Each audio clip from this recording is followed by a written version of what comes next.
Good evening and welcome to Free Classic Audiobooks. Tonight, At the Mountains of Madness by H.P. Lovecraft. Tell me, when did a story last keep you awake, just to hear how it ends? If evenings like this are your kind of listening, do subscribe. A new classic arrives every week. Now dim the lights, get comfortable and settle in. I am forced into speech because men of science have refused to follow my advice without knowing why. It is altogether against my will that I tell my reasons for opposing this contemplated invasion of the Antarctic with its vast fossil hunt and its wholesale boring and melting of the ancient ice caps.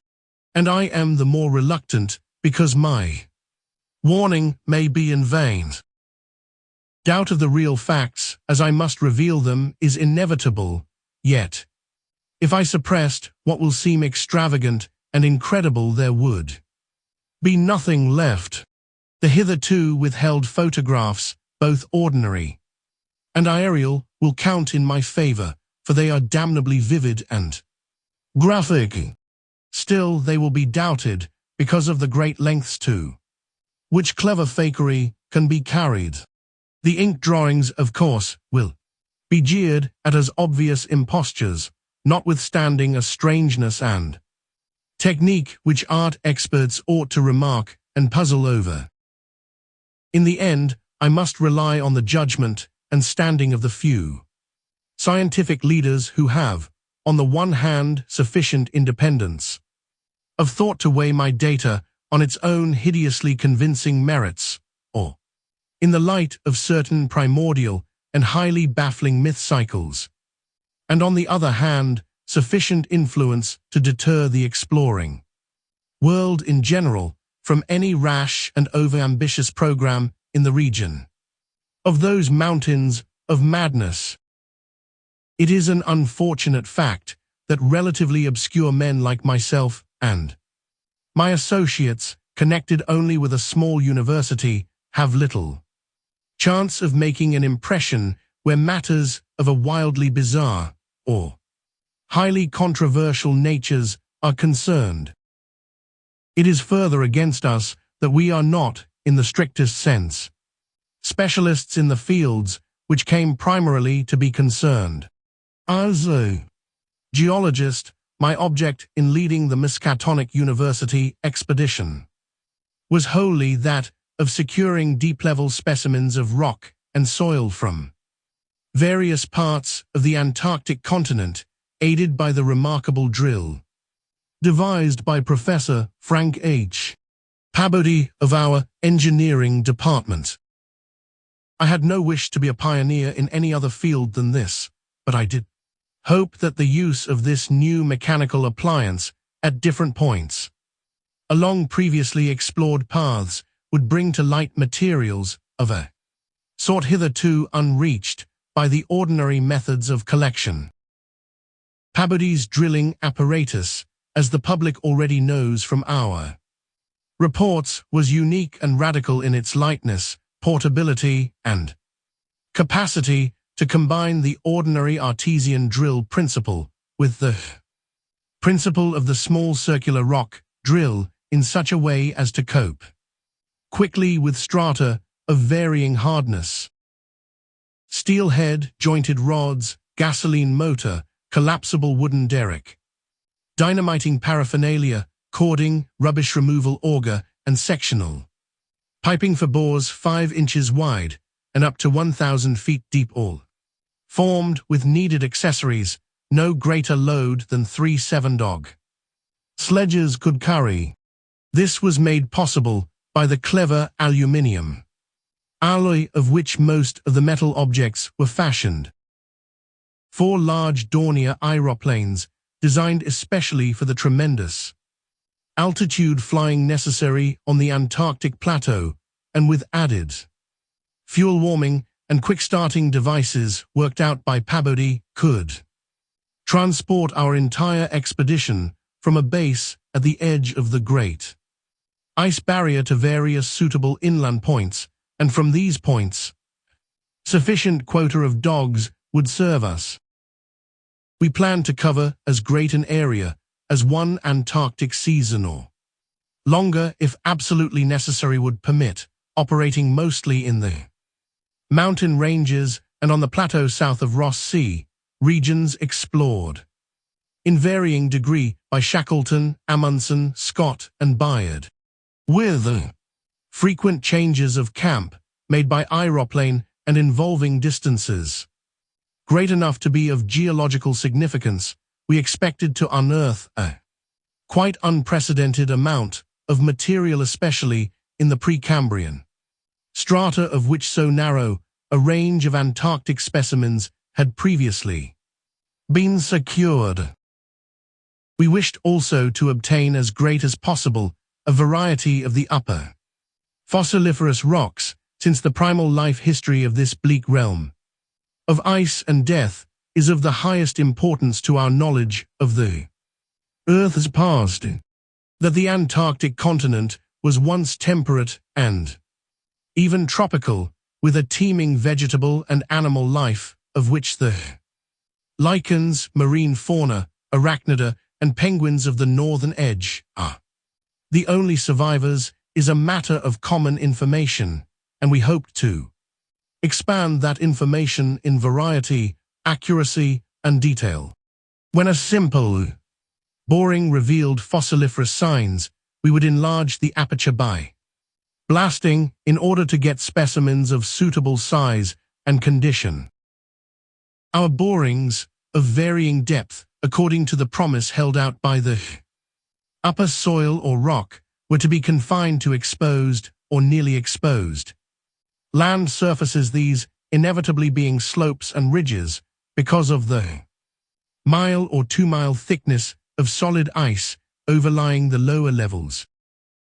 We could not afford to waste drilling depth on any considerable amount of more glaciation, though Peabody had worked out a plan for sinking copper electrodes in thick clusters of borings and melting off limited areas of ice with current from a gasoline-driven dynamo.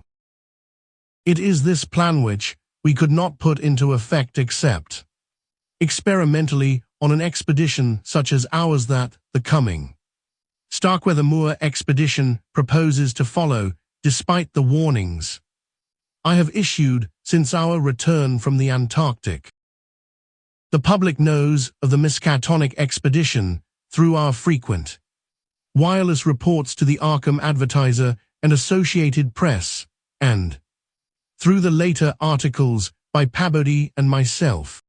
We consisted of 4 men from the University, Peabody, Lake of the Biology Department, Atwood of the Physics Department, also a meteorologist, and myself, representing geology and having nominal command, also 16 assistants, 7 graduate students from Miskatonic, and 9 skilled mechanics. Of these 16, 12 were qualified aeroplane pilots, all but 2 of whom were competent wireless operators. 8 of them understood navigation with compass and sextant, as did Peabody, Atwood, and I. In addition, of course, our 2 ships' wooden ex-whalers, reinforced for ice conditions and having auxiliary steam, were fully manned. The Nathaniel Darby Pickman Foundation, aided by a few special contributions, financed the expedition, hence our preparations were extremely thorough, despite the absence of great publicity. The dogs, sledges, machines, camp materials, and unassembled parts of our 5 planes were delivered in Boston, and there our ships were loaded. We were marvelously well equipped for our specific purposes, and in all matters pertaining to supplies, regimen, transportation, and camp construction, we profited by the excellent example of our many recent and exceptionally brilliant predecessors. It was the unusual number and fame of these predecessors which made our own expedition ample, though it was so little noticed by the world at large. As the newspapers told, we sailed from Boston Harbor on September 2nd, 1930, taking a leisurely course down the coast and through the Panama Canal and stopping at Samoa and Hobart, Tasmania, at which latter place we took on final supplies. None of our exploring party had ever been in the polar regions before. Hence, we all relied greatly on our ship captains J.B. Douglas, commanding the brig Arkham and serving as commander of the sea party, and Jorg Thorfinson, commanding the bark Miskatonic, both veteran whalers in Antarctic waters. As we left the inhabited world behind, the sun sank lower and lower in the north and stayed longer and longer above the horizon each day. At about 62 degrees south latitude, we sighted our first iceberg stable-like objects with vertical sides, and just before reaching the Antarctic Circle, which we crossed on October 20th with appropriately quaint ceremonies, we were considerably troubled with field ice. The falling temperature bothered me considerably after our long voyage through the tropics, but I tried to brace up for the worse rigors to come. On many occasions, the curious atmospheric effects enchanted me vastly. These included a strikingly vivid mirage, the first I had ever seen, in which distant bergs became the battlements of unimaginable cosmic castles. Pushing through the ice, which was fortunately neither extensive nor thickly packed, we regained open water at south latitude 67 degrees, east longitude 175 degrees. On the morning of October 26th, a strong land blink appeared on the south, and before noon we all felt a thrill of excitement at beholding a vast, lofty, and snow-clad mountain chain, which opened out and covered the whole vista ahead. At last we had encountered an outpost of the great unknown continent and its cryptic world of frozen death. These peaks were obviously the Admiralty Range discovered by Ross, and it would now be our task to round Cape Adaya and sail down the east coast of Victoria Land to our contemplated base on the shore of McMurdo Sound at the foot of the volcano Erebus in south latitude 77 degrees 9. The last lap of the voyage was vivid and fancy-stirring. Great barren peaks of mystery loomed up constantly against the west as the low northern sun of noon, or the still lower horizon grazing southern sun of midnight, poured its hazy reddish rays over the white snow, bluish ice, and water lanes, and black bits of exposed granite slope. Through the desolate summits swept raging, intermittent gusts of the terrible Antarctic wind, whose cadences sometimes held vague suggestions of a wild and half-sentient musical piping, with notes extending over a wide range, and which, for some subconscious mnemonic reason, seemed to me disquieting and even dimly terrible.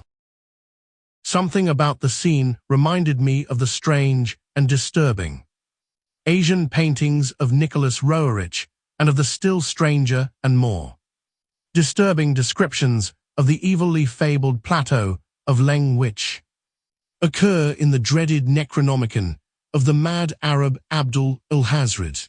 I was rather sorry, later on, that I had ever looked into that monstrous book at the college library.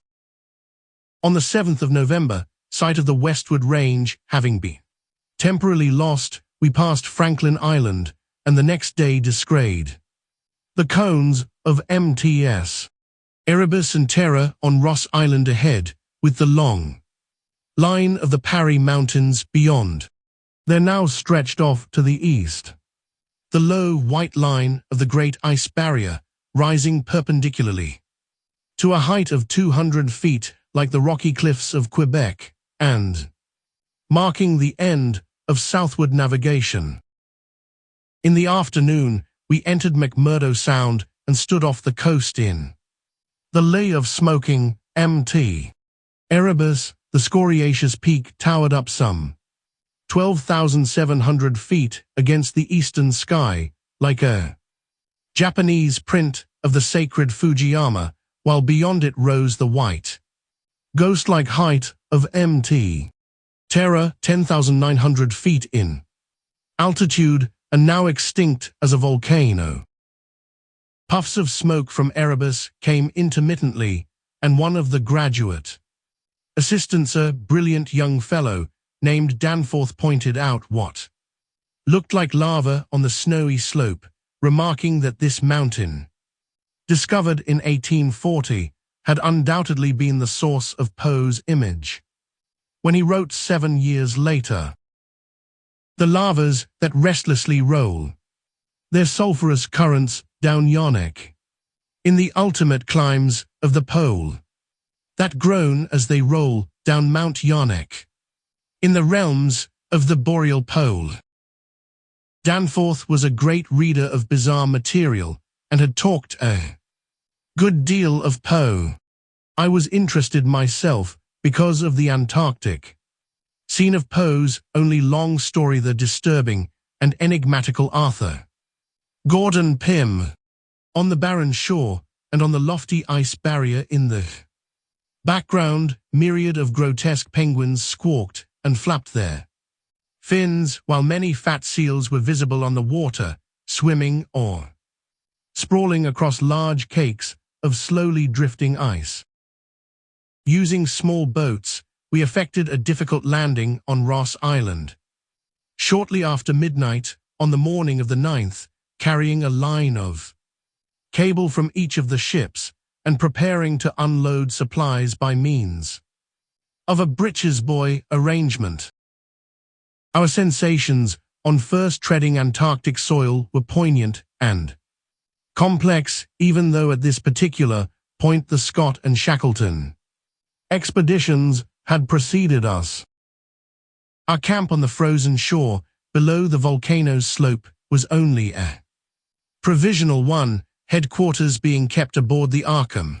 We landed all our drilling apparatus, dogs, sledges, tents, provisions, gasoline tanks, experimental ice-melting outfit, cameras, both ordinary and aerial, aeroplane parts, and other accessories, including 3 small portable wireless outfits besides those in the planes capable of communicating with the Arkham's large outfit from any part of the Antarctic continent that we would be likely to visit. The ship's outfit, communicating with the outside world, was to convey press reports to the Arkham Advertiser's powerful wireless station on Kingsport Head, Mass. We hoped to complete our work during a single Antarctic summer, but if this proved impossible, we would winter on the Arkham, sending the Miskatonic north before the freezing of the ice for another summer's supplies. I need not repeat what the newspapers have already published about our early work of our ascent of Mt. Erebus, our successful mineral borings at several points on Ross Island, and the singular speed with which Peabody's apparatus accomplished them, even through solid rock layers. Our provisional test of the small ice-melting equipment, our perilous ascent of the Great Barrier with sledges and supplies, and our final assembling of 5 huge aeroplanes at the camp atop the barrier. The health of our land party, 20 men and 55 Alaskan sledge dogs, was remarkable, though of course we had so far encountered no really destructive temperatures or windstorms. For the most part, the thermometer varied between 0 and 20 degrees or 25 degrees above, and our experience with New England winters had accustomed us to rigors of this sort. The barrier camp was semi-permanent and destined to be a storage cache for gasoline, provisions, dynamite, and other supplies. Only 4 of our planes were needed to carry the actual exploring material, the fifth being left with a pilot and 2 men from the ships at the storage cache to form a means of reaching us from the Arkham in case all our exploring planes were lost. Later, when not using all the other planes for moving apparatus, we would employ 1 or 2 in a shuttle transportation service between this cache and another permanent base on the Great Plateau from 600 to 700 miles southward beyond Beardmore Glacier. Despite the almost unanimous accounts of appalling winds and tempests that pour down from the plateau, we determined to dispense with intermediate bases, taking our chances in the interest of economy and probable efficiency. Wireless reports have spoken of the breathtaking 4-hour non-stop flight of our squadron on November 21st over the lofty shelf ice, with vast peaks rising on the west and the unfathomed silences echoing to the sound of our engines. Wind troubled us only moderately, and our radio compasses helped us through the one opaque fog we encountered. When the vast rise loomed ahead between latitudes 83 degrees and 84 degrees, we knew we had reached Beardmore Glacier, the largest valley glacier in the world, and that the frozen sea was now giving place to a frowning and mountainous coastline. At last, we were truly entering the white, eon-dead world of the ultimate south. Even as we realized it, we saw the peak of Mt. Nansen in the eastern distance, towering up to its height of almost 15,000 feet. The successful establishment of the southern base above the glacier, in latitude 86 degrees 7, east longitude 174 degrees 23, and the phenomenally rapid and effective borings and blastings made at various points reached by our sledge trips and short aeroplane flights are matters of history, as is the arduous and triumphant ascent of Mt. Nansen by Pabodie and 2 of the graduate students Jedney and Carolon, December 13th to 15th. We were some 8,500 feet above sea level when experimental drillings revealed solid ground only 12 feet down. Through the snow and ice at certain points, we made considerable use of the small melting apparatus and sunk bores, and performed dynamiting at many places where no previous explorer had ever thought of securing mineral specimens.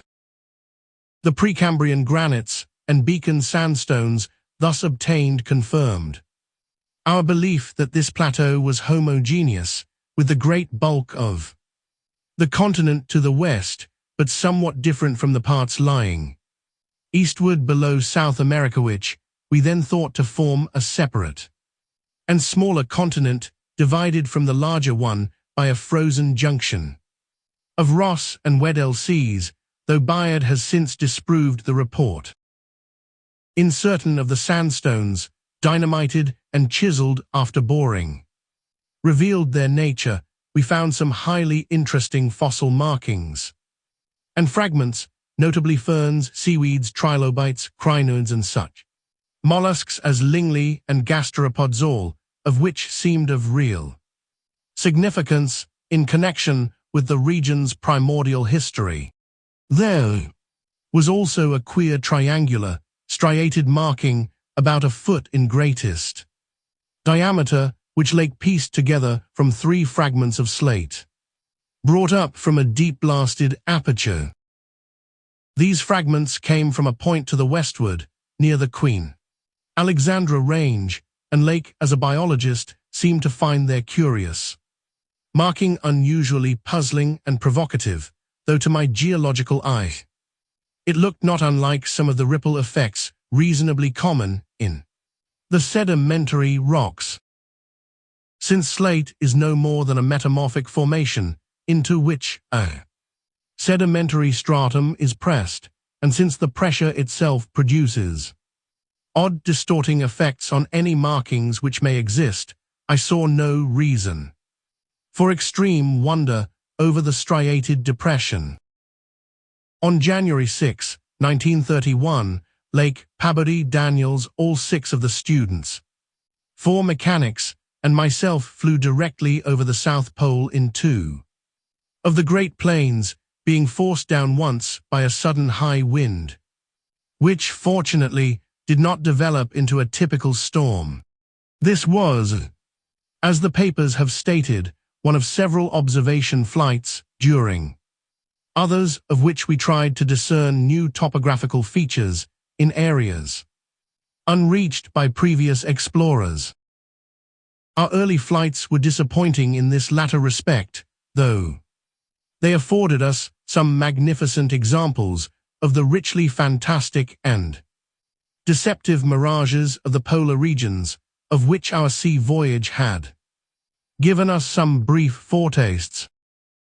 Distant mountains floated in the sky as enchanted cities, and often the whole white world would dissolve into a gold, silver, and scarlet land of Dunsanian dreams and adventurous expectancy under the magic of the low midnight sun. On cloudy days, we had considerable trouble in flying, owing to the tendency of snowy earth and sky to merge into one mystical opalescent void with no visible horizon to mark the junction of the two.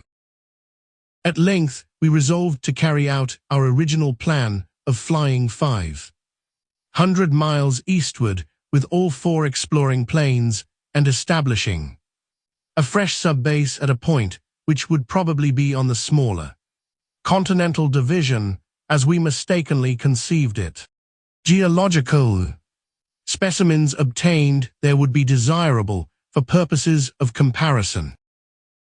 Our health so far had remained excellent, lime juice well offsetting the steady diet of tinned and salted food, and temperatures generally above zero, enabling us to do without our thickest furs.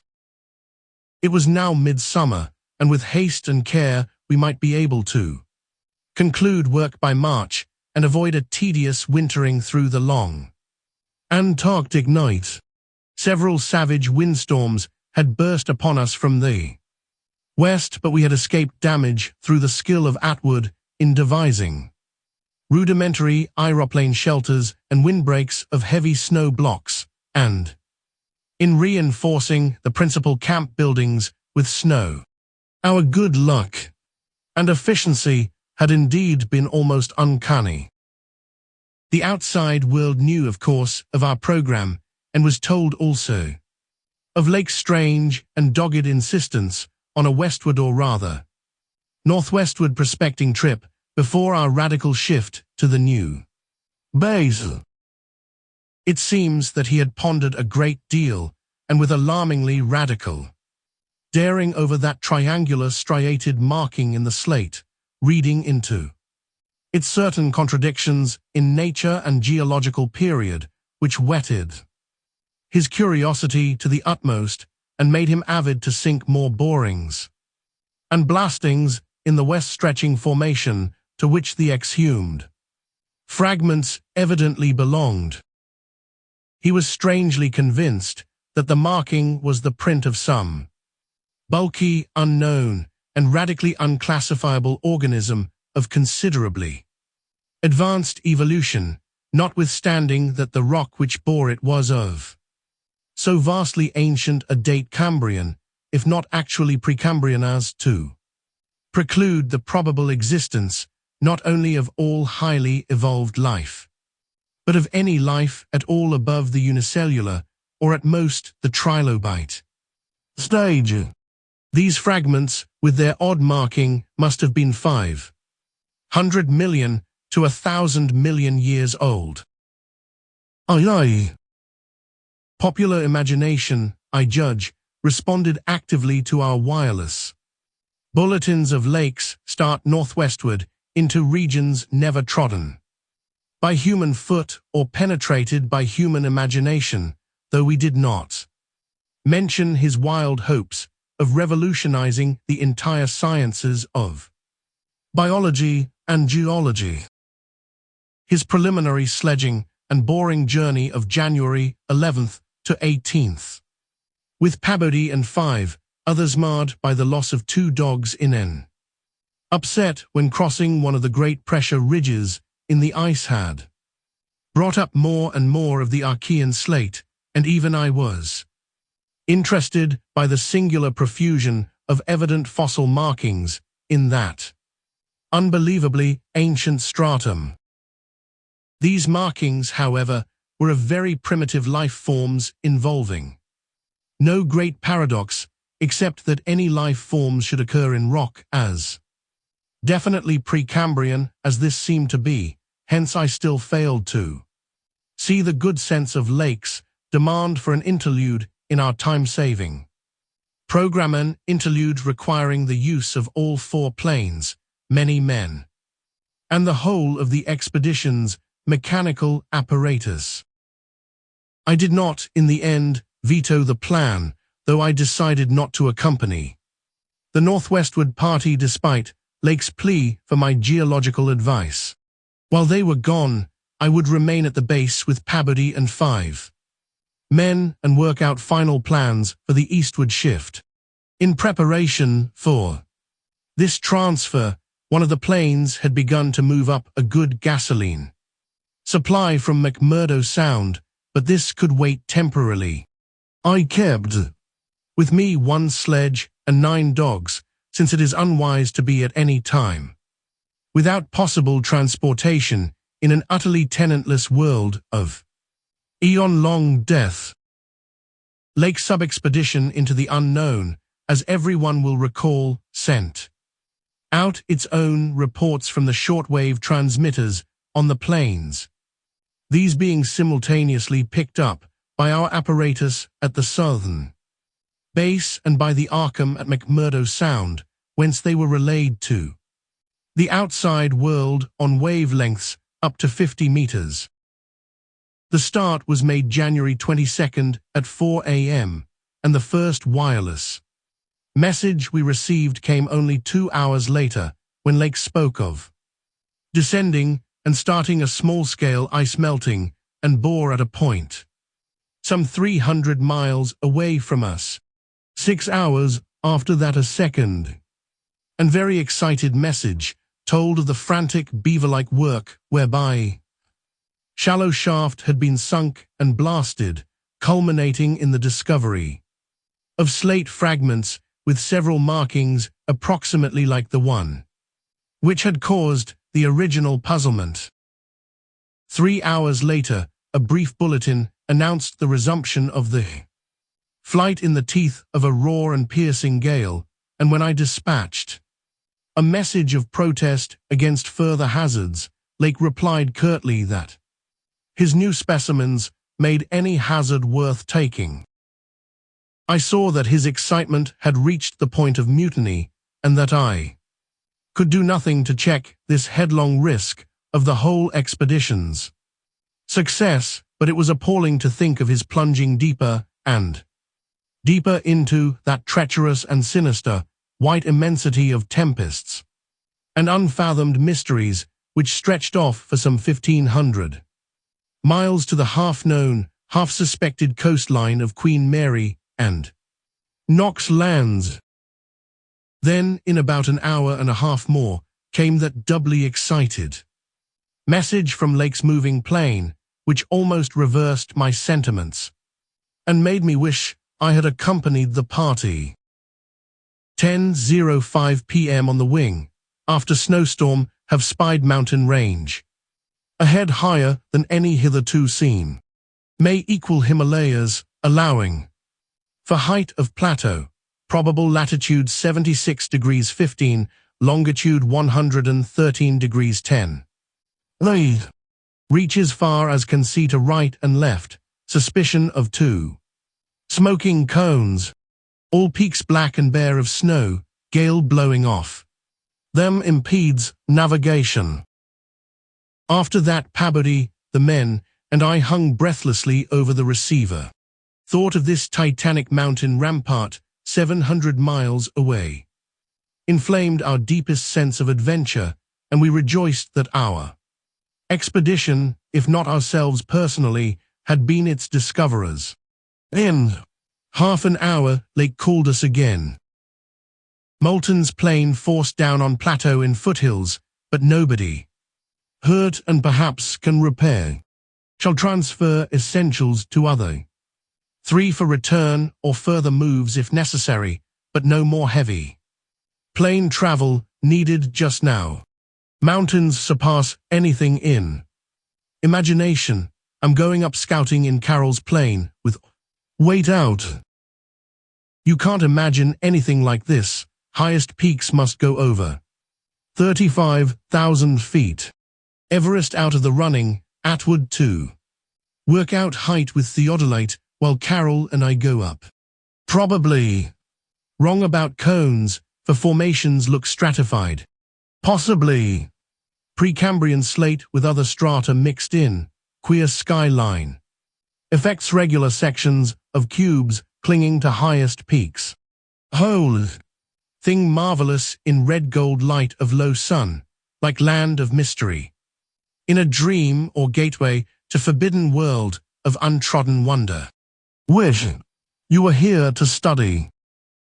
Though it was technically sleeping time, not one of us listeners thought for a moment of retiring. It must have been a good deal. The same at McMurdo Sound, where the supply cache and the Arkham were also getting the messages, for Captain Douglas gave out a call, congratulating everybody on the important find, and Sherman, the cache operator, seconded his sentiments. We were sorry, of course, about the damaged aeroplane, but hoped it could be easily mended. Then, at 11 p.m., came another call from Lake. Up with Carol over highest foothills, don't dare try really tall peaks in present weather, but shall later. Frightful work climbing, and hard going at this altitude, but worth it. Great range fairly solid, hence can't get any glimpses beyond. Main summits exceed Himalayas, and very queer. Range looks like Precambrian slate, with plain signs of many other upheaved strata. Was wrong about volcanism, goes farther in either direction than we can see. Zwebbed, clear of snow, above about 21,000 feet. Odd formations on slopes of highest mountains, great low square blocks with exactly vertical sides and rectangular lines of low vertical ramparts, like the old Asian castles clinging to steep mountains in Roerich's paintings. Impressive from distance, flew close to some, and Carol thought they were formed of smaller, separate pieces, but that is probably weathering. Most edges crumbled and rounded off, as if exposed to storms and climate changes for millions of years. Parts, especially upper parts, seem to be of lighter colored rock than any visible strata on slopes proper, hence an evidently crystalline origin. Close flying shows many cave mouths, some unusually regular in outline, square, or semicircular. You must come and investigate. Think I saw ramparts squarely on top of one peak. Height seems about 30,000 to 35,000 feet. Up 21,500 myself, in devilish gnawing cold. Wind whistles and pipes through passes and in and out of caves, but no flying danger so far. From then on, for another half hour, Lake kept up a running fire of comment and expressed his intention of climbing some of the peaks on Wood. I replied that I would join him as soon as he could send a plane, and that Pabudi and I would work out the best gasoline plan, just where and how to concentrate our supply in view of the expedition's altered character. Obviously, Lake's boring operations, as well as his aeroplane activities, would need a great deal delivered at the new base which he was to establish at the foot of the mountains, and it was possible that the eastward flight might not be made, after all, this season. In connection with this business, I called Captain Douglas and asked him to get as much as possible out of the ships and up the barrier with the single dog team we had left there. A direct route across the unknown region between Lake and McMurdo Sound was what we really ought to establish. Lake called me later to say that he had decided to let the camp stay where Moulton's plane had been forced down and where repairs had already progressed somewhat. The ice sheet was very thin, with dark ground here and there visible, and he would sink some borings and blast at that very point before making any sledge trips or climbing expeditions. He spoke of the ineffable majesty of the whole scene and the queer state of his sensations at being in the lee of vast, silent pinnacles, whose ranks shot up like a wall reaching the sky at the world's rim. Atwood's theodolite observations had placed the height of the 5 tallest peaks at from 30,000 to 34,000 feet.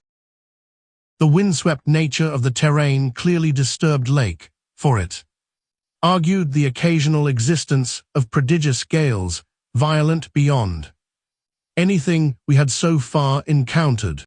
His camp lay a little more than 5 miles from where the higher foothills rose abruptly.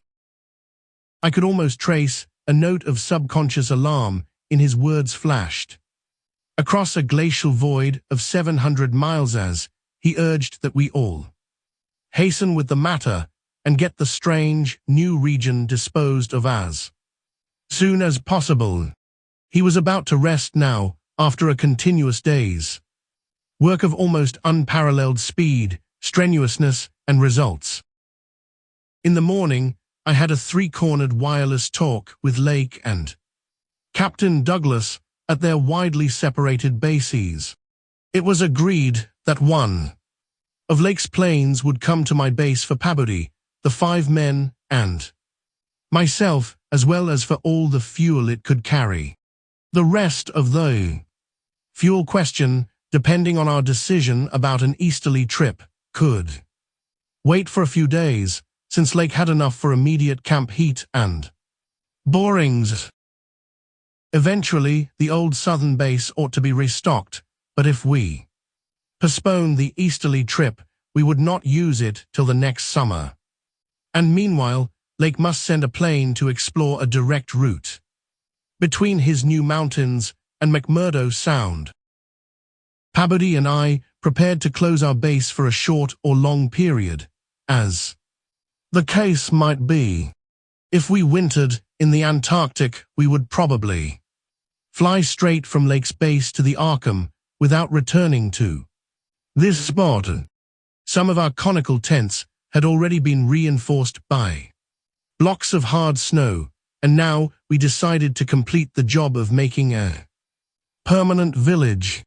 Owing to a very liberal tent supply, Lake had with him all that his base would need, even after our arrival.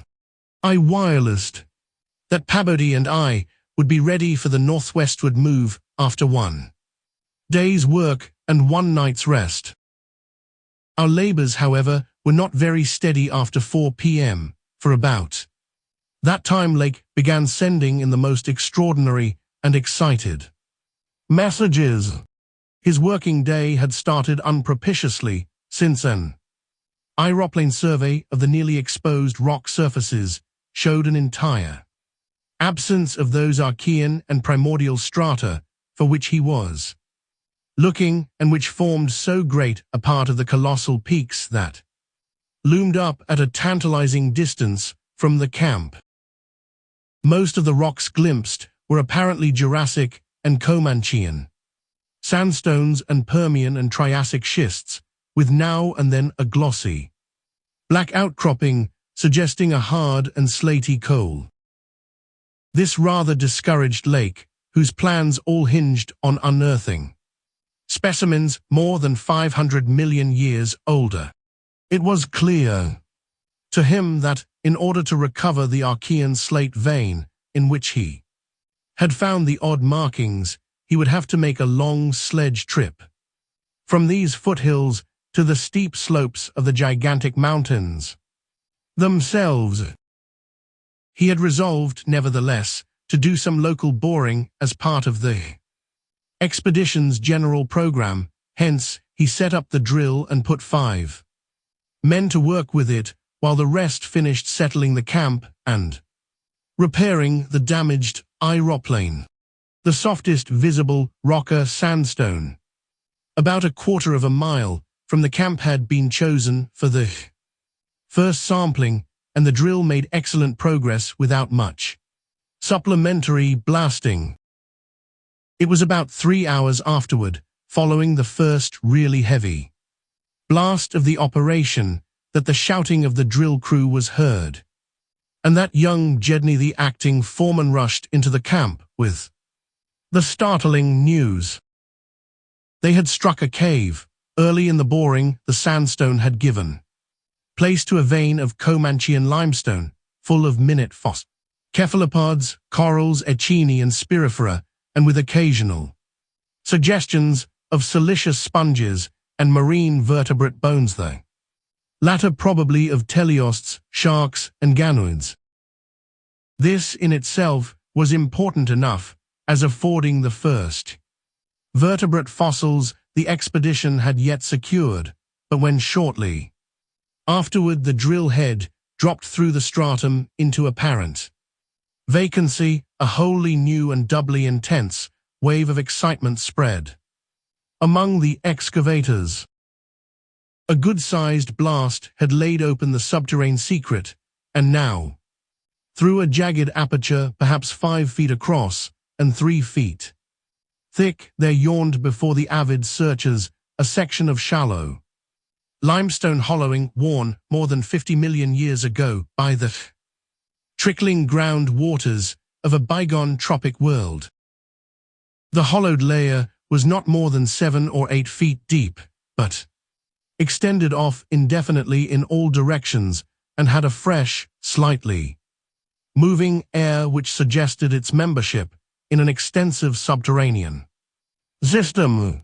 Its roof and floor were abundantly equipped with large stalactites and stalagmites, some of which met in columnar form. But important, above all else, was the vast deposit of shells and bones, which in places nearly choked the passage.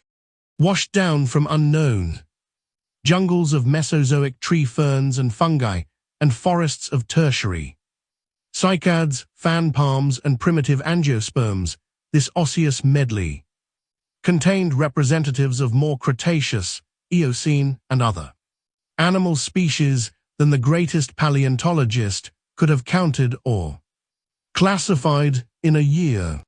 Mollusks, crustacean armor, fishes, amphibians, reptiles, birds, and early mammals, great and small, known and unknown.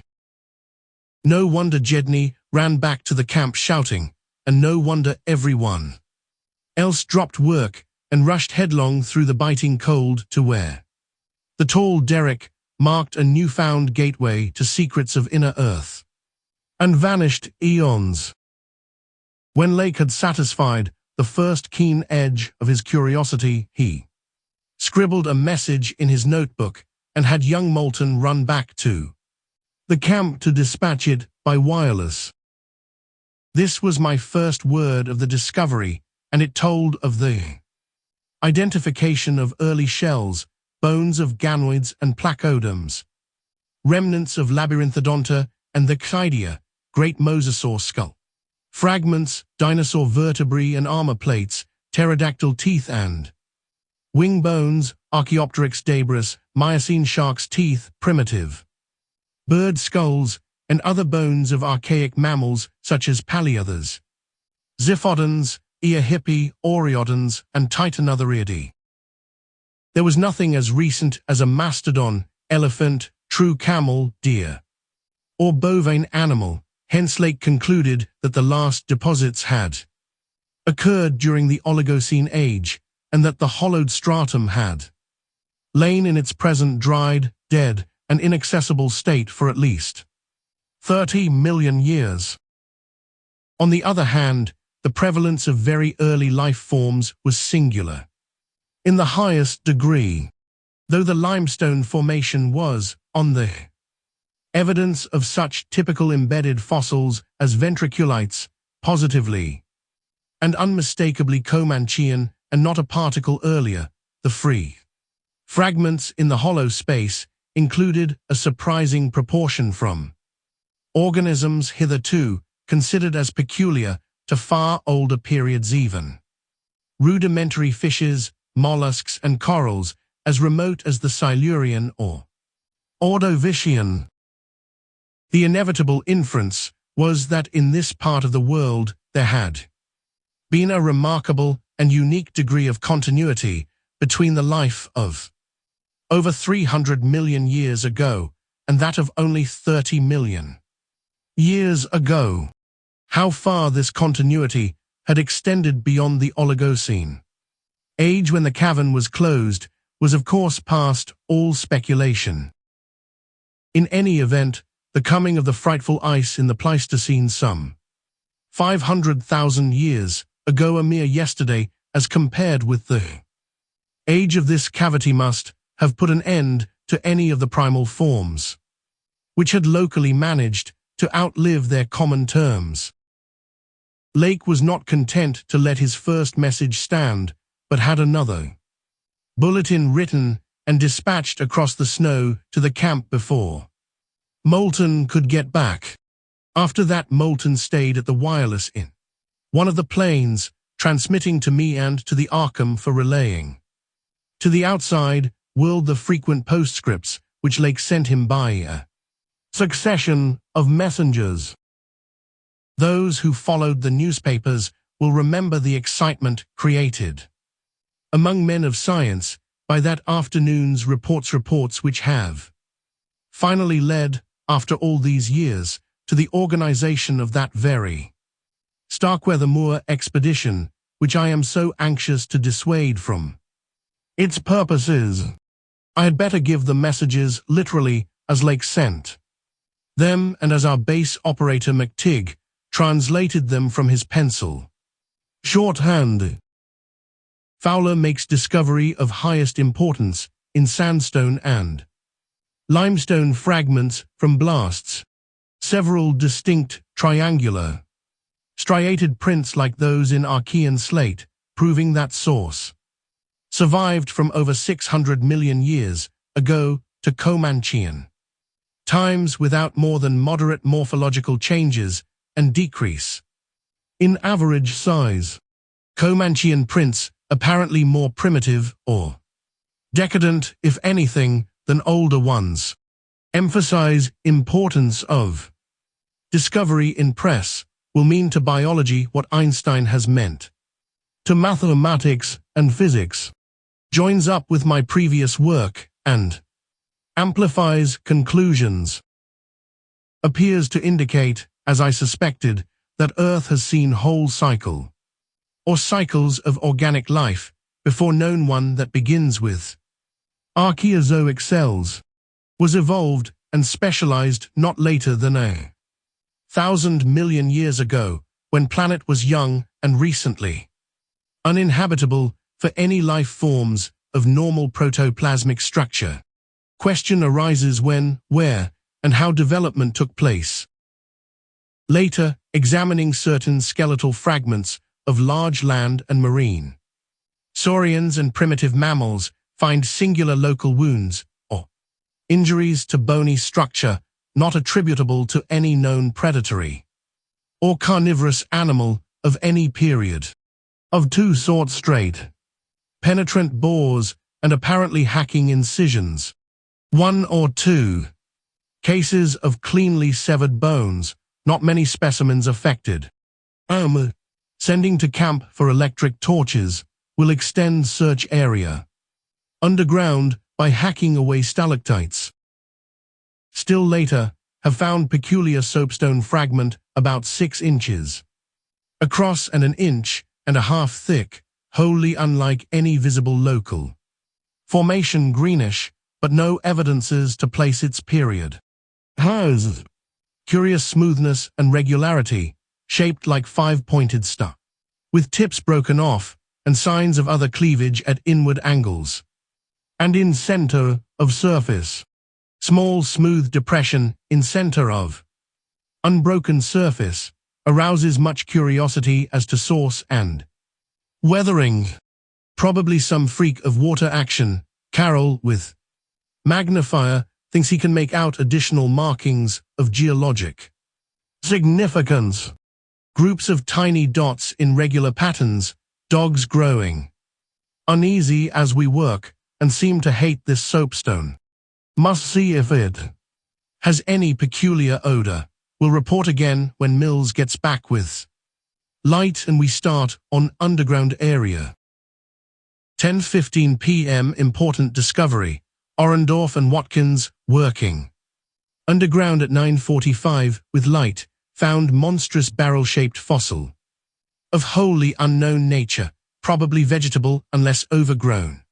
Specimen of unknown marine radiata. Tissue evidently preserved by mineral salts, tough as leather but astonishing flexibility. Retained in places. Marks of broken off parts at ends and around. Sides 6 feet end to end, 3 5/10 feet central. Diameter tapering to 1 foot at each end. Like a barrel with 5 bulging ridges in place of staves. Lateral breakages as of thinnish stalks are at equator in middle of these ridges. In furrows between ridges are curious growth scombs or wings that fold up and spread out like fans. All greatly damaged but one, which gives almost 7-foot wing spread. Arrangement reminds one of certain monsters of primal myth, especially fabled elder things. In Necronomicon, these wings seem to be membranous, stretched on framework of glandular tubing. Apparent minute orifices in frame tubing at wing tips, ends of body shriveled, giving no clue to interior or to what has been broken off there. Must dissect when we get back to camp. Can't decide whether vegetable or animal. Many features, obviously, of almost incredible primitiveness. Have set all hands cutting stalactites and looking for further specimens. Additional scarred bones found, but these must wait, having trouble with dogs. They can't endure the new specimen and would probably tear it to pieces if we didn't keep it at a distance from them. 11:30 p.m. Attention, Dyer, Peabody, Douglas. Matter of highest might say transcendent importance. Arkham must relay to Kingsport. Head station at once. Strange barrel growth is the Archean thing that left prints in rocks. Mills, Boudreaux, and Fowler discover cluster of 13 more at underground point 40 feet from apogee, mixed with curiously rounded and configured soapstone. Fragments smaller than one previously found star-shaped, but no marks of breakage except at some of the points. Of organic specimens, 8 apparently perfect, with all appendages. Have brought all to surface, leading off dogs to distance. They cannot stand the things. Give close attention to description and repeat back for accuracy. Papers must get this right. Objects are 8 feet long all over, 6 foot, 5 ridged barrel. Torso 3 5/10 feet central diameter, 1 foot end. Diameters. Dark gray, flexible, and infinitely tough, 7 foot. Membranous wings of same color, found folded, spread out of furrows between ridges. Wing framework tubular or glandular, or lighter gray with orifices at wing tips. Spread wings have serrated edge. Around equator, one at central apex of each of the 5 vertical. Stave-like ridges are 5 systems of light gray flexible arms, or tentacles found tightly folded to torso, but expansible to maximum length of over 3 feet. Like arms of primitive crynid, single. Stalks 3 inches diameter branch after 6 inches into 5. Substalks, each of which branches after 8 inches into 5. Small tapering tentacles or tendrils, giving each stalk a total of 25 tentacles. At top of torso blunt, bulbous neck of lighter gray with gill-like suggestions, holds yellowish 5-pointed starfish-shaped apparent. Head covered with 3-inch wiry cilia of various prismatic colors. Heads thick and puffy, about 2 feet point to point, with 3-inch flexible yellowish tubes projecting from each point. Slit in exact center of top, probably breathing aperture. At end of each tube is spherical expansion, where yellowish membrane rolls back on handling to reveal glassy, red irised globe, evidently an eye. 5 slightly longer, reddish tubes start from inner angles of starfish-shaped head and end in sac-like swellings of same color, which, upon pressure, open to bell-shaped orifices 2 inches. Maximum diameter and lined with sharp, white tooth-like projections, probable mouths. All these tubes, cilia and points of starfish head found folded tightly down, tubes and points clinging to bulbous neck and torso. Flexibility surprising despite vast toughness. At bottom of torso, rough but dissimilarly functioning counterparts of head arrangements exist. Bulbous light gray pseudoneck without gill suggestions, holds greenish 5-pointed starfish arrangement. Tough, muscular arms 4 feet long and tapering from 7 inches. Diameter at base to about 2 5/10 at point.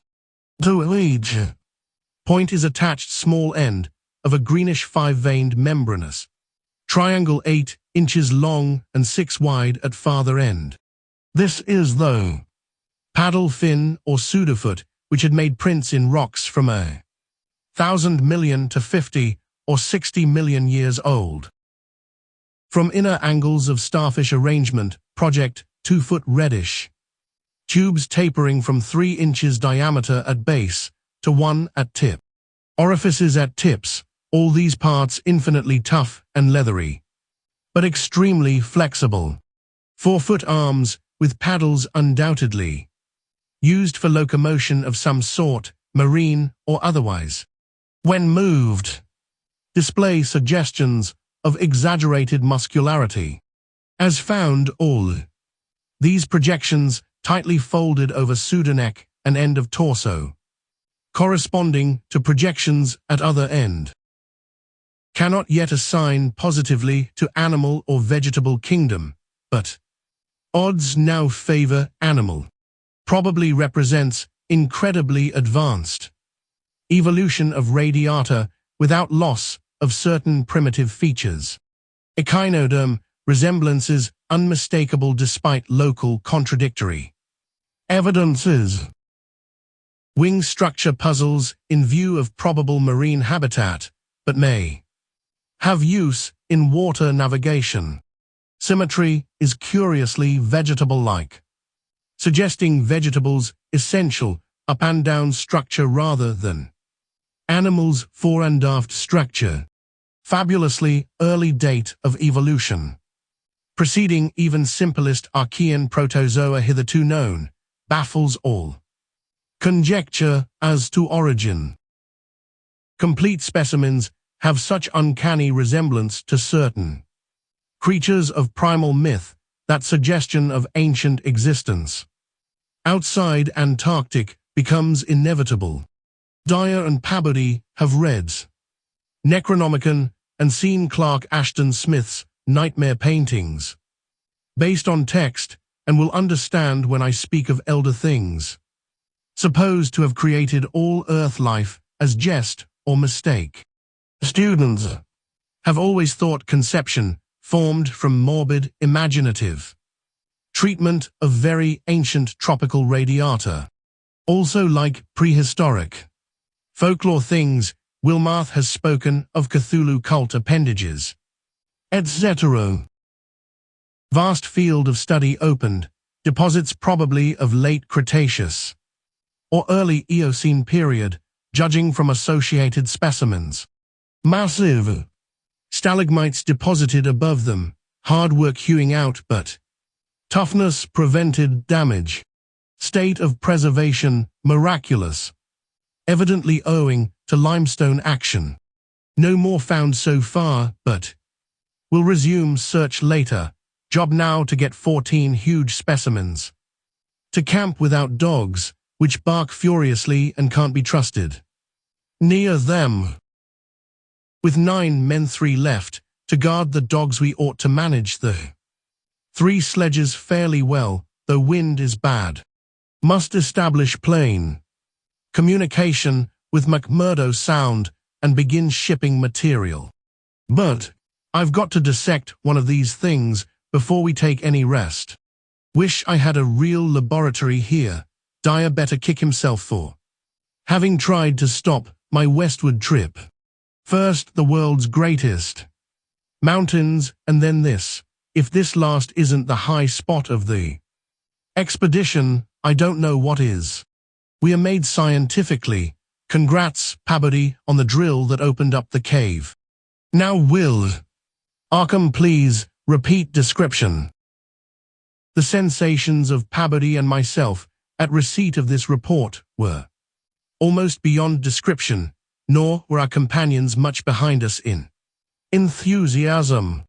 McTigg, who had hastily translated a few high spots as they came from the droning receiving set, wrote out the entire message from his shorthand version as soon as Lake's operator signed off.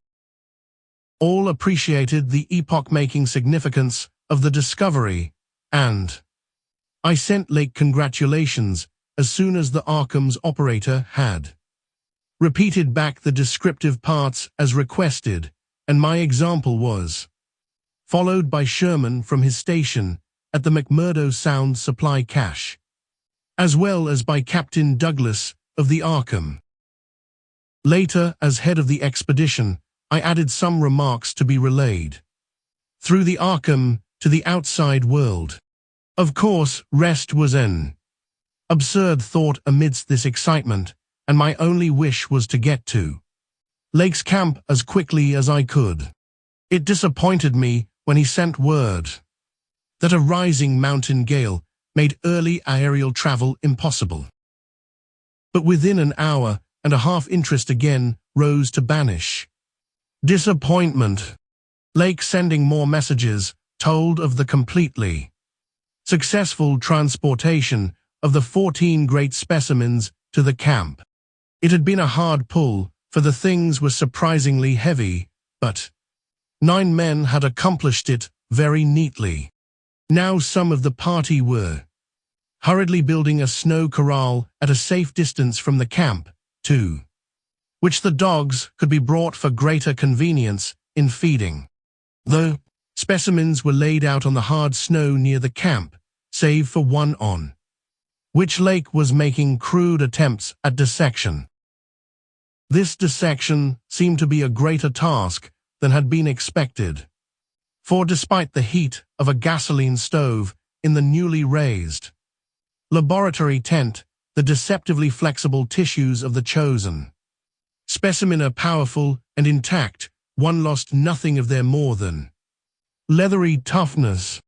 Lake was puzzled as to how he might make the requisite incisions without violence destructive enough to upset all the structural niceties he was looking for.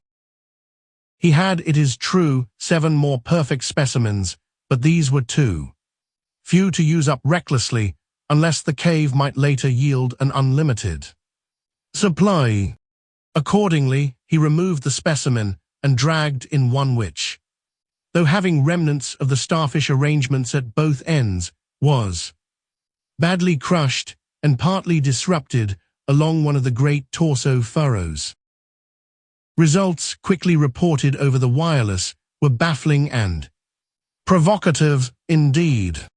Nothing like delicacy or accuracy was possible with instruments hardly able to cut the anomalous tissue, but the little that was achieved left us all awed and bewildered. Existing biology would have to be wholly revised, for this thing was no product of any cell growth science knows about.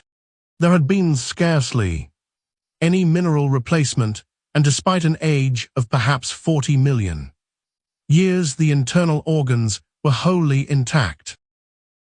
The leathery, undeteriorative, and almost indestructible quality was an inherent attribute of the thing's form of organization and pertained to some Paleocene cycle of invertebrate evolution utterly beyond our powers of speculation. At first all that Lake found was dry, but as the heated tent produced its thawing effect, organic moisture of pungent and offensive odor was encountered toward the thing's uninjured side. It was not blood, but a thick, dark green fluid, apparently answering the same purpose. By the time Lake reached this stage, all 37 dogs had been brought to the still uncompleted corral near the camp, and even at that distance set up a savage barking and show of restlessness at the acrid, diffusive smell. Far from helping to place the strange entity, this provisional dissection merely deepened its mystery. All guesses about its external members had been correct, and on the evidence of these one could hardly hesitate to call the thing animal, but internal inspection brought up so many vegetable evidences that Lake was left hopelessly at sea. It had digestion and circulation, and eliminated waste matter through the reddish tubes of its starfish-shaped base.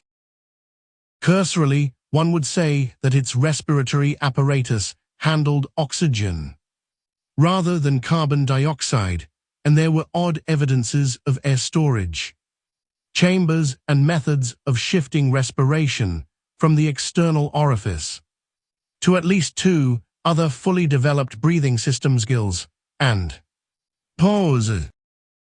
Clearly, it was amphibian and probably adapted to long airless hibernation periods as well. Vocal organs seemed present in connection with the main respiratory system, but they presented anomalies beyond immediate solution. Articulate speech, in the sense of syllable utterance, seemed barely conceivable, but musical piping notes covering a wide range were highly probable. The muscular system was almost preternaturally developed. The nervous system was so complex and highly developed as to leave Lake aghast. Though excessively primitive and archaic in some respects, the thing had a set of ganglia centers and connectives arguing the very extremes of specialized development. Its 5-lobed brain was surprisingly advanced, and there were signs of a sensory equipment served in part through the wiry cilia of the head, involving factors alien to any other terrestrial organism. Probably it had more than 5 senses, so that its habits could not be predicted from any existing analogy. It must, Lake thought, have been a creature of keen sensitiveness and delicately differentiated functions in its primal world, much like the ants and bees of today. It reproduced like the vegetable cryptogams, especially the pteridophyta, having spore cases at the tips of the wings and evidently developing from a thallus or prothallus. But to give it a name at this stage was mere folly. It looked like a radiate, but was clearly something more. It was partly vegetable, but had 3/4 of the essentials of animal structure. That it was Marine in origin, its symmetrical contour and certain other attributes clearly indicated, yet one could not be exact as to the limit of its later adaptations. The wings, after all, held a persistent suggestion of the aerial. How it could have undergone its tremendously complex evolution on Earth. Newborn Earth, in time to leave prints in Archean rocks, was so far beyond conception as to make Lake whimsically recall the primal myths about great old ones who filtered down from the stars and concocted Earth life as a joke or mistake, and the wild tales of Cosmic Hill. Things from outside told by a folklorist colleague in Miskatonics English department. Naturally, he considered the possibility of the Precambrian prints having been made by a less evolved ancestor of the present specimens, but quickly rejected this too facile theory upon considering the advanced structural qualities of the older fossils. If anything, the later contours showed decadence rather than higher evolution. The size of the pseudofeet had decreased, and the whole morphology seemed coarsened and simplified. Moreover, the nerves and organs, just examined, held singular suggestions of retrogression from forms still more complex. Atrophied and vestigial parts were surprisingly prevalent. Altogether, little could be said to have been solved, and Lake fell back on mythology for a provisional name, jocosely dubbing his finds the Elder Ones. At about 2:30 a.m., having decided to postpone further work and get a little rest, he covered the dissected organism with a tarpaulin, emerged from the laboratory tent, and studied the intact specimens with renewed interest. The ceaseless Antarctic sun had begun to limber up their tissues, trifle so that the head points and tubes of 2 or 3 showed signs of unfolding, but Lake did not believe there was any danger of immediate decomposition in the almost sub-zero air. He did, however, move all the undissected specimens closer together and throw a spare tent over them in order to keep off the direct solar rays.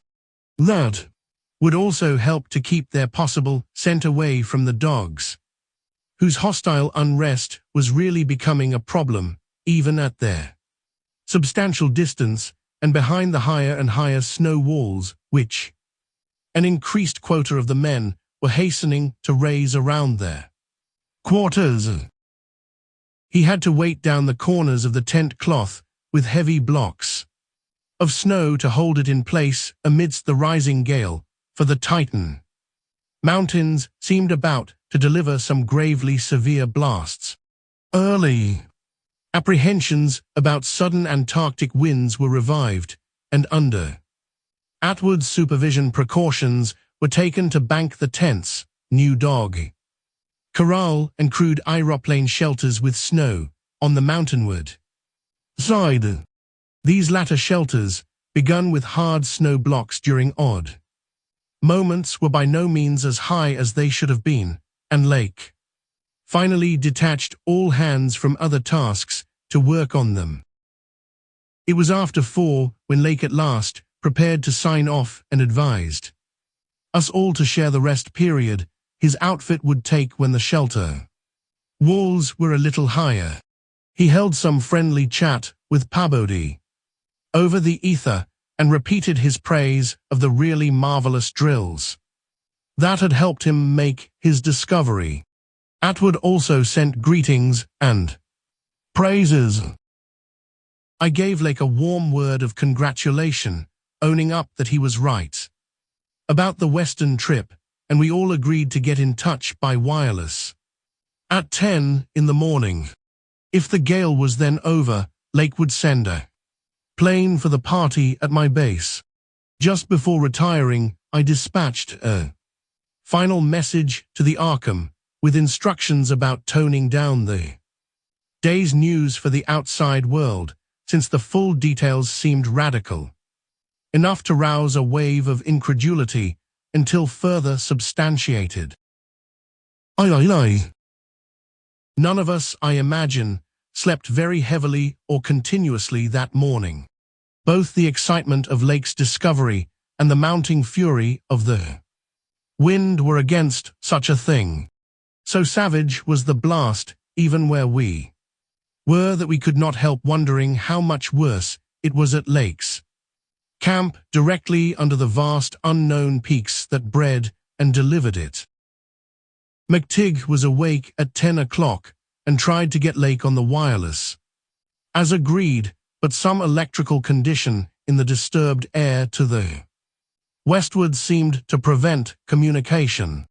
We did, however, get the Arkham, and Douglas told me that he had likewise been vainly trying to reach Lake. He had not known about the wind, for very little was blowing at McMurdo Sound, despite its persistent rage where we were. Throughout the day, we all listened anxiously and tried to get Lake at intervals, but invariably without results.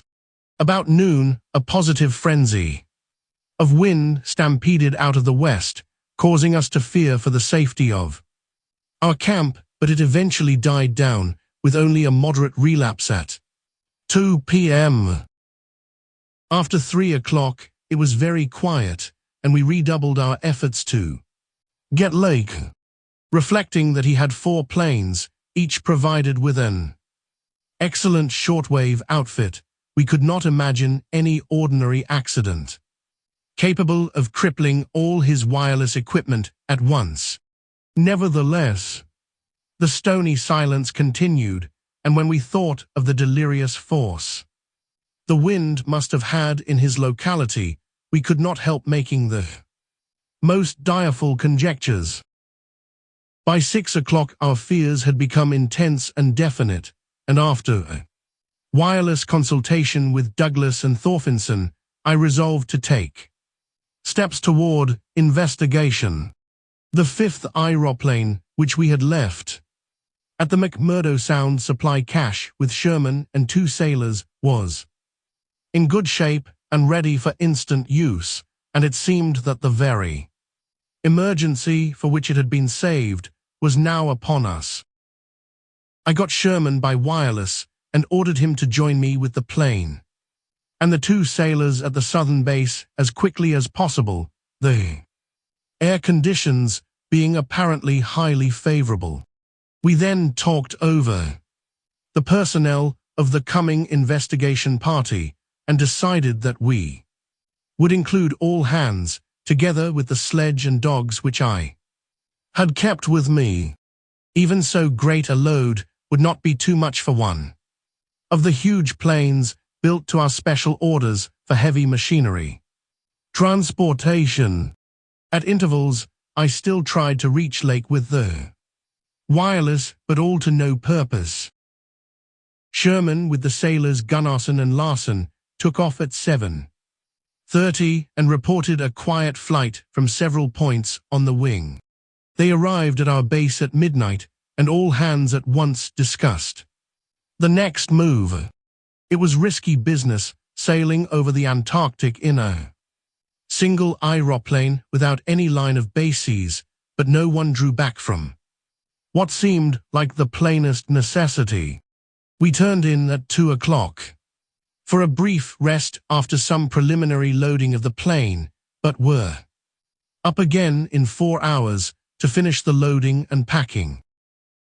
At 7:15 a.m., January 25th, we started northwestward under McTigger's pilotage with 10 men, 7 dogs, a sledge, a fuel and food supply, and other items, including the plane's wireless outfit.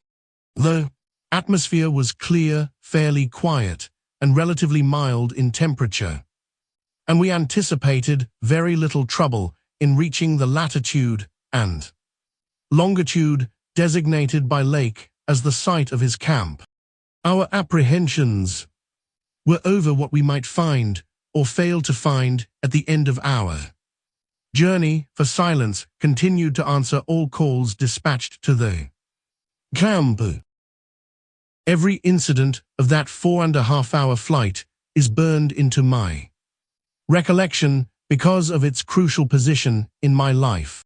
It marked my loss at the age of 54 of all that peace and balance which the normal mind possesses through its accustomed conception of external nature and nature's laws.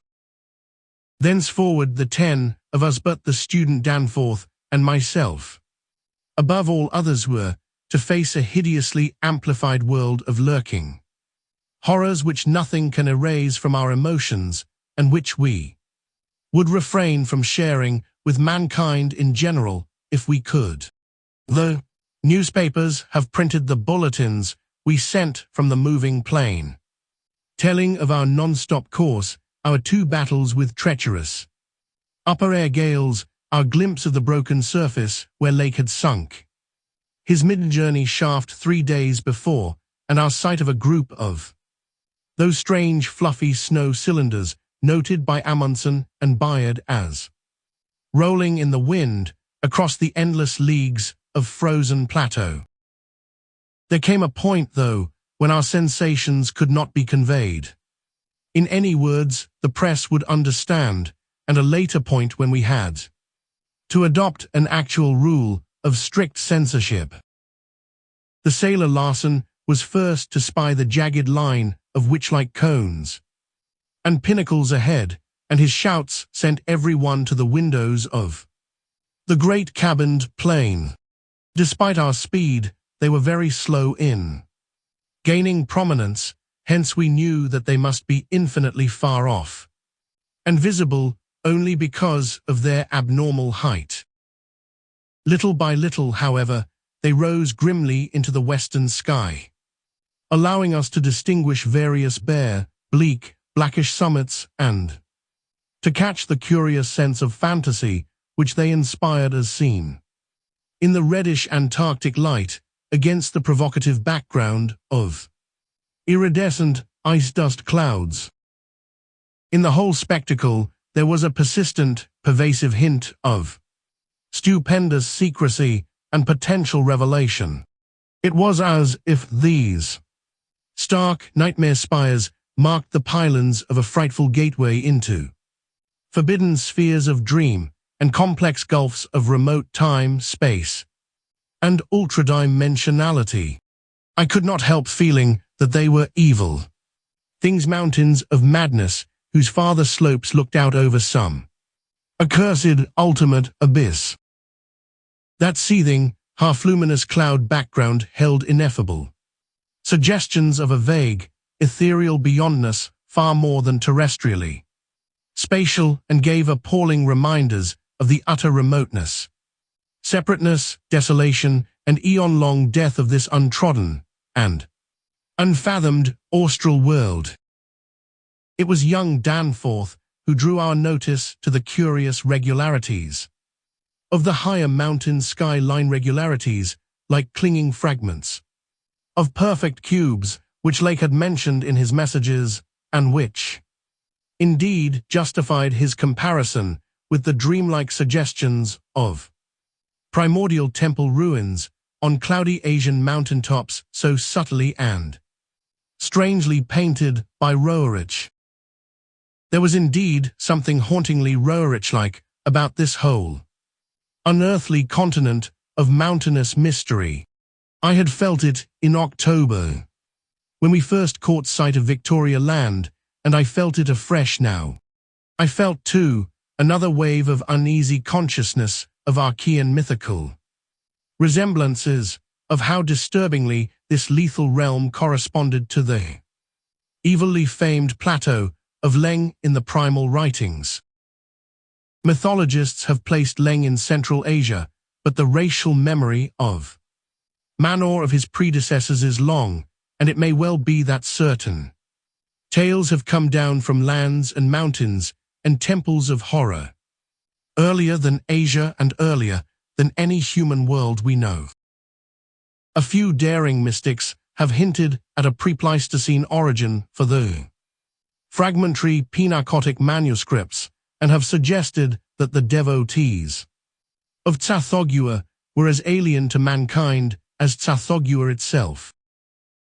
Leng, wherever in space or time it might brood, was not a region I would care to be in or near, nor did I relish the proximity of a world that had ever bred such ambiguous and archaean monstrosities as those Lake had just mentioned. At the moment, I felt sorry that I had ever read the abhorred Necronomicon or talked so much with that unpleasantly erudite folklorist Wilmarth at the university. This mood undoubtedly served to aggravate my reaction to the bizarre mirage which burst upon us from the increasingly opalescent zenith.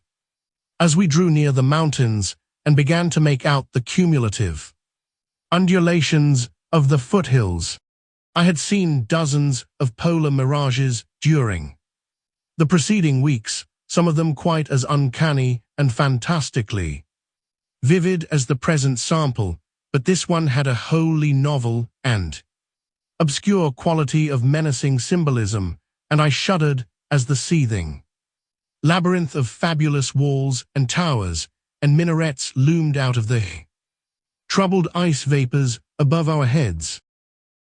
The effect was that of a cyclopean city of no architecture known to man or to human imagination, with vast aggregations of night-black masonry embodying monstrous perversions of geometrical laws. There were truncated cones, sometimes terraced or fluted, surmounted by tall cylindrical shafts here and there bulbously enlarged, and often capped with tiers of thinnish scalloped discs and strange, beetling, table-like constructions suggesting piles of multitudinous rectangular slabs or circular plates or five-pointed stars, with each one overlapping the one beneath. There were composite cones and pyramids, either alone or surmounting cylinders or cubes, or flatter, truncated cones and pyramids, and occasional needle-like spires in curious clusters of 5. All of these febrile structures seemed knit together by tubular bridges, crossing from one to the other at various dizzy heights, and the implied scale of the whole was terrifying and oppressive in its sheer giganticism. The general type of mirage was not unlike some of the wilder forms observed and drawn by the Arctic whaler Scoresby in 1820, but at this time and place, with those dark, unknown mountain peaks soaring stupendously ahead, that anomalous elderworld discovery in our minds, and the pall of probable disaster enveloping the greater part of our expedition, we all seemed to find in it a taint of latent malignity and infinitely evil portent. I was glad when the mirage began to break up, though in the process the various nightmare turrets and cones assumed distorted, temporary forms of even vaster hideousness. As the whole illusion dissolved to churning opalescence, we began to look earthward again and saw that our journey's end was not far off. The unknown mountains ahead rose dizzily up like a fearsome rampart of giants, their curious regularities showing with startling clearness. Even without a field glass, we were over the lowest foothills now, and could see amidst the snow, ice, and bare patches of their main plateau a couple of darkish spots which we took to be Lakes Camp and Boring. The higher foothills shot up between 5 and 6 miles away, forming a range almost distinct from the terrifying line of more than Himalayan peaks beyond them. At length ropes the student who had relieved McTigg at the controls began to head downward toward the left-hand dark spot whose size marked it as the camp. As he did so, McTigg sent out the last uncensored wireless message the world was to receive from our expedition. Everyone, of course, has read the brief and unsatisfying bulletins of the rest of our Antarctic sojourn. Some hours after our landing, we sent a guarded report of the tragedy we found and reluctantly announced the wiping out of the whole lake party. By the frightful wind of the preceding day or of the night before that, there were 11 known dead. Young Jedney was missing.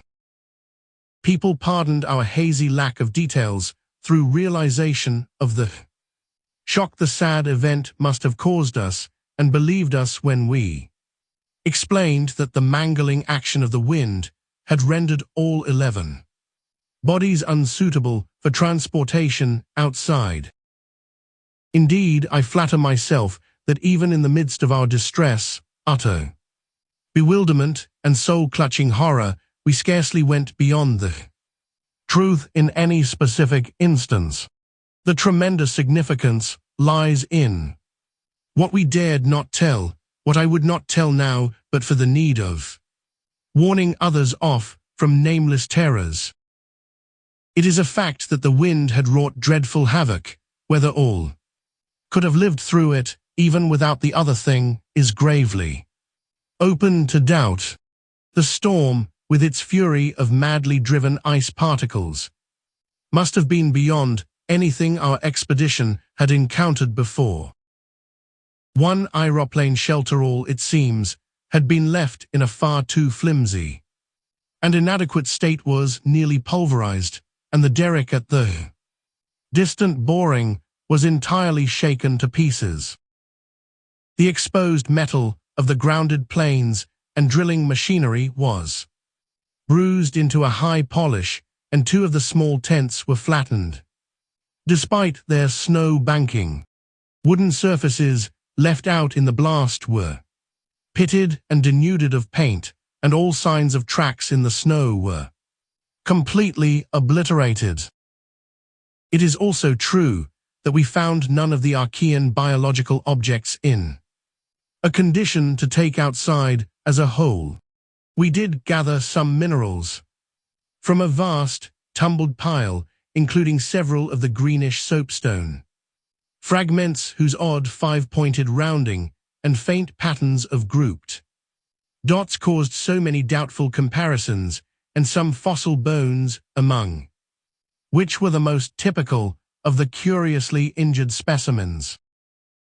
None of the dogs survived their hurriedly built snow enclosure near the camp being almost wholly destroyed. The wind may have done that, though the greater breakage on the side next to the camp, which was not the windward one, suggests an outward leap or break of the frantic beasts themselves. All 3 sledges were gone, and we have tried to explain that the wind may have blown them off into the unknown. The drill and ice melting machinery at the boring were too badly damaged to warrant salvage, so we used them to choke up that subtly disturbing gateway to the past, which Lake had blasted. We likewise left at the camp the 2 most shaken up of the planes. Since our surviving party had only 4 real pilots, Sherman, Danforth, McTigg, and ropes in all, with Danforth in a poor nervous shape to navigate.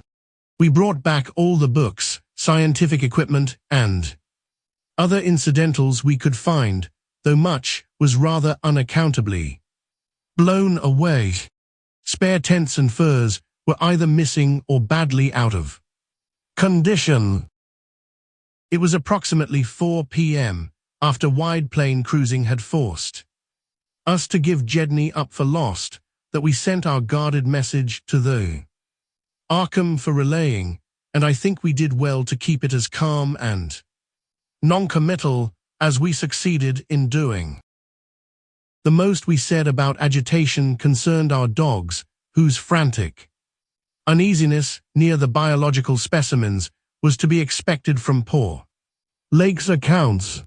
We did not mention, I think, their display of the same uneasiness when sniffing around the queer greenish soapstones and certain other objects in the disordered region, objects including scientific instruments, aeroplanes, and machinery, both at the camp and at the boring, whose parts had been loosened, moved, or otherwise tampered with by winds that must have harbored singular curiosity and investigativeness. About the 14 biological specimens, we were pardonably indefinite. We said that the only ones we discovered were damaged, but that enough was left of them to prove Lake's description wholly and impressively accurate. It was hard work keeping our personal emotions out of this matter, and we did not mention numbers or say exactly how we had found those which we did find. We had by that time agreed not to transmit anything suggesting madness on the part of Lake's men, and it surely looked like madness to find 6 imperfect monstrosities carefully buried upright in 9-foot snow grave under 5-pointed mounds, punched over with groups of dots in patterns exactly like those on the queer greenish soapstones dug up from Mesozoic or Tertiary times. The 8 perfect specimens mentioned by Lake seemed to have been completely blown away. We were careful, too, about the public's general peace of mind, hence Danforth and I said little about that frightful trip over the mountains. The next day, it was the fact that only a radically lightened plane could possibly cross a range of such height which mercifully limited that scouting tour to the 2 of us. On our return at 1 a.m., Danforth was close to hysterics, but kept an admirably stiff upper lip. It took no persuasion to make him promise not to show our sketches and the other things we brought away in our pockets, not to say anything more to the others than what we had agreed to relay outside, and to hide our camera films for private development later on, so that part of my present story will be as new to Peabody, McTighe, Ropes, Sherman, and the rest as it will be to that world in general. Indeed, Danforth is closer-mouthed than I, for he saw, or thinks he saw, one thing he will not tell even me. As all know, our report included a tale of a hard ascenter, confirmation of Lake's opinion that the great peaks are of Archean slate and other very primal crumpled strata unchanged since at least Middle Comanchean time, a conventional comment on the regularity of the clinging cube and rampart formations, a decision that the cave mouths indicate dissolved calcareous veins, a conjecture that certain slopes and passes would permit of the scaling and crossing of the entire range by seasoned mountaineers, and a remark that the mysterious other side holds a lofty and immense superplateau as ancient and unchanging as the mountains themselves, 20,000 feet in elevation, with grotesque rock formations protruding through a thin glacial layer, and with low, gradual foothills between the general plateau surface and the sheer precipices of the highest peaks. This body of data is in every respect true so far as it goes, and it completely satisfied the men at the camp. We laid our absence of 16 hours a longer time than our announced flying, landing, reconnoitering, and rock-collecting program called for to a long, mythical spell of adverse wind conditions, and told truly of our landing on the farther foothills. Fortunately, our tale sounded realistic and prosaic enough not to tempt any of the others into emulating our flight. Had any tried to do that, I would have used every ounce of my persuasion to stop them, and I do not know what Danforth would have done. While we were gone, Peabody, Sherman, Ropes, McTighe, and Williamson had worked like beavers over Lake's 2 best planes, fitting them again for use, despite the altogether unaccountable juggling of their operative mechanism. We decided to load all the planes the next morning and start back for our old base as soon as possible. Even though indirect, That was the safest way to work toward McMurdo Sound for a straight-line flight across the most utterly unknown stretches of the eon-dead continent would involve many additional hazards. Further exploration was hardly feasible in view of our tragic decimation and the ruin of our drilling machinery. The doubts and horrors around us which we did not reveal made us wish only to escape from this austral world of desolation and brooding madness as swiftly as we could. As the public knows, our return to the world was accomplished without further disasters. All planes reached the old base on the evening of the next day, January 27th, after a swift non-stop flight, and on the 28th we made McMurdo Sound in 2 laps, the one pause being very brief and occasioned by a faulty rudder in the furious wind over the ice shelf after we had cleared the Great Plateau. In 5 days more, the Arkham and Miskatonic, with all hands and equipment on board, were shaking clear of the thickening field ice and working up Ross Sea with the mocking mountains of Victoria Land looming westward against a troubled Antarctic sky and twisting the wind's wails into a wide-ranged musical piping which chilled my soul to the quick. Less than a fortnight later, we left the last hint of polar land behind us and thanked heaven that we were clear of a haunted, accursed realm, where life and death, space and time, have made black and blasphemous alliances in the unknown epochs since matter first writhed and swam on the planet's scarce-cooled crust. Since our return, we have all constantly worked to discourage Antarctic exploration and have kept certain doubts and guesses to ourselves with splendid unity and faithfulness. Even young Danforth, with his nervous breakdown, has not flinched or babbled to his doctors. Indeed, as I have said, there is one thing he thinks he alone saw, which he will not tell even me, though I think it would help his psychological state if he would consent to do so. It might explain and relieve much, though perhaps the thing was no more than the delusive aftermath of an earlier shock. That is the impression I gather after those rare, irresponsible moments when he whispers disjointed things to me, things which he repudiates vehemently as soon as he gets a grip on himself again. It will be hard work deterring others from the Great White South, and some of our efforts may directly harm our cause by drawing inquiring notice. We might have known from the first that human curiosity is undying and that the results we announced would be enough to spur others ahead on the same age-long pursuit of the unknown. Lake's reports of those biological monstrosities had aroused naturalists and paleontologists to the highest pitch, though we were sensible enough not to show the detached parts we had taken from the actual buried specimens or our photographs of those specimens as they were found. We also refrained from showing the more puzzling of the scarred bones and greenish soapstones, while Danforth and I have closely guarded the pictures we took or drew on the superplateau across the range and the crumpled things we smoothed, studied in terror, and brought away in our pockets.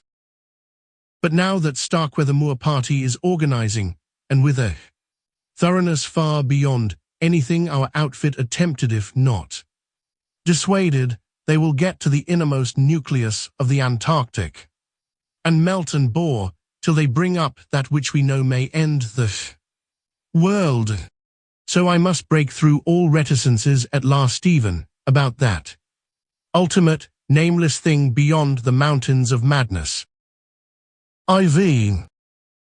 It is only with vast hesitancy and repugnance that I let my mind go back to Lake's camp and what we really found there, and to that other thing beyond the awful mountain wall. I have told of the wind-ravaged terrain, the damaged shelters, the disarranged machinery, the varied uneasiness of our dogs, the missing sledges and other items, the deaths of men and dogs, the absence of Jedni and the 6 insanely buried biological specimens, strangely sound in texture for all their structural injuries, from a world 40 million years dead. I do not recall whether I mentioned that upon checking up the Canaan bodies, we found one dog missing. We did not think much about that till later indeed, only Danforth and I have thought of it at all. The principal things I have been keeping back relate to the bodies, and to certain subtle points which may or may not lend a hideous and incredible kind of rationale to the apparent chaos. At the time, I tried to keep the men's minds off those points, for it was so much simpler, so much more normal to lay everything to an outbreak of madness on the part of some of Lake's party. From the look of things, that demon mountain wind must have been enough to drive any man mad in the midst of this center of all earthly mystery and desolation. The crowning abnormality, of course, was the condition of the bodies, men and dogs alike. They had all been in some terrible kind of conflict and were torn and mangled in fiendish and altogether inexplicable ways. Death, so far as we could judge, had in each case come from strangulation or laceration. The dogs had evidently started the trouble, for the state of their ill-built corral bore witness to its forcible breakage from within. It had been set some distance from the camp because of the hatred of the animals for those hellish archaean organisms, but the precaution seemed to have been taken in vain. When left alone in that monstrous wind behind flimsy walls of insufficient height, they must have stampeded, whether from the wind itself or from some subtle increasing odor emitted by the nightmare specimens, one could not say. But whatever had happened, it was hideous and revolting enough. Perhaps I had better put squeamishness aside and tell the worst at last, though with a categorical statement of opinion based on the first-hand observations and most rigid deductions of both Danforth and myself, that the then missing Jedni was in no way responsible for the loathsome horrors we found. I have said that the bodies were frightfully mangled. Now I must add that some were incised and subtracted from in the most curious, cold-blooded and inhuman fashion. It was the same with dogs and men. All the healthier, fatter bodies, quadrupedal or bipedal, had had their most solid masses of tissue cut out and removed as by a careful butcher, and around them was a strange sprinkling of salt taken from the ravaged provision chests on the plains, which conjured up the most horrible associations. The thing had occurred in one of the crude aeroplane shelters from which the plane had been dragged out, and subsequent winds had effaced all tracks which could have supplied any plausible theory. Scattered bits of clothing, roughly slashed from the human incision subjects, hinted no clues. It is useless to bring up the half-impression of certain faint snow prints in one shielded corner of the ruined enclosure, because that impression did not concern human prints at all, but was clearly mixed up with all the talk of fossil prints which poor Lake had been giving throughout the preceding weeks. One had to be careful of one's imagination in the lee of those overshadowing mountains of madness. As I have indicated, Jedni and one dog turned out to be missing in the end. When we came on that terrible shelter, we had missed 2 dogs and 2 men, but the fairly unharmed dissecting tent which we entered after investigating the monstrous grave, had something to reveal. It was not as Lake had left it, for the covered parts of the primal monstrosity had been removed from the improvised table. Indeed, we had already realized that one of the 6 imperfect and insanely buried things we had found, the one with the trace of a peculiarly hateful odor, must represent the collected sections of the entity which Lake had tried to analyze. On and around that laboratory table were strewn other things, and it did not take long for us to guess that those things were the carefully, though oddly and inexpertly dissected parts of one man and one dog.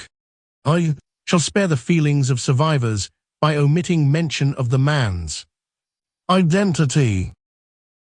Lake's anatomical instruments were missing, but there were evidences of their careful cleansing.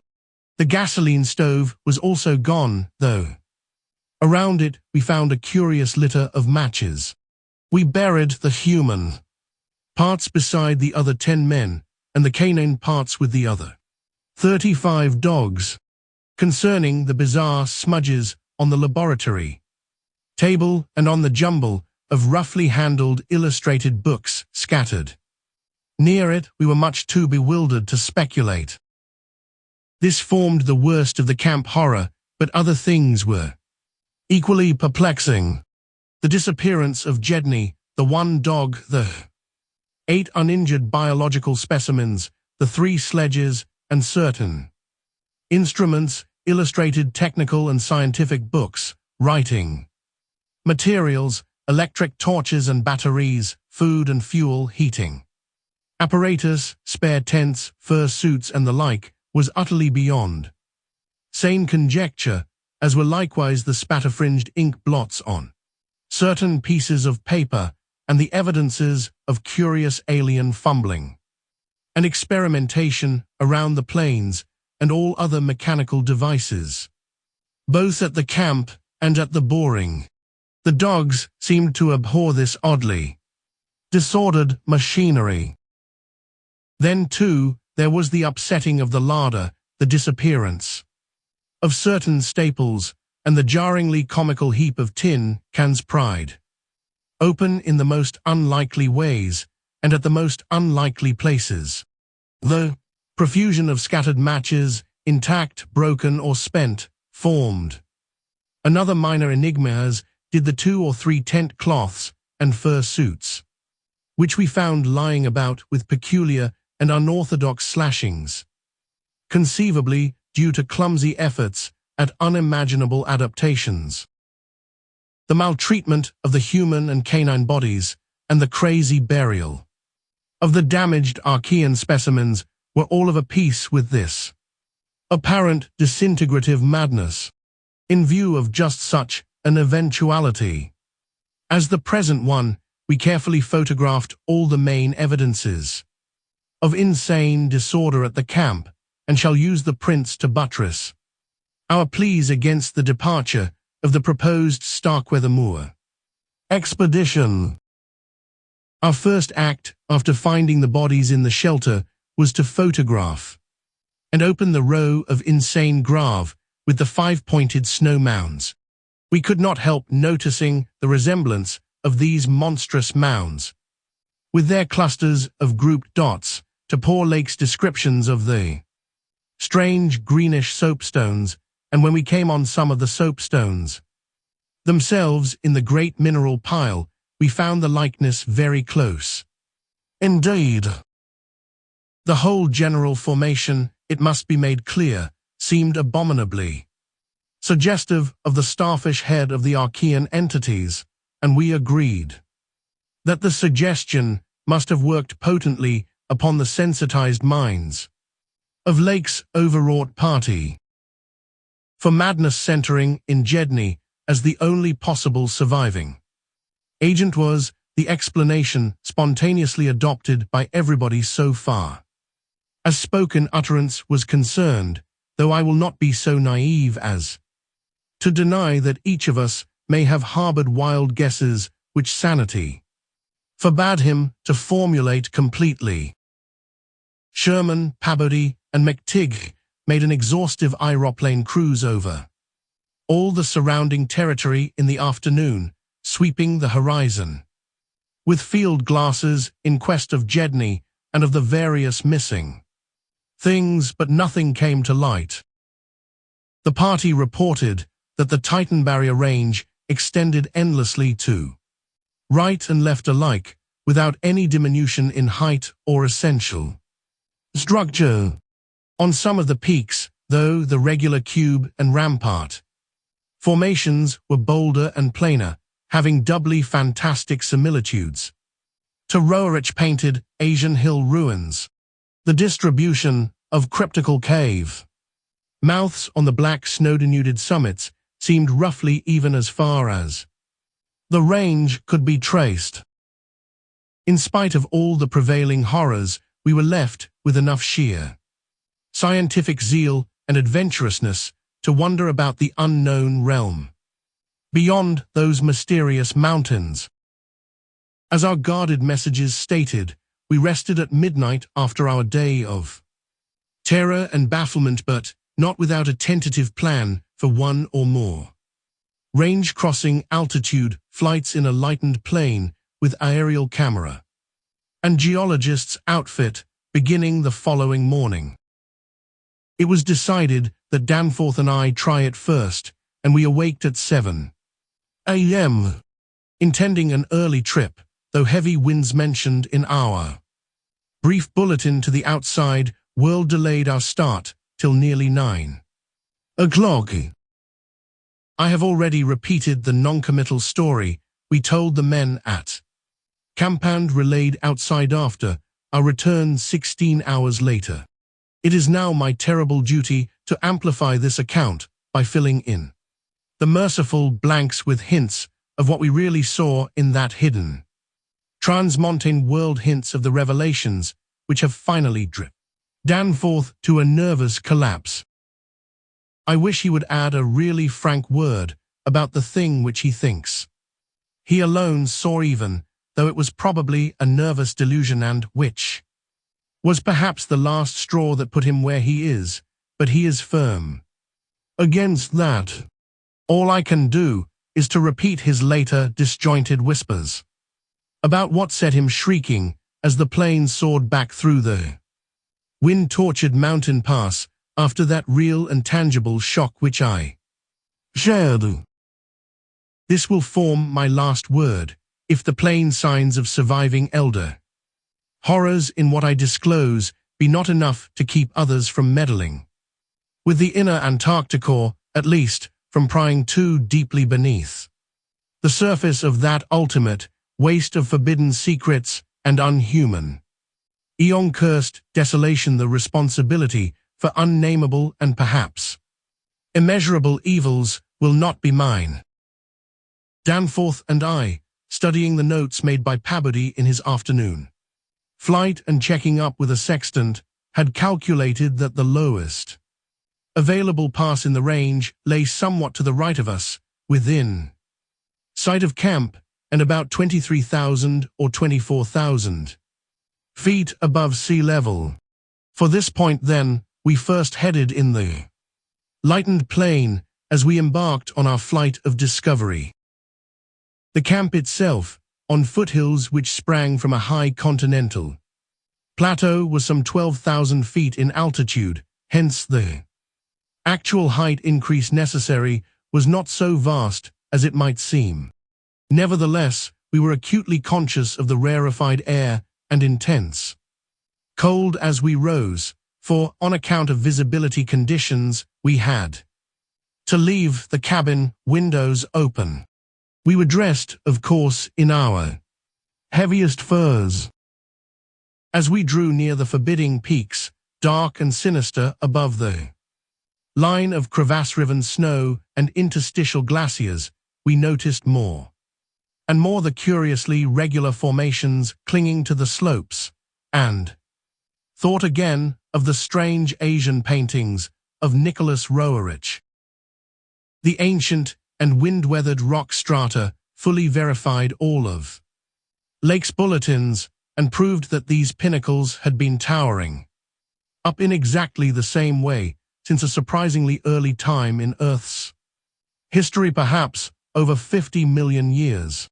How much higher they had once been, it was futile to guess, but everything about this strange region pointed to obscure atmospheric influences, unfavorable to change and calculated to retard the usual climatic processes of rock disintegration. But it was the mountainside tangle of regular cubes, ramparts, and cave mouths which fascinated and disturbed us most. I studied them with a field glass and took aerial photographs while Danforth drove, and at times I relieved him at the controls, though my aviation knowledge was purely an amateur's, in order to let him use the binoculars. We could easily see that much of the material of the things was a lightish Archean quartzite, unlike any formation visible over broad areas of the general surface, and that their regularity was extreme and uncanny to an extent which poor Lake had scarcely hinted. As he had said, their edges were crumbled and rounded from untold eons of savage weathering, but their preternatural solidity and tough material had saved them from obliteration. Many parts, especially those closest to the slopes, seemed identical in substance with the surrounding rock surface. The whole arrangement looked like the ruins of Machu Picchu in the Andes, or the primal foundation walls of Kish as dug up by the Oxford Field Museum expedition in 1929, and both Danforth and I obtained that occasional impression of separate cyclopean blocks, which Lake had attributed to his flight companion Carol. How to account for such things in this place was frankly beyond me, and I felt queerly humbled as a geologist. Igneous formations often have strange regularities, like the famous Giant's Causeway in Ireland, but this stupendous range, despite Lake's original suspicion of smoking cones, was above all else non-volcanic in evident structure. The curious cave mouths, near which the odd formation seemed most abundant, presented another, albeit a lesser puzzle because of their regularity of outline. They were, as Lake's bulletin had said, often approximately square or semicircular, as if the natural orifices had been shaped to greater symmetry by some magic hand. Their numerousness and wide distribution were remarkable, and suggested that the whole region was honeycombed with tunnels dissolved out of limestone strata. Such glimpses as we secured did not extend far within the caverns, but we saw that they were apparently clear of stalactites and stalagmites. Outside, those parts of the mountain slopes adjoining the apertures seemed invariably smooth and regular, and Danforth thought that the slight cracks and pittings of the weathering tended toward unusual patterns. Filled as he was with the horrors and strangenesses discovered at the camp, he hinted that the pittings vaguely resembled those baffling groups of dots sprinkled over the primeval greenish soapstones, so hideously duplicated on the madly conceived snow mounds above those 6 buried monstrosities. We had risen gradually in flying over the higher foothills and along toward the relatively low pass we had selected. As we advanced, we occasionally looked down at the snow and ice of the land route, wondering whether we could have attempted the trip with the simpler equipment of earlier days.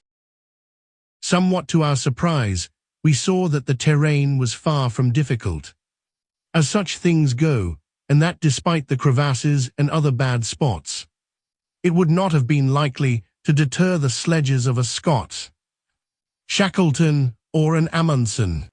Some of the glaciers appeared to lead up to Wind-bared passes with unusual continuity, and upon reaching our chosen pass we found that its case formed no exception.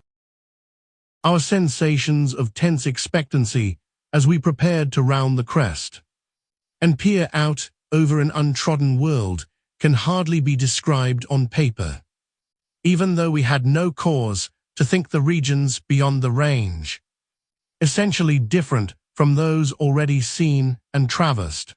The touch of evil mystery in these barrier mountains and in the beckoning sea of opalescent sky glimpsed betwixt their summits was a highly subtle and attenuated matter not to be explained in literal words.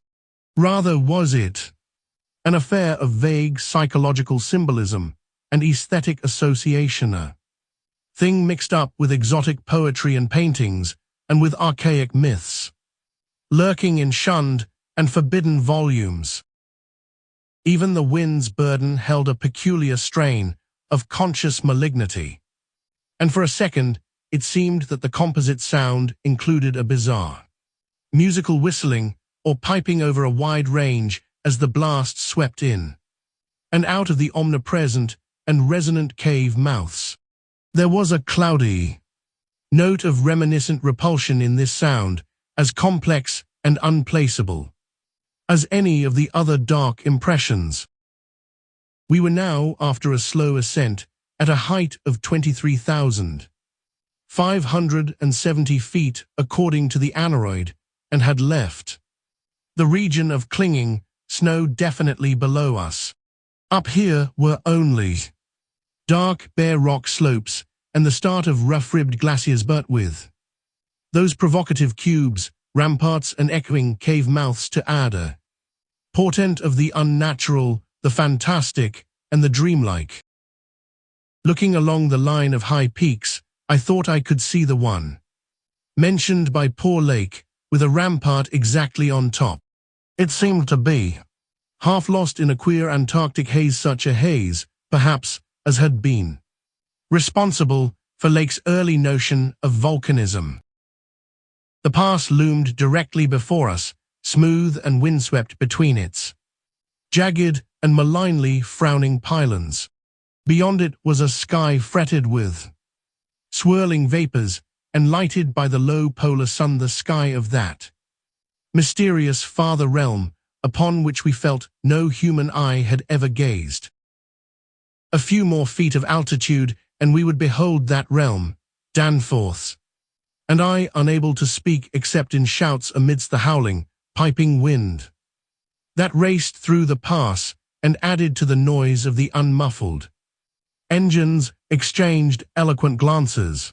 And then, having gained those last few feet, we did indeed stare across the momentous divide and over the unsampled secrets of an elder and utterly alien earth. I think that both of us simultaneously cried out in mixed awe, wonder, terror, and disbelief in our own senses as we finally cleared the pass and saw what lay beyond. Of course, we must have had some natural theory in the back of our heads to steady our faculties for the moment. Probably we thought of such things as the grotesquely weathered stones of the Garden of the Gods in Colorado, or the fantastically symmetrical, wind-carved rocks of the Arizona desert. Perhaps we even half thought the sight a mirage-like that we had seen the morning before on first approaching those mountains of madness. We must have had some such normal notions to fall back upon as our eyes swept that limitless, tempest-scarred plateau and grasped the almost endless labyrinth of colossal, regular, and geometrically eurythmic stone masses which reared their crumbled and pitted crests above a glacial sheet not more than 40 or 50 feet deep at its thickest and in places obviously thinner. The effect of the monstrous sight was indescribable, for some fiendish violation of known natural law seemed certain at the outset. Here, on a hellishly ancient tableland fully 20,000 feet high, and in a climate deadly to habitation since a pre-human age not less than 500,000 years ago, they're stretched nearly to the vision's limit, a tangle of orderly stone, which only the desperation of mental self-defense could possibly attribute to any but a conscious and artificial cause. We had previously dismissed, so far as serious thought was concerned, any theory that the cubes and ramparts of the mountainsides were other than natural in origin. How could they be otherwise when man himself could scarcely have been differentiated from the great apes at the time when this region succumbed to the present unbroken reign of glacial death? Yet now the sway of reason seemed irrefutably shaken, for this cyclopean maze of squared, curved, and angled blocks had features which cut off all comfortable refuge. It was, very clearly, the blasphemous city of the mirage in stark, objective, and ineluctable reality. That damnable portent had had a material basis after all. There had been some horizontal stratum of ice dust in the upper air, and this shocking stone survival had projected its image across the mountains according to the simple laws of reflection. Of course, the phantom had been twisted and exaggerated and had contained things which the real source did not contain, yet now as we saw that real source we thought it even more hideous and menacing than its distant image.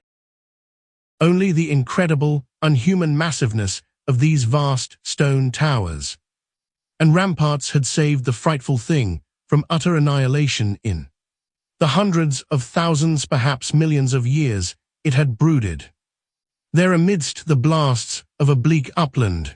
Corona mundi roof of the world. All sorts of fantastic phrases sprang to our lips as we looked dizzily down at the unbelievable spectacle.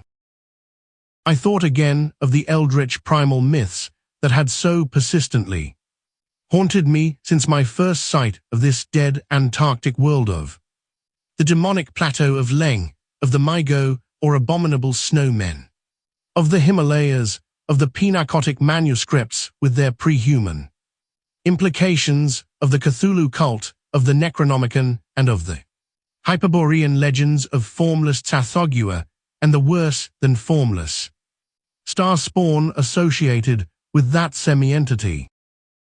For boundless miles in every direction the thing stretched off with very little thinning, indeed, as our eyes followed it to the right and left along the base of the low, gradual foothills which separated it from the actual mountain rim. We decided that we could see no thinning at all except for an interruption at the left of the pass through which we had come. We had merely struck, at random, a limited part of something of incalculable extent.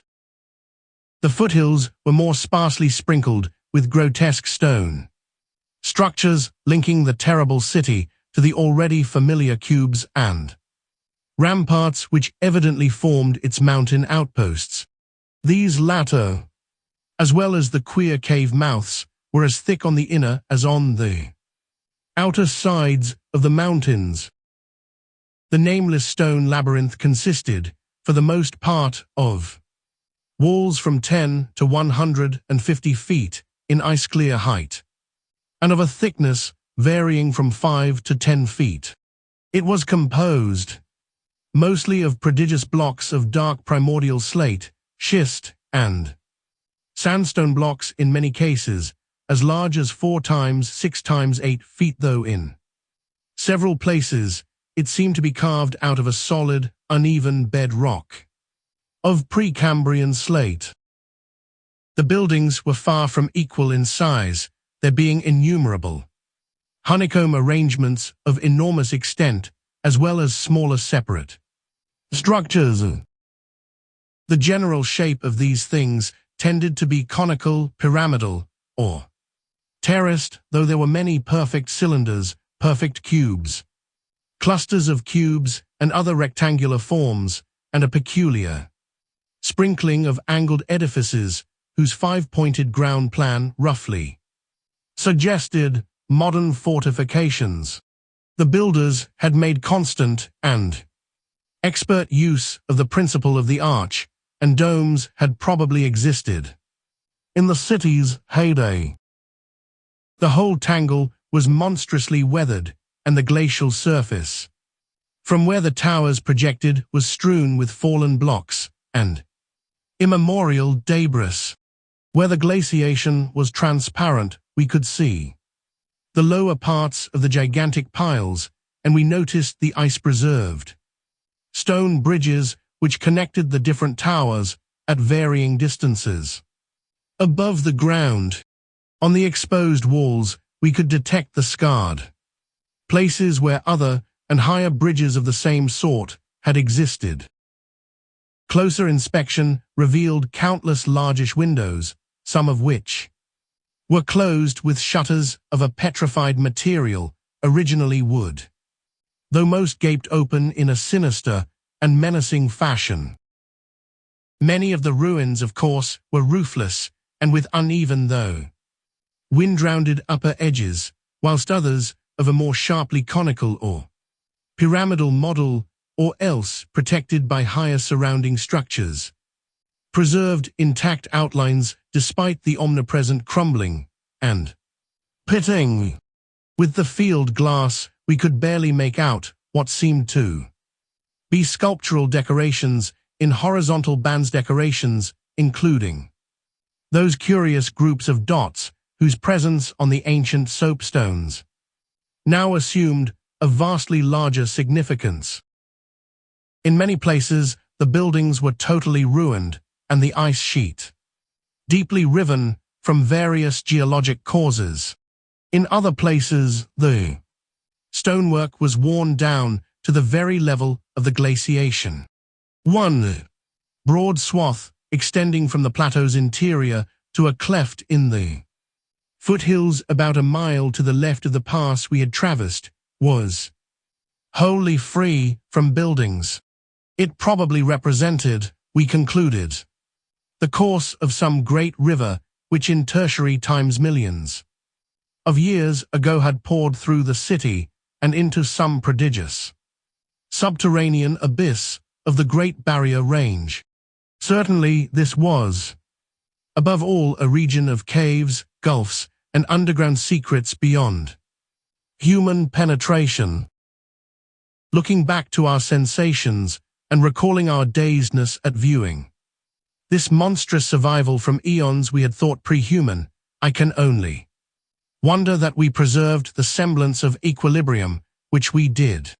Of course, we knew that something chronology, scientific theory, or our own consciousness was woefully awry, yet we kept enough poise to guide the plane, observe many things quite minutely, and take a careful series of photographs which may yet serve both us and the world in good stead. In my case, ingrained scientific habit may have helped, for above all my bewilderment and sense of menace, there burned a dominant curiosity to fathom more of this age-old secret, to know what sort of beings had built and lived in this incalculably gigantic place, and what relation to the general world of its time, or of other times, so unique concentration of life could have had. For this place could be no ordinary city. It must have formed the primary nucleus and center of some archaic and unbelievable chapter of Earth's history, whose outward ramifications, recalled only dimly in the most obscure and distorted myths, had vanished utterly amidst the chaos of terrene convulsions long before any human race we know had shambled out of apedom. Here sprawled a Paleogean megalopolis, compared with which the fabled Atlantis and Lemuria, Camorium and Usildurum, and Olathoe in the land of Loma are recent things of today, not even of yesterday.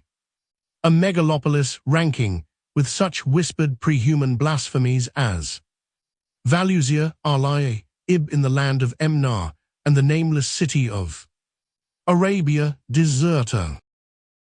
As we flew above that tangle of stark Titan towers, my imagination sometimes escaped all bounds and roved aimlessly in realms of fantastic associations, even weaving links betwixt this lost world and some of my own wildest dreams concerning the mad horror at the camp. The plane's fuel tank, in the interest of greater lightness, had been only partly filled, hence we now had to exert caution in our explorations. Even so, however, we covered an enormous extent of ground, or rather, air, after swooping down to a level where the wind became virtually negligible. There seemed to be no limit to the mountain range or to the length of the frightful stone city which bordered its inner foothills.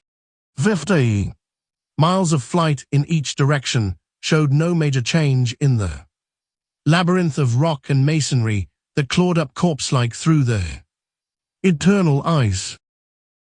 There were, though, some highly absorbing diversifications, such as the carvings on the canyon where that broad river had once pierced the foothills and approached its sinking place in the Great Range. The headlands at the stream's entrance had been boldly carved into cyclopean pylons, and something about the ridgy, barrel-shaped designs stirred up oddly vague, hateful, and confusing semi-remembrances in both Danforth and me. We also came upon several star-shaped open spaces, evidently public squares, and noted various undulations in the terrain.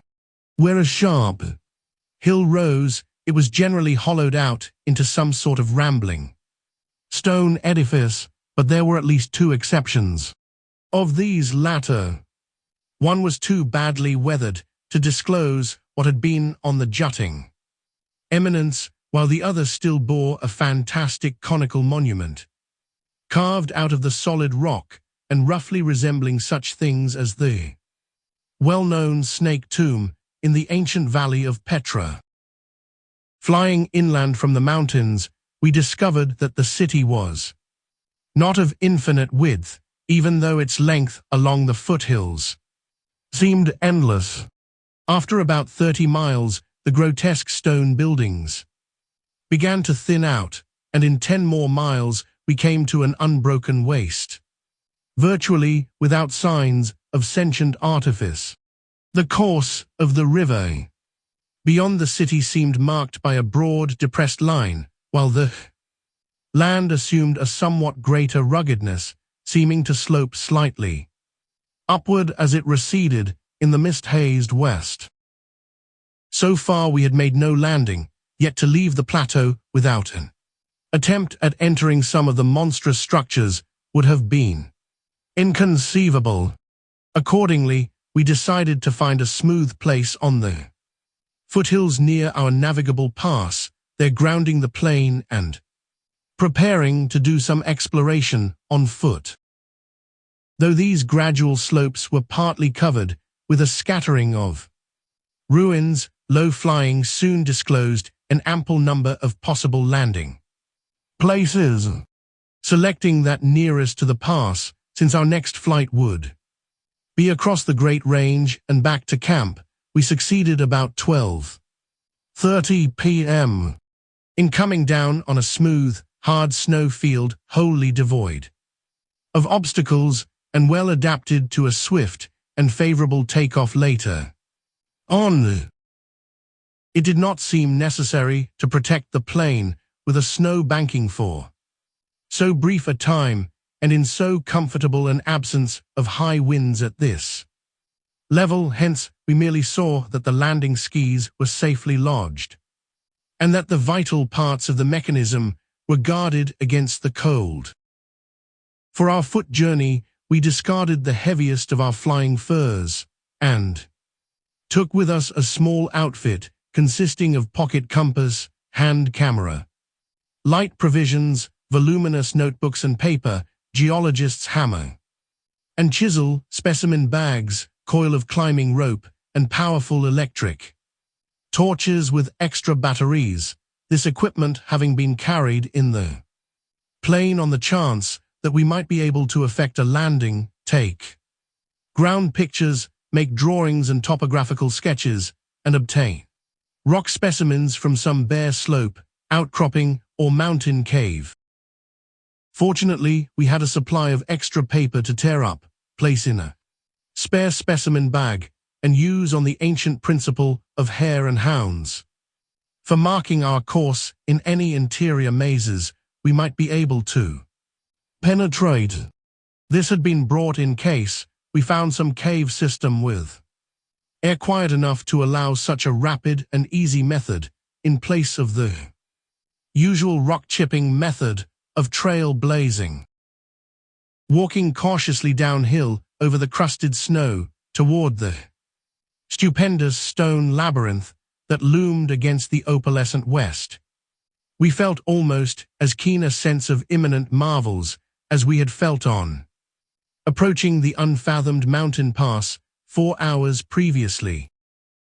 True, we had become visually familiar with the incredible secret concealed by the barrier peaks, yet the prospect of actually entering primordial walls reared by conscious beings perhaps millions of years ago before any known race of men could have existed was none the less awesome and potentially terrible in its implications of cosmic abnormality. Though the thinness of the air at this prodigious altitude made exertions somewhat more difficult than usual, both Danforth and I found ourselves bearing up very well and felt equal to almost any task which might fall to our lot. It took only a few steps to bring us to a shapeless, ruin-worn level. With the snow, while 10 or 15 rods farther on there was a huge, roofless rampart still complete in its gigantic five-pointed outline, and rising to an irregular height of 10 or 11 feet.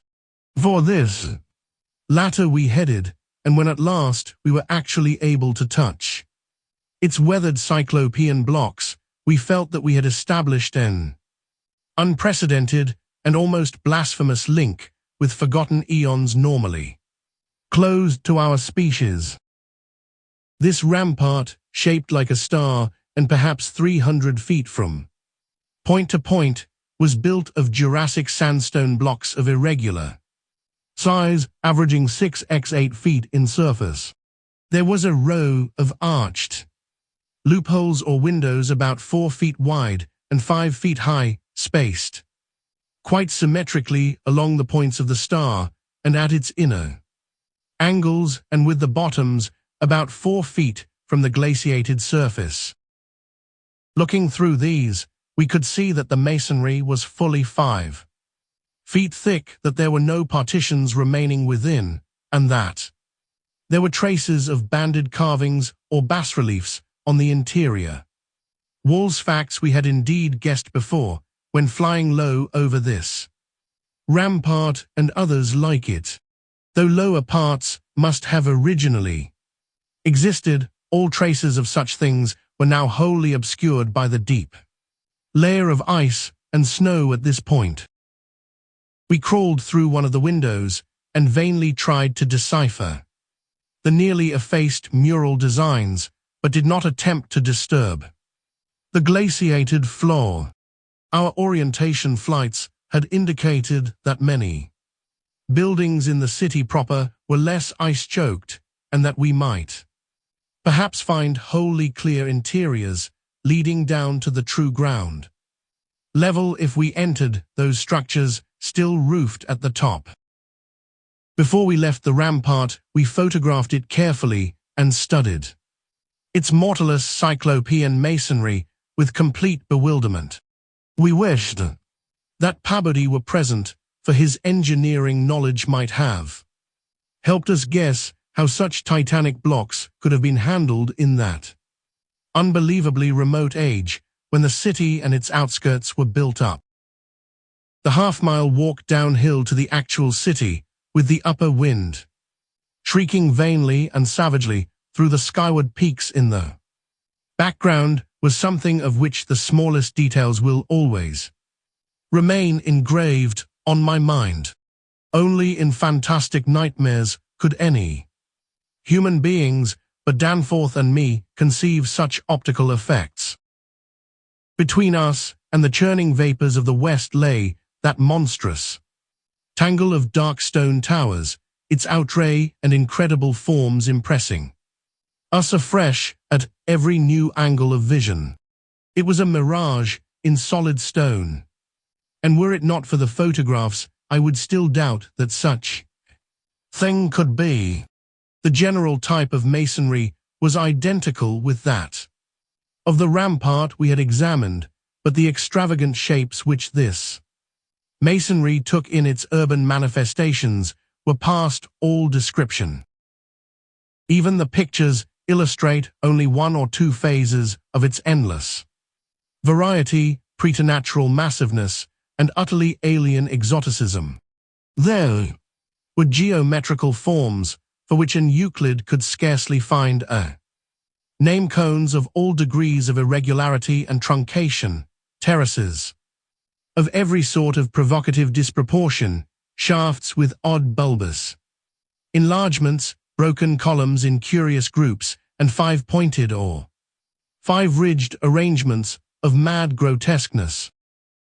As we drew nearer, we could see beneath certain transparent parts of the ice sheet and detect some of the tubular stone bridges that connected the crazily sprinkled structures at various heights of orderly streets. There seemed to be none, the only broad open swath being a mile to the left, where the ancient river had doubtless flowed through the town into the mountains. Our field glasses showed the external, horizontal bands of nearly effaced sculptures and dot groups to be very prevalent, and we could half imagine what the city must once have looked like, even though most of the roofs and tower tops had necessarily perished. As a whole, it had been a complex tangle of twisted lanes and alleys, all of them deep canyons, and some little better than tunnels because of the overhanging masonry or overarching bridges. Now outspread below us, it loomed like a dream fantasy against a westward mist through whose northern end the low, reddish Antarctic sun of early afternoon was struggling to shine, and when, for a moment, that sun encountered a denser obstruction and plunged the scene into temporary shadow, the effect was subtly menacing in a way I can never hope to depict. Even the faint howling and piping of the unfelt wind in the great mountain passes behind us took on a wilder note of purposeful malignity. The last stage of our descent to the town was unusually steep and abrupt, and a rock outcropping at the edge where the grade changed led us to think that an artificial terrace had once existed there. Under the glaciation, we believed there must be a flight of steps or its equivalent. When at last we plunged into the town itself, clambering over fallen masonry and shrinking from the oppressive nearness and dwarfing height of omnipresent crumbling and pitted walls, our sensations again became such that I marvel at the amount of self-control we retained. Danforth was frankly jumpy and began making some offensively irrelevant speculations about the horror at the camp, which I resented all the more because I could not help sharing certain conclusions forced upon us by many features of this morbid survival from nightmare antiquity. The speculations worked on his imagination too, for in one place where a debris-littered alley turned a sharp corner, he insisted that he saw faint traces of ground markings which he did not like, whilst elsewhere he stopped to listen to a subtle, imaginary sound. From some undefined pointer muffled musical piping, he said, not unlike that of the wind in the mountain caves, yet somehow disturbingly different. The ceaseless five-pointedness of the surrounding architecture and of the few distinguishable mural arabesques had a dimly sinister suggestiveness we could not escape, and gave us a touch of terrible subconscious certainty concerning the primal entities which had reared and dwelt in this unhallowed place. Nevertheless, our scientific and adventurous souls were not wholly dead, and we mechanically carried out our program of chipping specimens from all the different rock types represented in the masonry. We wished a rather full set in order to draw better conclusions regarding the age of the place. Nothing in the great outer walls seemed to date from later than the Jurassic and Comanchean periods, nor was any piece of stone in the entire place of a greater recency than the Pliocene age. In stark certainty, we were wandering amidst a death which had reigned at least 500,000 years, and in all probability even longer. As we proceeded through this maze of stone-shadowed twilight, we stopped at all available apertures to study interiors and investigate entrance possibilities. Some were above our reach, whilst others led only into ice-choked ruins as unroofed and barren as the rampart on the hill. One, though spacious and inviting, opened on a seemingly bottomless abyss without visible means of descent. Now and then we had a chance to study the petrified wood of a surviving shutter, and were impressed by the fabulous antiquity implied in the still discernible grain. These things had come from Mesozoic gymnosperms and conifers especially, Cretaceous cycads, and from fan palms and early angiosperms of plainly tertiary date. Nothing definitely later than the Pliocene could be discovered. In the placing of these shutters, whose edges showed the former presence of queer and long-vanished hinges, usage seemed to be varied, some being on the outer and some on the inner side of the deep embrasures. They seemed to have become wedged in place, thus surviving the rusting of their former and probably metallic fixtures and fastenings. After a time, we came across a row of windows in the bulges of a colossal five-edged cone of undamaged apex which led into a vast, well-preserved room with stone flooring, but these were too high in the room to permit descent without a rope. We had a rope with us, but did not wish to bother with this 20-foot drop unless obliged to, especially in this thin plateau air where great demands were made upon the hard action. This enormous room was probably a hall or concourse of some sort, and our electric torches showed bold, distinct, and potentially startling sculptures arranged round the walls in broad, horizontal bands, separated by equally broad strips of conventional arabesques. We took careful note of this spot, planning to enter here unless a more easily gained interior was encountered.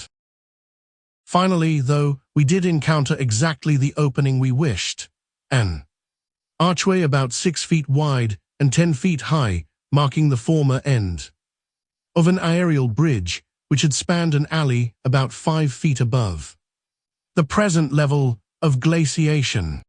These archways, of course, were flush with upper-story floors, and in this case, one of the floors still existed. The building thus accessible was a series of rectangular terraces, on our left facing westward. That across the alley, where the other archway yawned, was a decrepit cylinder with no windows and with a curious bulge about 10 feet above the aperture. It was totally dark inside, and the archway seemed to open on a well of illimitable emptiness. Heaped debris made the entrance to the vast left-hand building doubly easy, yet for a moment we hesitated before taking advantage of the long-wished chance. For though we had penetrated into this tangle of archaic mystery, it required fresh resolution to carry us actually inside a complete and surviving building of a fabulous elder world, whose nature was becoming more and more hideously plain to us. In the end, however, we made the plunge and scrambled up over the rubble into the gaping embrasure. The floor beyond was of great slate slabs and seemed to form the outlet of a long, high corridor with sculptured walls.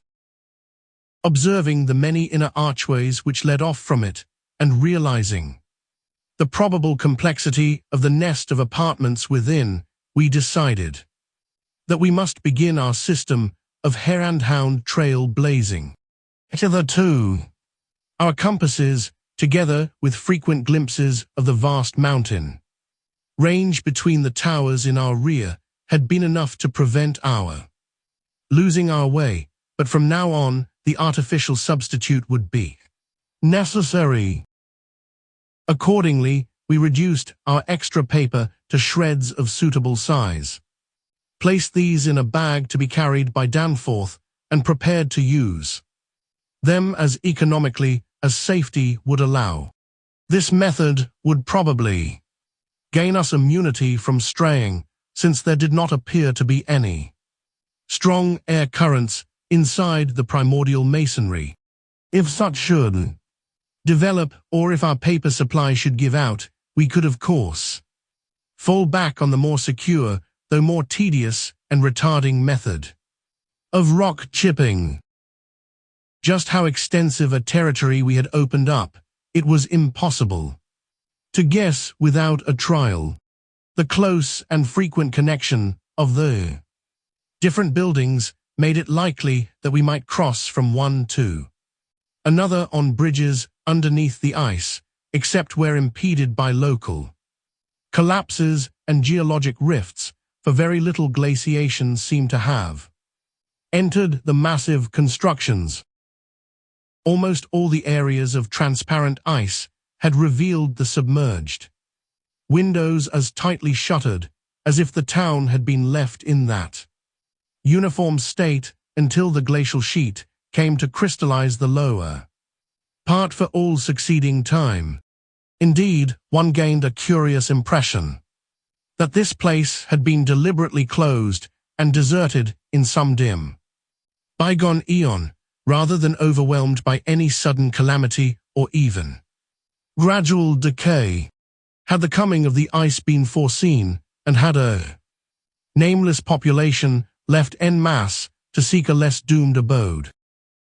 The precise physiographic conditions attending the formation of the ice sheet at this point would have to wait for later solution. It had not very plainly been a grinding drive. Perhaps the pressure of accumulated snows had been responsible, and perhaps some flood from the river or from the bursting of some ancient glacial dam in the Great Range had helped to create the special state now observable. Imagination could conceive almost anything in connection with this place.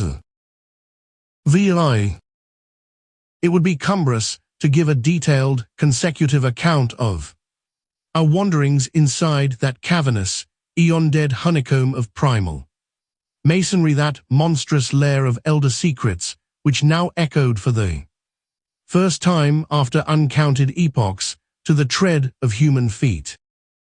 This is especially true because so much of the horrible drama and revelation came from a mere study of the omnipresent mural carvings. Our flashlight photographs of those carvings will do much toward proving the truth of what we are now disclosing, and it is lamentable that we had not a larger film supply with us. As it was, we made crude notebook sketches of certain salient features after all our films were used up. The building which we had entered was one of great size and elaborateness, and gave us an impressive notion of the architecture of that nameless geologic past. The inner partitions were less massive than the outer walls, but on the lower levels were excellently preserved. Labyrinthine complexity, involving curiously irregular differences in floor levels, characterized the entire arrangement, and we should certainly have been lost at the very outset but for the trail of torn paper left behind us. We decided to explore the more decrepit upper parts first of all, hence climbed aloft in the maze for a distance of some 100 feet, to where the topmost tier of chambers yawned snowily and ruinously open to the polar sky. Ascent was effected over the steep, transversely ribbed stone ramps or inclined planes, which everywhere served in lieu of stairs. The rooms we encountered were of all imaginable shapes and proportions, ranging from five-pointed stars to triangles and perfect cubes. It might be safe to say that their general average was about 30 × 30 feet in floor area and 20 feet in height, though many larger apartments existed. After thoroughly examining the upper regions and the glacial level, we descended, story by story, into the submerged part, where indeed we soon saw we were in a continuous maze of connected chambers and passages probably leading over unlimited areas outside this particular building. The cyclopean massiveness and giganticism of everything about us became curiously oppressive, and there was something vaguely but deeply unhuman in all the contours, dimensions, proportions, decorations, and constructional nuances of the blasphemously archaic stonework. We soon realized from what the carvings revealed that this monstrous city was many million years old. We cannot yet explain the engineering principles used in the anomalous balancing and adjustment of the vast rock masses, though the function of the arch was clearly much relied on. The rooms we visited were wholly bare of all portable contents, a circumstance which sustained our belief in the city's deliberate desertion. The prime decorative feature was the almost universal system of mural sculpture, which tended to run in continuous horizontal bands 3 feet wide and arranged from floor to ceiling in alternation, with bands of equal width given over to geometrical arabesques. There were exceptions to this rule of arrangement, but its preponderance was overwhelming. Often, however, a series of smooth cartouches containing oddly patterned groups of dots would be sunk along one of the arabesque bands. The technique we soon saw was mature, accomplished, and aesthetically evolved to the highest degree of civilized mastery, though utterly alien in every detail to any known art tradition of the human race. In delicacy of execution, no sculpture I have ever seen could approach it. The minutest details of elaborate vegetation or of animal life were rendered with astonishing vividness, despite the bold scale of the carvings, whilst the conventional designs were marvels of skillful intricacy. The arabesques displayed a profound use of mathematical principles and were made up of obscurely symmetrical curves and angles based on the quantity of 5. The pictorial bands followed a highly formalized tradition and involved a peculiar treatment of perspective, but had an artistic force that moved us profoundly, notwithstanding the intervening gulf of vast geologic periods. Their method of design hinged on a singular juxtaposition of the cross section with the two-dimensional silhouette, and embodied an analytical psychology beyond that of any known race of antiquity. It is useless to try to compare this art with any represented in our museums. Those who see our photographs will probably find its closest analogue in certain grotesque conceptions of the most daring futurists. The arabesque tracery consisted altogether of depressed lines, whose depth on unweathered walls varied from 1 to 2 inches. When cartouches with dot groups appeared evidently as inscriptions in some unknown and primordial language and alphabet, the depression of the smooth surface was perhaps 1.5 inches, and of the dots perhaps 1/2 inch more. The pictorial bands were in countersunk low relief, their background being depressed about 2 inches from the original wall surface. In some specimens, marks of a former coloration could be detected, though for the most part the untold eons had disintegrated and banished any pigments which may have been applied. The more one studied the marvelous technique, the more one admired the things beneath their strict conventionalization. One could grasp the minute and accurate observation and graphic skill of the artists, and indeed the very conventions themselves served to symbolize and accentuate the real essence or vital differentiation of every object delineated. We felt, too, that besides these recognizable excellences there were others lurking beyond the reach of our perceptions.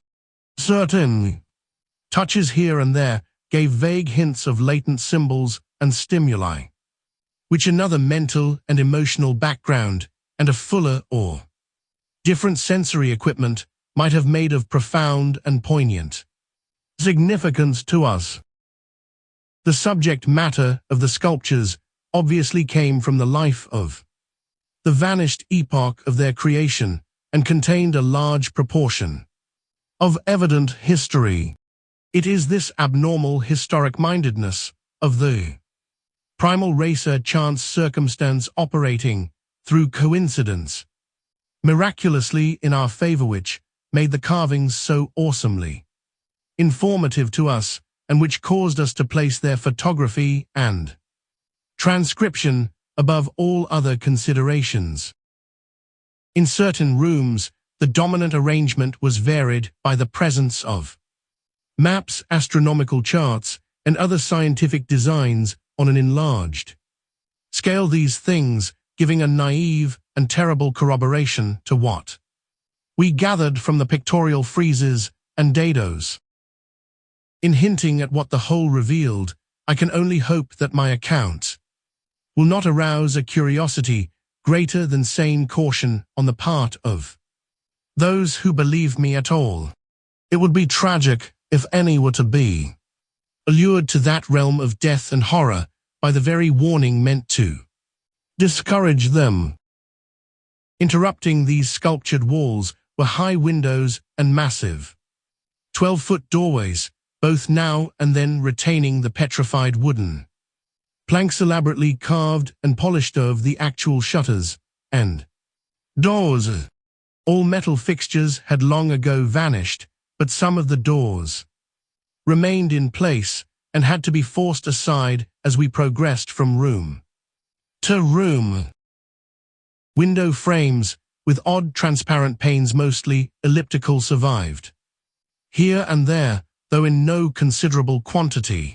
There were also frequent niches of great magnitude, generally empty, but once in a while containing some bizarre object carved from green soapstone, which was either broken or perhaps held too inferior to warrant removal. Other apertures were undoubtedly connected with bygone mechanical facilities, heating, lighting, and the like of a sort suggested in many of the carvings. Ceilings tended to be plain, but had sometimes been inlaid with green soapstone or other tiles, mostly fallen now. Floors were also paved with such tiles, though plain stonework predominated.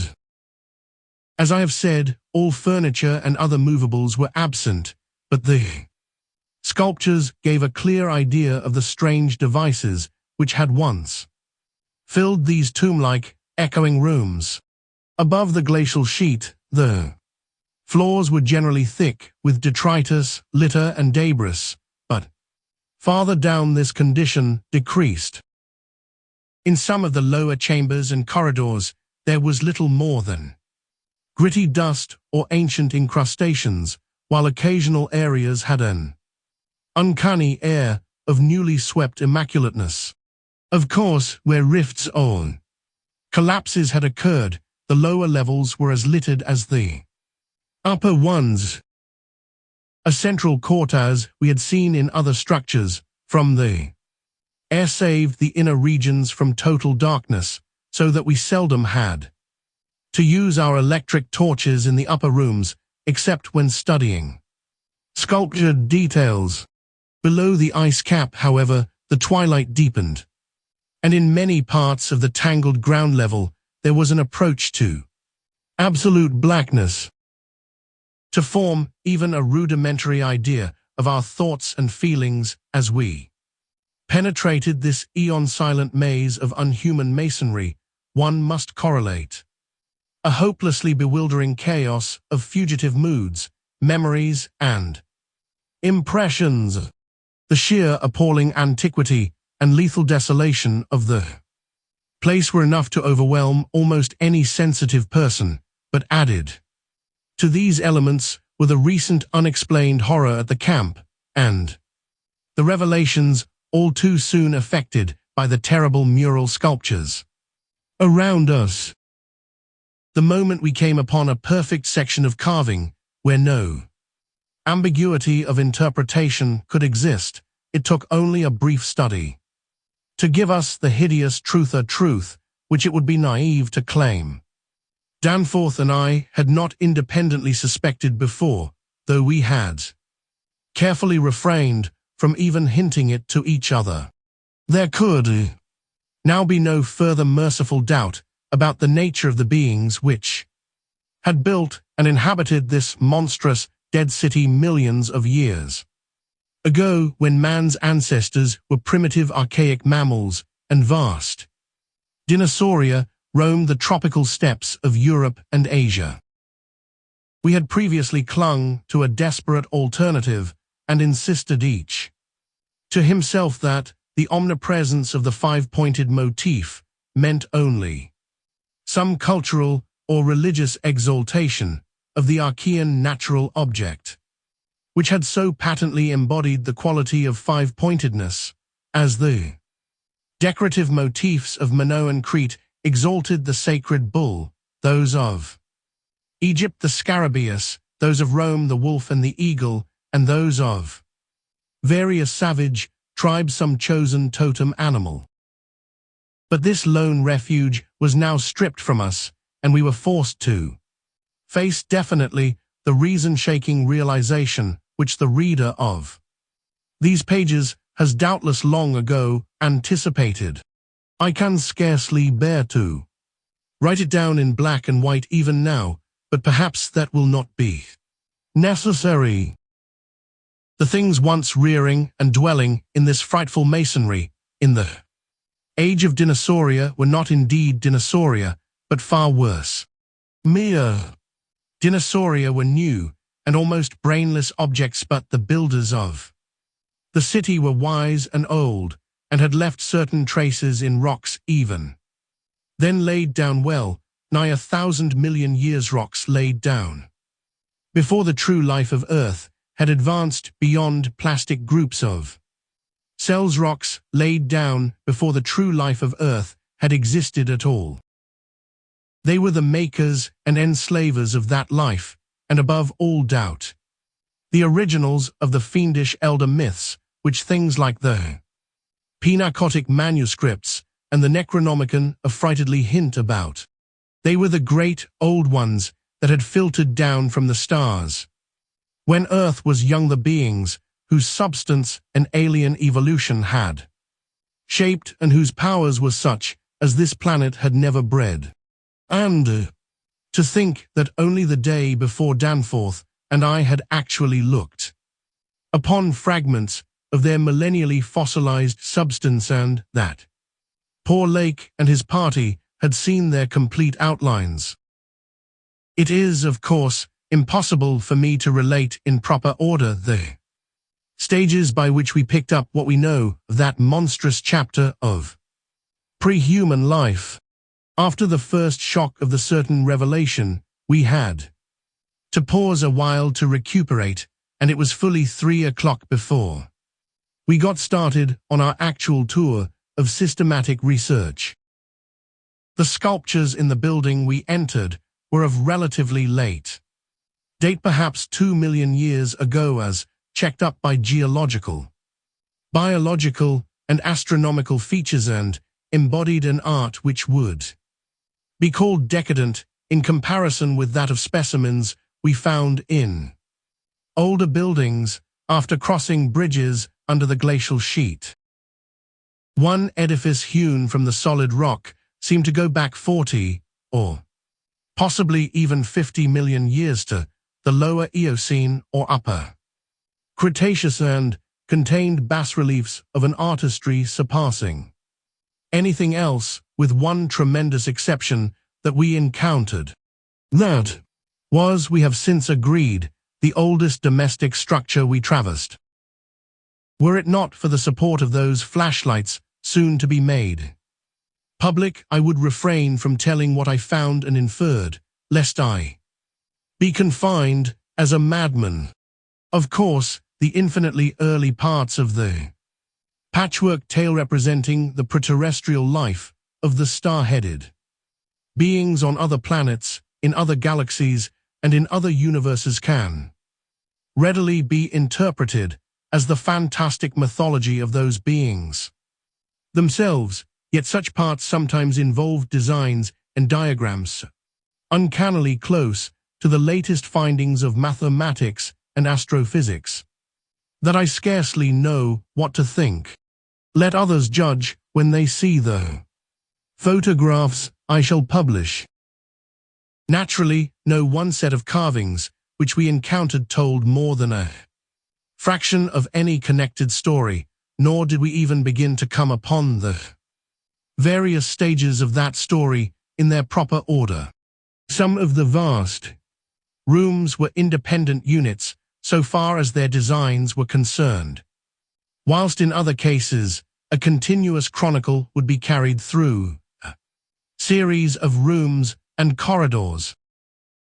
The best of the maps and diagrams were on the walls of a frightful abyss below even the ancient ground leveler cavern, perhaps 200 feet square and 60 feet high, which had almost undoubtedly been an educational center of some sort. There were many provoking repetitions of the same material in different rooms and buildings, since certain chapters of experience and certain summaries or phases of racial history had evidently been favorites with different decorators or dwellers. Sometimes, though variant versions of the same theme proved useful in settling debatable points and filling up gaps. I still wonder that we deduced so much in the short time at our disposal. Of course, we even now have only the barest outline, and much of that was obtained later on from a study of the photographs and sketches we made. It may be the effect of this later study, the revived memories and vague impressions acting in conjunction with his general sensitiveness, and with that final, supposed horror glimpse whose essence he will not reveal even to me, which has been the immediate source of Danforth's present breakdown. But it had to be, for we could not issue our warning intelligently without the fullest possible information, and the issuance of that warning is a prime necessity. Certain lingering influences in that unknown Antarctic world of disordered time and alien natural law make it imperative that further exploration be discouraged. VII. The full story, so far as deciphered, will eventually appear in an official bulletin of Miskatonic University. Here I shall sketch only the salient highlights in a formless, rambling way. Myth or otherwise, the sculptures told of the coming of those star-headed things to the nascent, lifeless Earth out of cosmic space, their coming, and the coming of many other alien entities, such as at certain times embark upon spatial pioneering.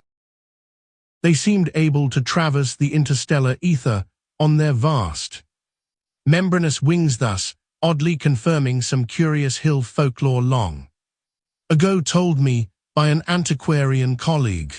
They had lived under the sea a good deal, building fantastic cities and fighting terrific battles with nameless adversaries by means of intricate devices, employing unknown principles of energy. Evidently, their scientific and mechanical knowledge far surpassed man's today, though they made use of its more widespread and elaborate forms only when obliged to. Some of the sculptures suggested that they had passed through a stage of mechanized life on other planets, but had receded upon finding its effects emotionally unsatisfying. Their preternatural toughness of organization and simplicity of natural wants made them peculiarly able to live on a high plane without the more specialized fruits of artificial manufacture, and even without garments except for occasional protection against the elements. It was under the sea, at first for food and later for other purposes, that they first created Earth life using available substances, according to long-known methods. The more elaborate experiments came after the annihilation of various cosmic enemies. They had done the same thing on other planets, having manufactured not only necessary foods, but certain multicellular protoplasmic masses capable of molding their tissues into all sorts of temporary organs under hypnotic influence, and thereby forming ideal slaves to perform the heavy work of the community. These viscous masses were without doubt what Abdul-Hazred whispered about as the Shoggoths in his frightful Necronomicon, though even that mad Arab had not hinted that any existed on Earth except in the dreams of those who had chewed a certain alkaloidal herb. When the star-headed old ones on this planet had synthesized their simple food forms and bred a good supply of Shoggoths, they allowed other cell groups to develop into other forms of animal and vegetable life for sundry purposes, extirpating any whose presence became troublesome. With the aid of the Shoggoths, whose expansions could be made to lift prodigious weights, the small, low cities under the sea grew to vast and imposing labyrinths of stone, not unlike those which later rose on land. Indeed, the highly adaptable old ones had lived much on land in other parts of the universe and probably retained many traditions of land construction. As we studied the architecture of all these sculptured Paleogean cities, including that whose eon-dead corridors we were even then traversing, we were impressed by a curious coincidence which we have not yet tried to explain, even to ourselves. The tops of the buildings, which in the actual city around us had of course been weathered into shapeless ruins ages ago, were clearly displayed in the bas-reliefs, and showed vast clusters of needle-like spires, delicate finials on certain cone and pyramid apexes, and tiers of thin, horizontal, scalloped discs capping cylindrical shafts. This was exactly what we had seen in that monstrous and portentous mirage cast by a dead city when such skyline features had been absent for thousands and tens of thousands of years, which loomed on our ignorant eyes across the unfathomed mountains of madness as we first approached poor Lake's ill-fated camp. Of the life of the old ones, both under the sea and after part of them migrated to land, volumes could be written.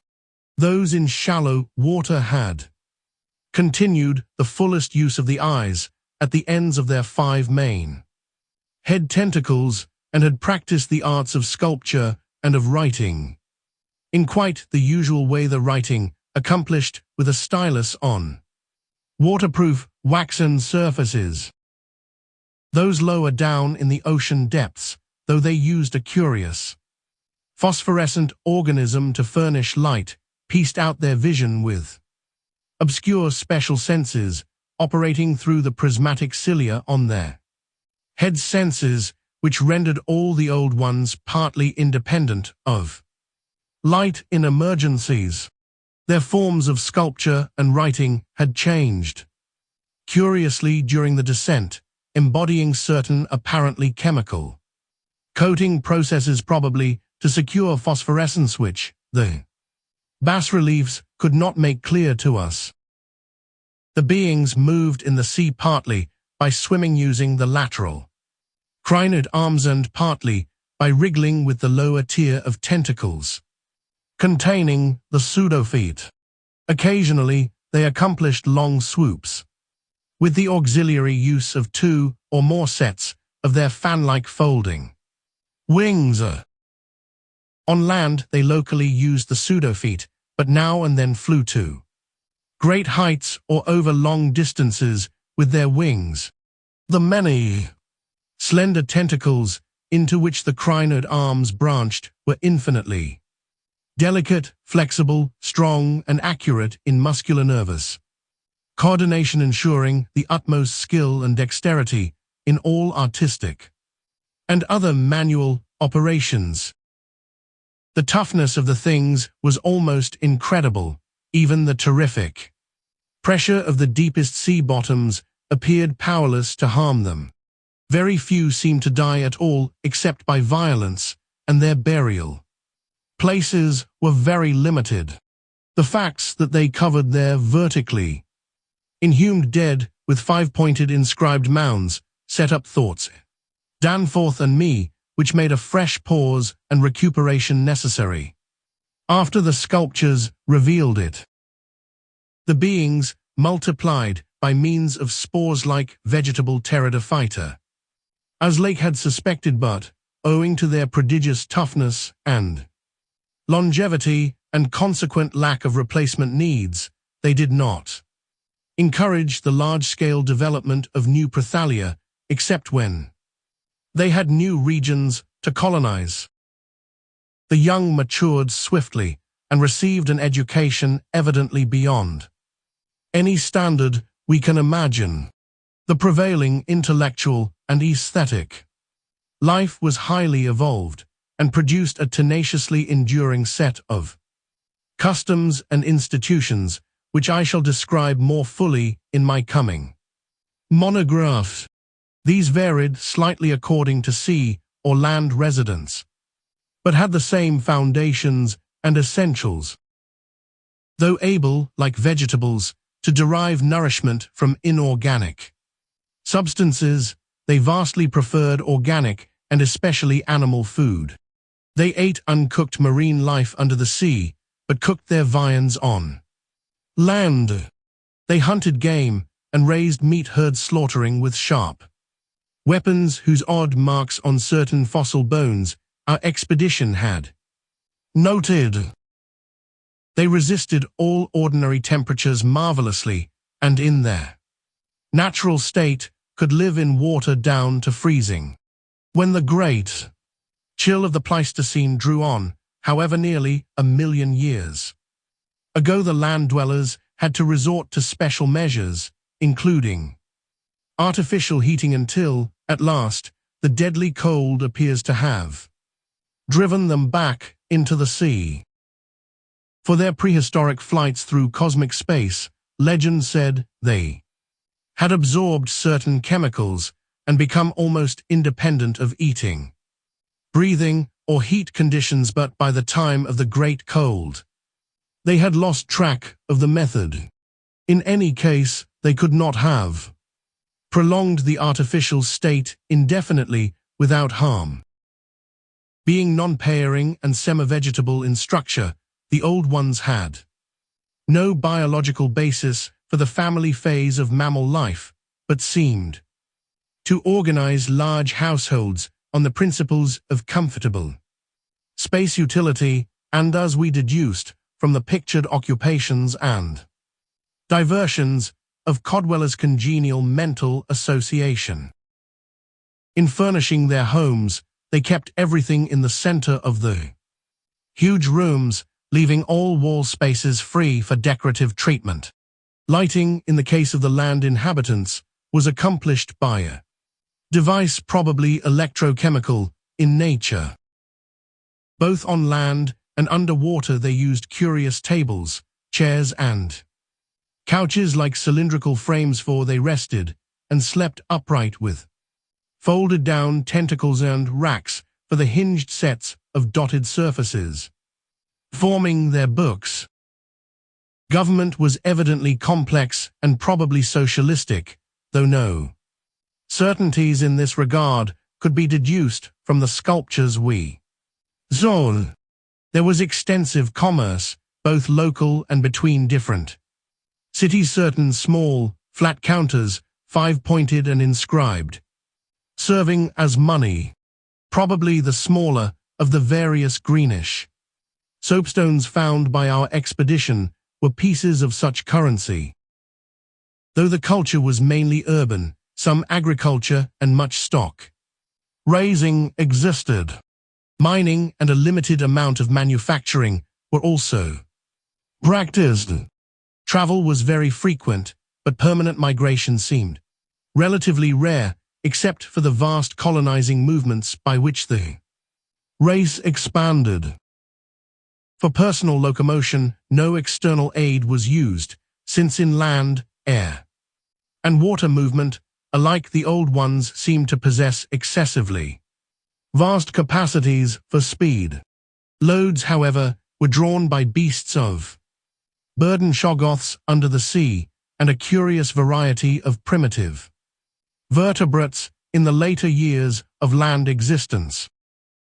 These vertebrates, as well as an infinity of other life forms, animal and vegetable, marine, terrestrial, and aerial, were the products of unguided evolution, acting on life cells made by the Old Ones, but escaping beyond their radius of attention.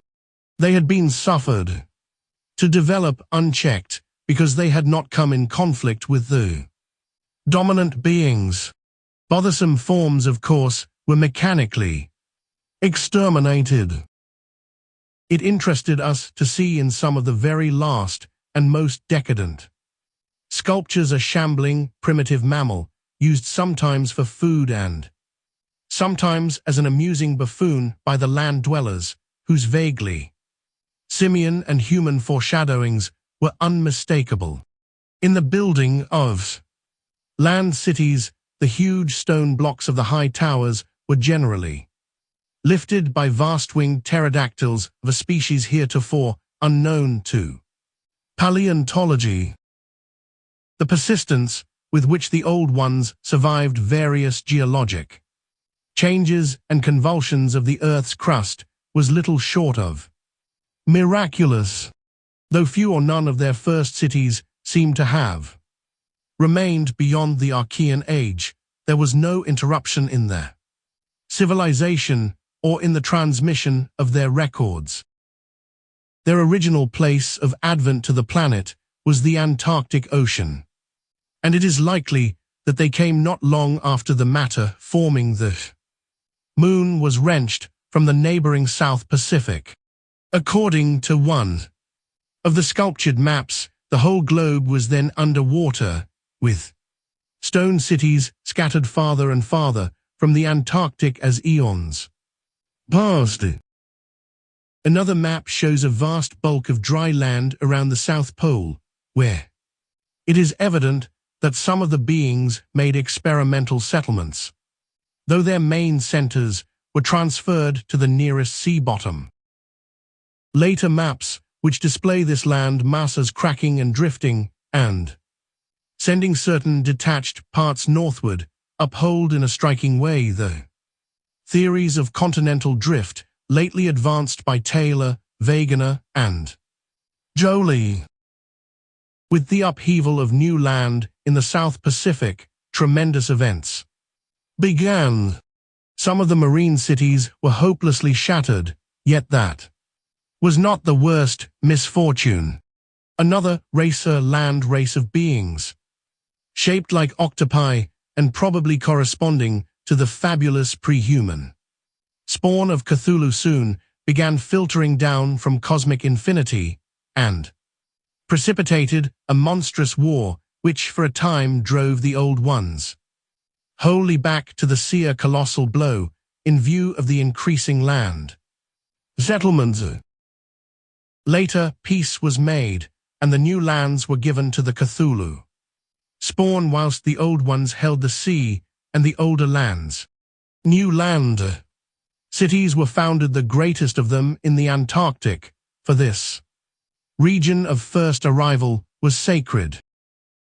From then on, as before, the Antarctic remained the center of the Old One's civilization, and all the cities built there by the Cthulhu spawn were blotted out. Then suddenly, the lands of the Pacific sank again, taking with them the frightful stone city of Arlaye and all the cosmic octopi, so that the Old Ones were again supreme on the planet, except for one shadowy fear about which they did not like to speak. At a rather later age, their cities dotted all the land and water areas of the globe, hence the recommendation in my coming monograph that some archaeologists make systematic borings with Peabody's type of apparatus in certain widely separated regions. The steady trend down the ages was from water to lander movement, encouraged by the rise of new land masses, though the ocean was never wholly deserted. Another cause of the landward movement was the new difficulty in breeding and managing the shoggoths, upon which successful sea life depended.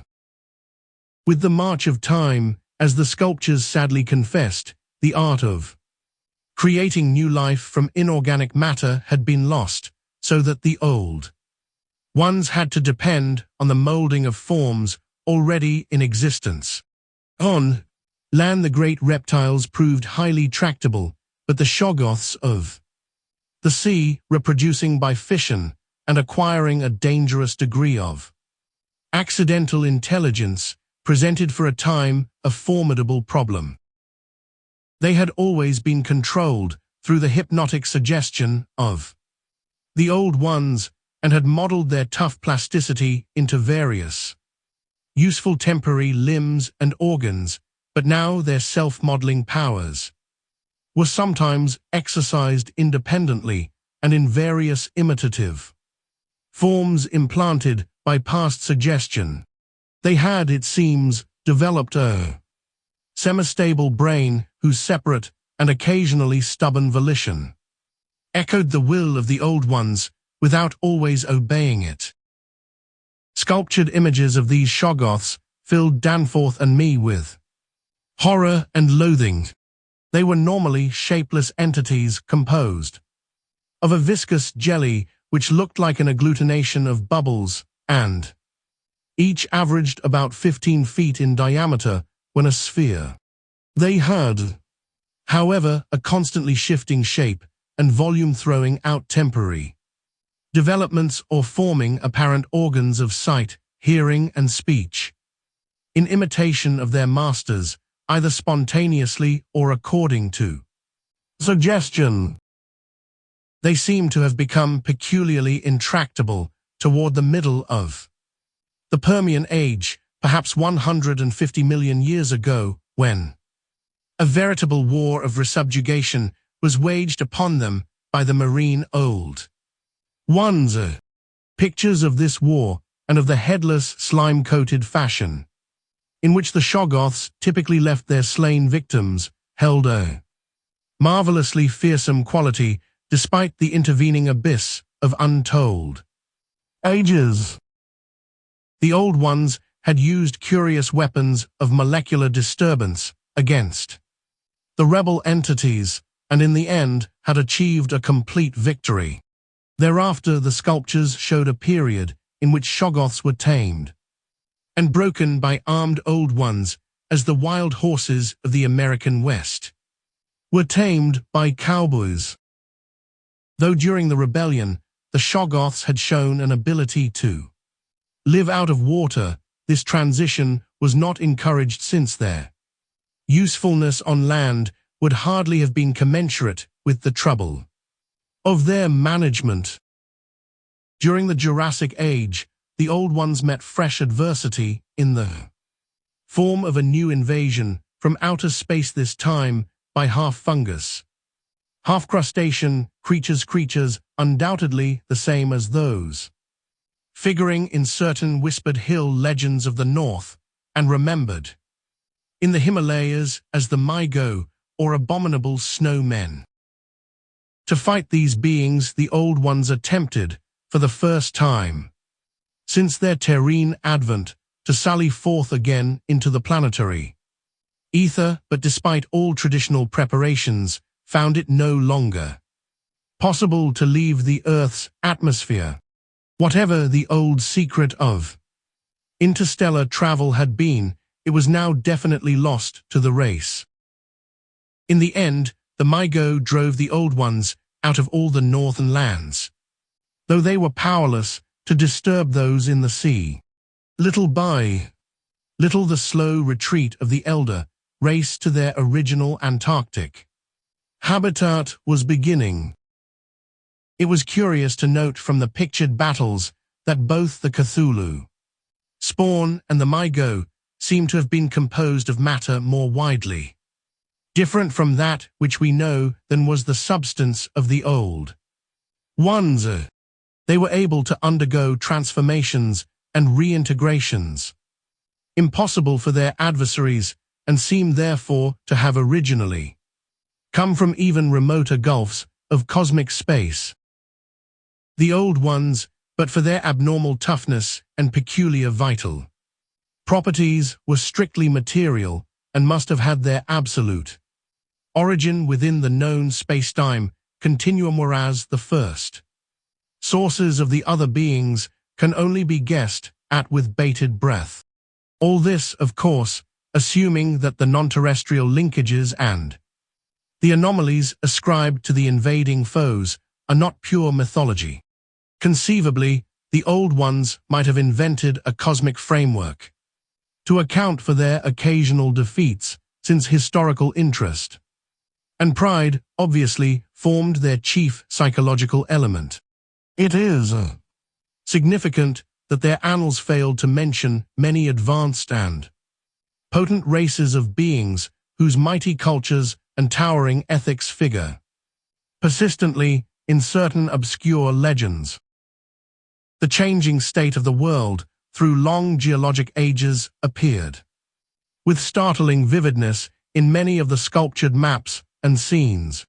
In certain cases, existing science will require revision, while in other cases its bold deductions are magnificently confirmed.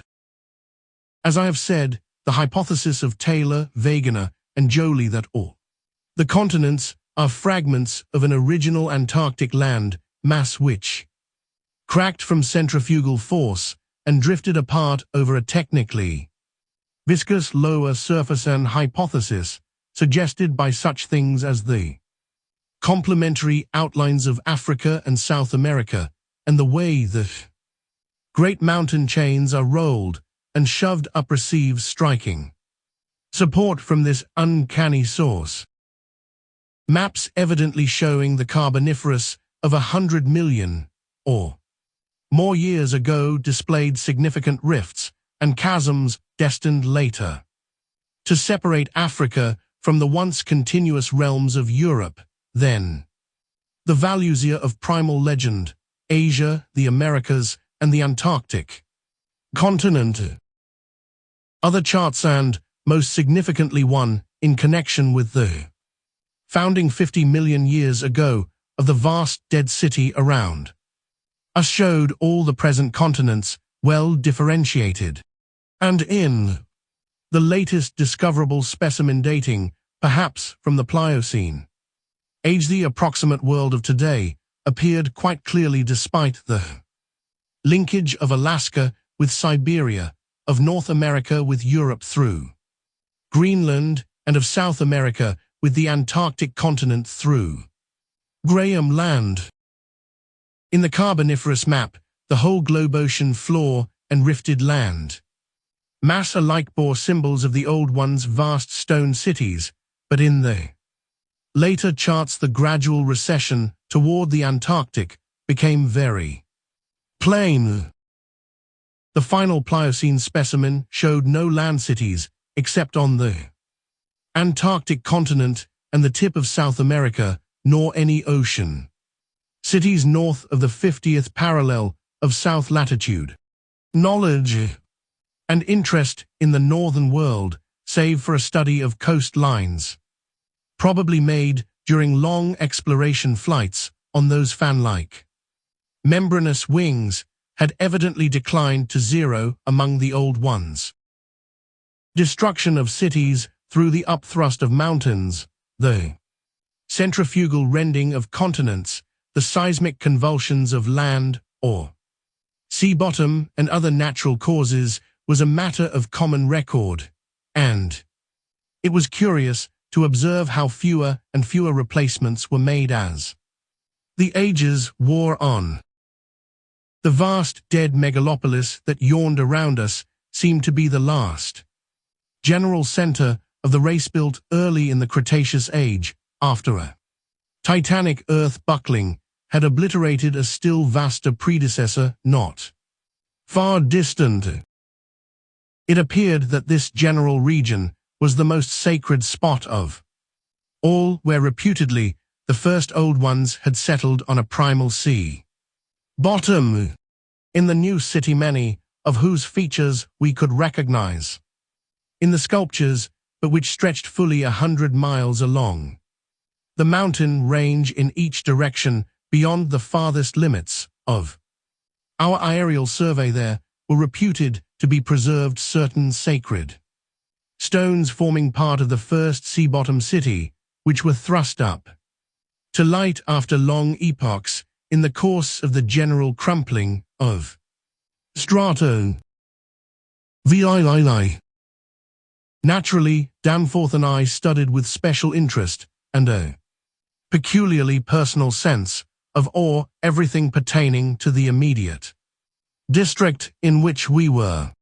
Of this local material, there was naturally a vast abundance. On the tangled ground level of the city, we were lucky enough to find a house of very late date whose walls, though somewhat damaged by a neighboring rift, contained sculptures of decadent workmanship carrying the story of the region much beyond the Pliocene map, whence we derived our last general glimpse of the pre-human world. This was the last place we examined in detail, since what we found there set upon us a fresh, immediate objective. Certainly, we were in one of the strangest, weirdest, and most terrible of all the corners of Earth's globe. Of all existing lands, it was infinitely the most ancient. The conviction grew upon us that this hideous upland must indeed be the fabled nightmare plateau of Leng, which even the mad author of the Necronomicon was reluctant to discuss. The great mountain chain was tremendously long, starting as a low range at Luitpold Land on the coast of Weddell Sea and virtually crossing the entire continent. The really high part stretched in a mighty arc from about latitude 82 degrees E, longitude 60 degrees to latitude 70 degrees, east longitude 115 degrees, with its concave side toward our camp and its seaward end, in the region of that long, ice-locked coast whose hills were glimpsed by Wilkes and Mawson at the Antarctic Circle. Yet even more monstrous exaggerations of nature seemed disturbingly close at hand. I have said that these peaks are higher than the Himalayas, but the sculptures forbid me to say that they are Earth's highest. That grim honor is beyond doubt reserved for something which half the sculptures hesitated to record at all, whilst others approached it with obvious repugnance and trepidation. It seems that there was one part of the ancient land, the first part, that ever rose from the waters after the earth had flung off the moon, and the old ones had seeped down from the stars which had come to be, shunned as vaguely and namelessly evil. Cities built there had crumbled before their time and had been found suddenly deserted. Then, when the first great earth buckling had convulsed the region, the Comanchean age, a frightful line of peaks had shot suddenly up amidst the most appalling din and chaos, and earth had received her loftiest and most terrible mountains. If the scale of the carvings was correct, these abhorred things must have been much over 40,000 feet high, radically vaster than even the shocking mountains of madness we had crossed. They extended, it appeared, from about latitude 77 degrees, longitude 70 degrees, to latitude 70 degrees.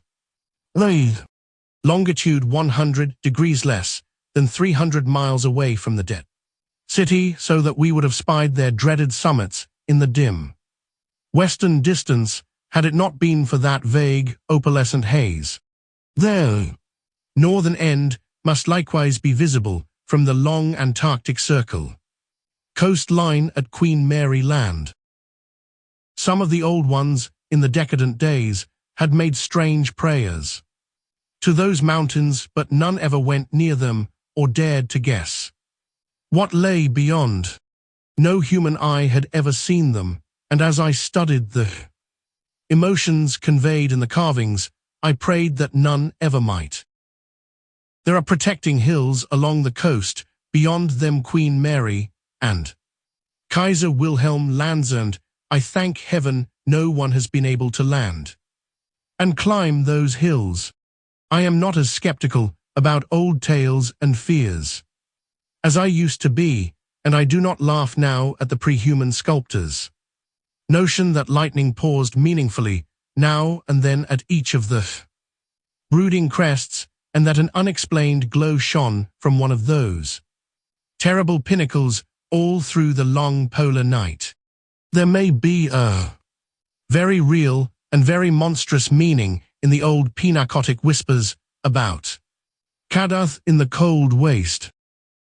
But the terrain close at hand was hardly less strange, even if less namelessly accursed.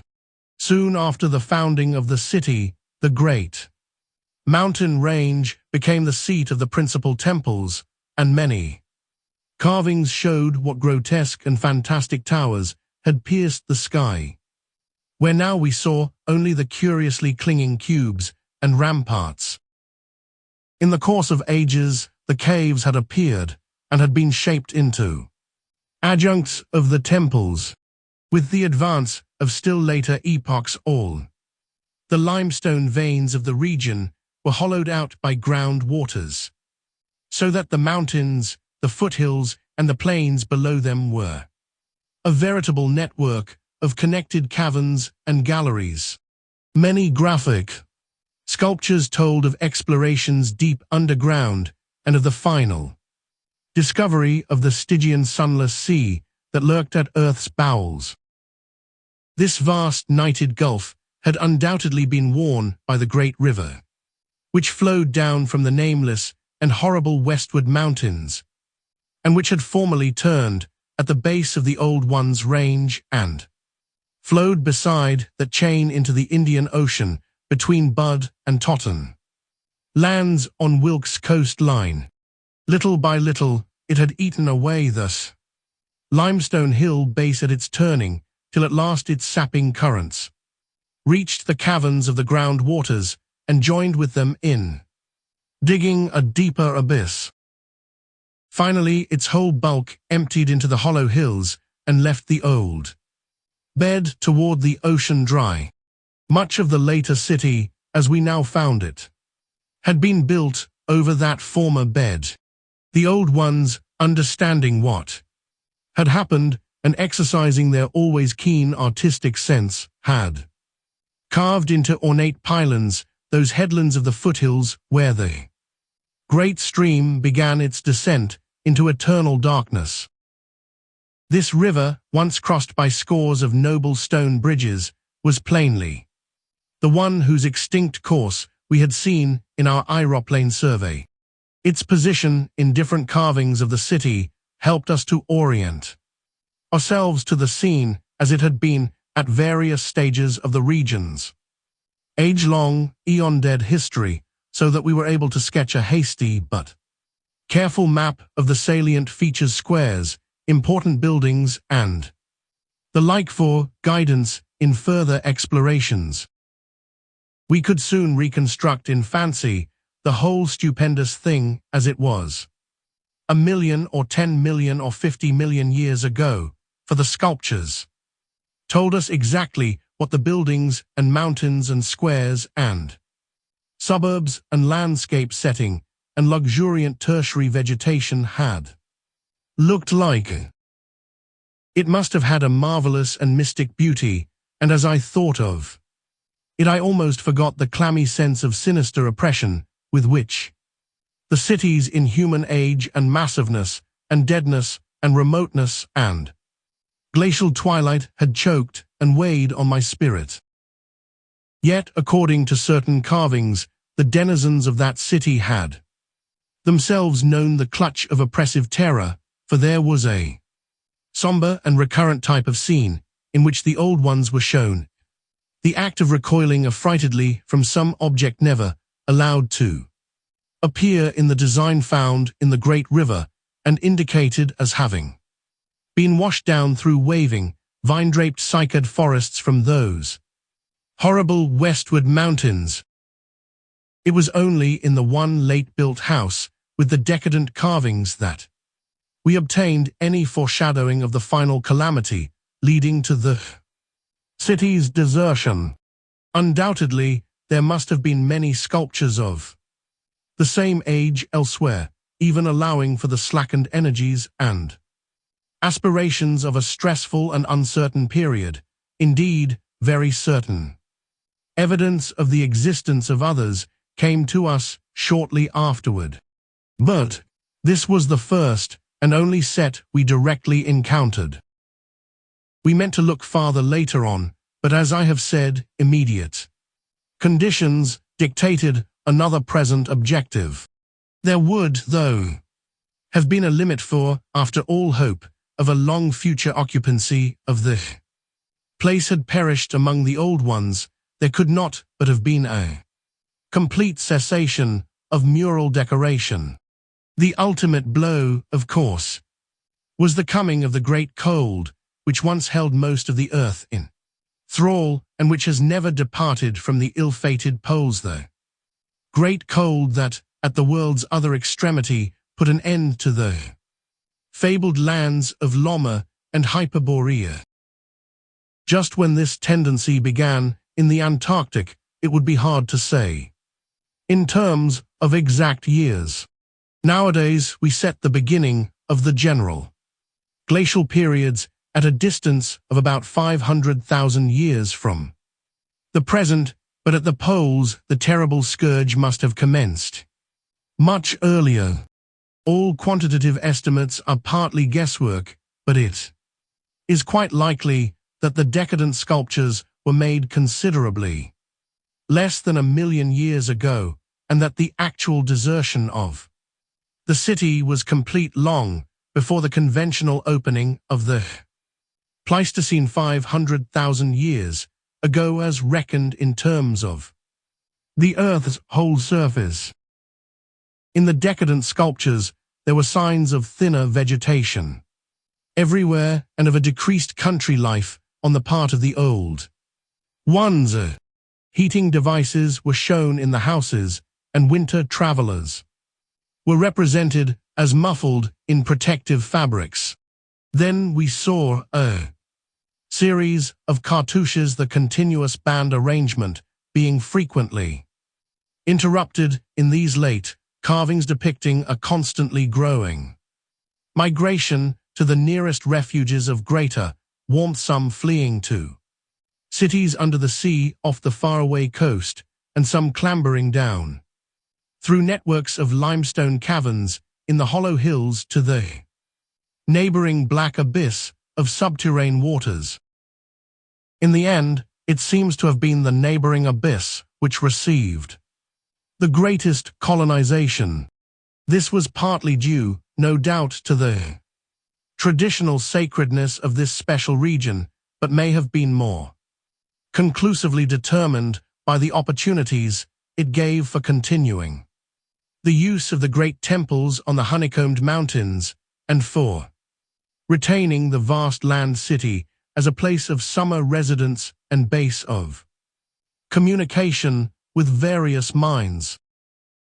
The linkage of old and new abodes was made more effective by means of several gradings and improvements along the connecting routes, including the chiseling of numerous direct tunnels from the ancient metropolis to the black abyss, sharply down-pointing tunnels whose mouths we carefully drew, according to our most thoughtful estimates, on the guide map we were compiling.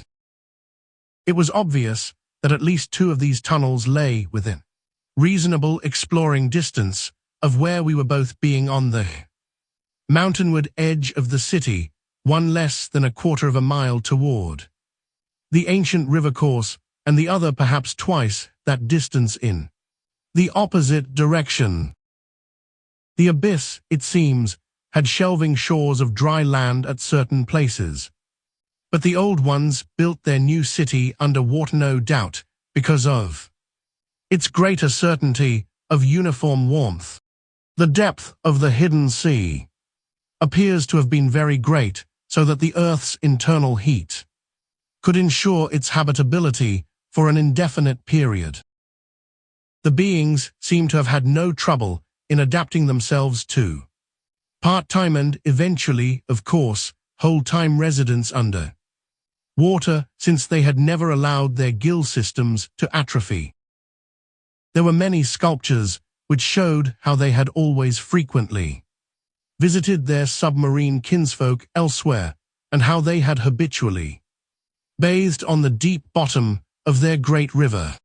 The darkness of inner Earth could likewise have been no deterrent to a race accustomed to long Antarctic nights. Decadent though their style undoubtedly was, these latest carvings had a truly epic quality, where they told of the building of the new city in the cavern sea. The old ones had gone about it, scientifically quarrying insoluble rocks from the heart of the honeycombed mountains and employing expert workers from the nearest submarine city to perform the construction according to the best methods. These workers brought with them all that was necessary to establish the new venture: shoggoth, tissue from which to breed stone lifters, and subsequent beasts of burden for the cavern city, and other protoplasmic matter to mold into phosphorescent organisms for lighting purposes. At last, a mighty metropolis rose on the bottom of that Stygian sea, its architecture much like that of the city above, and its workmanship displaying relatively little decadence because of the precise mathematical element inherent in building operations. The newly bred shoggoths grew to enormous size and singular intelligence, and were represented as taking and executing orders with marvelous quickness. They seemed to converse with the old ones by mimicking their voices, a sort of musical piping over a wide range if poor Lake's dissection had indicated a right hand to work more from spoken commands than from hypnotic suggestions as in earlier times. They were, however, kept in admirable control. The phosphorescent organisms supplied light with vast effectiveness and doubtless atoned for the loss of the familiar polar auroras of the outer world night. Art and decoration were pursued, though, of course, with a certain decadence.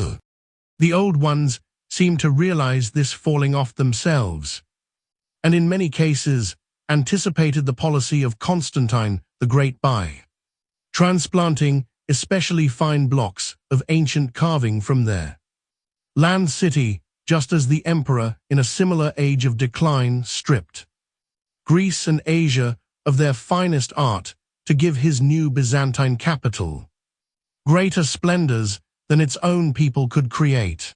That the transfer of sculptured blocks had not been more extensive was doubtless owing to the fact that the land city was not at first wholly abandoned. By the time total abandonment did occur, and it surely must have occurred before the polar Pleistocene was far advanced, the old ones had perhaps become satisfied with their decadent art, or had ceased to recognize the superior merit of the older carvings. At any rate, the eon-silent ruins around us had certainly undergone no wholesale sculptural denudation, though all the best separate statues, like other movables, had been taken away.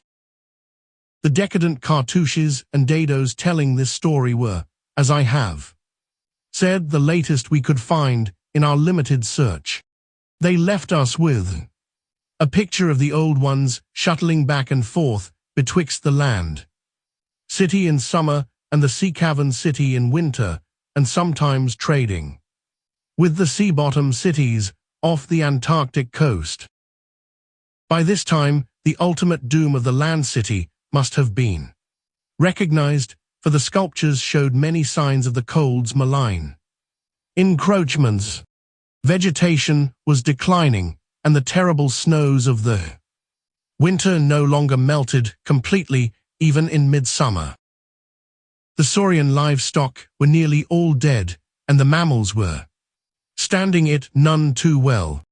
To keep on with the work of the upper world, it had become necessary to adapt some of the amorphous and curiously cold-resistant shoggoths to land life, a thing the old ones had formerly been reluctant to do. The great river was now lifeless, and the upper sea had lost most of its denizens except the seals and whales.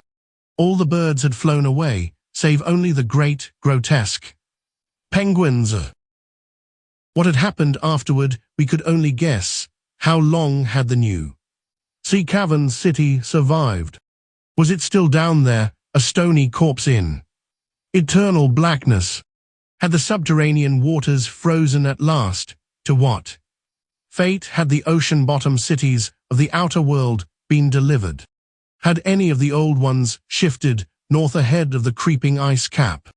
Existing geology shows no trace of their presence.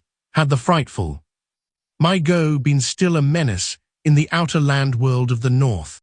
Could one be sure of what might or might not linger, even to this day, in the lightless and unplumbed abysses of Earth's deepest water? Those things had seemingly been able to withstand any amount of pressure, and men of the sea have fished up curious objects at times.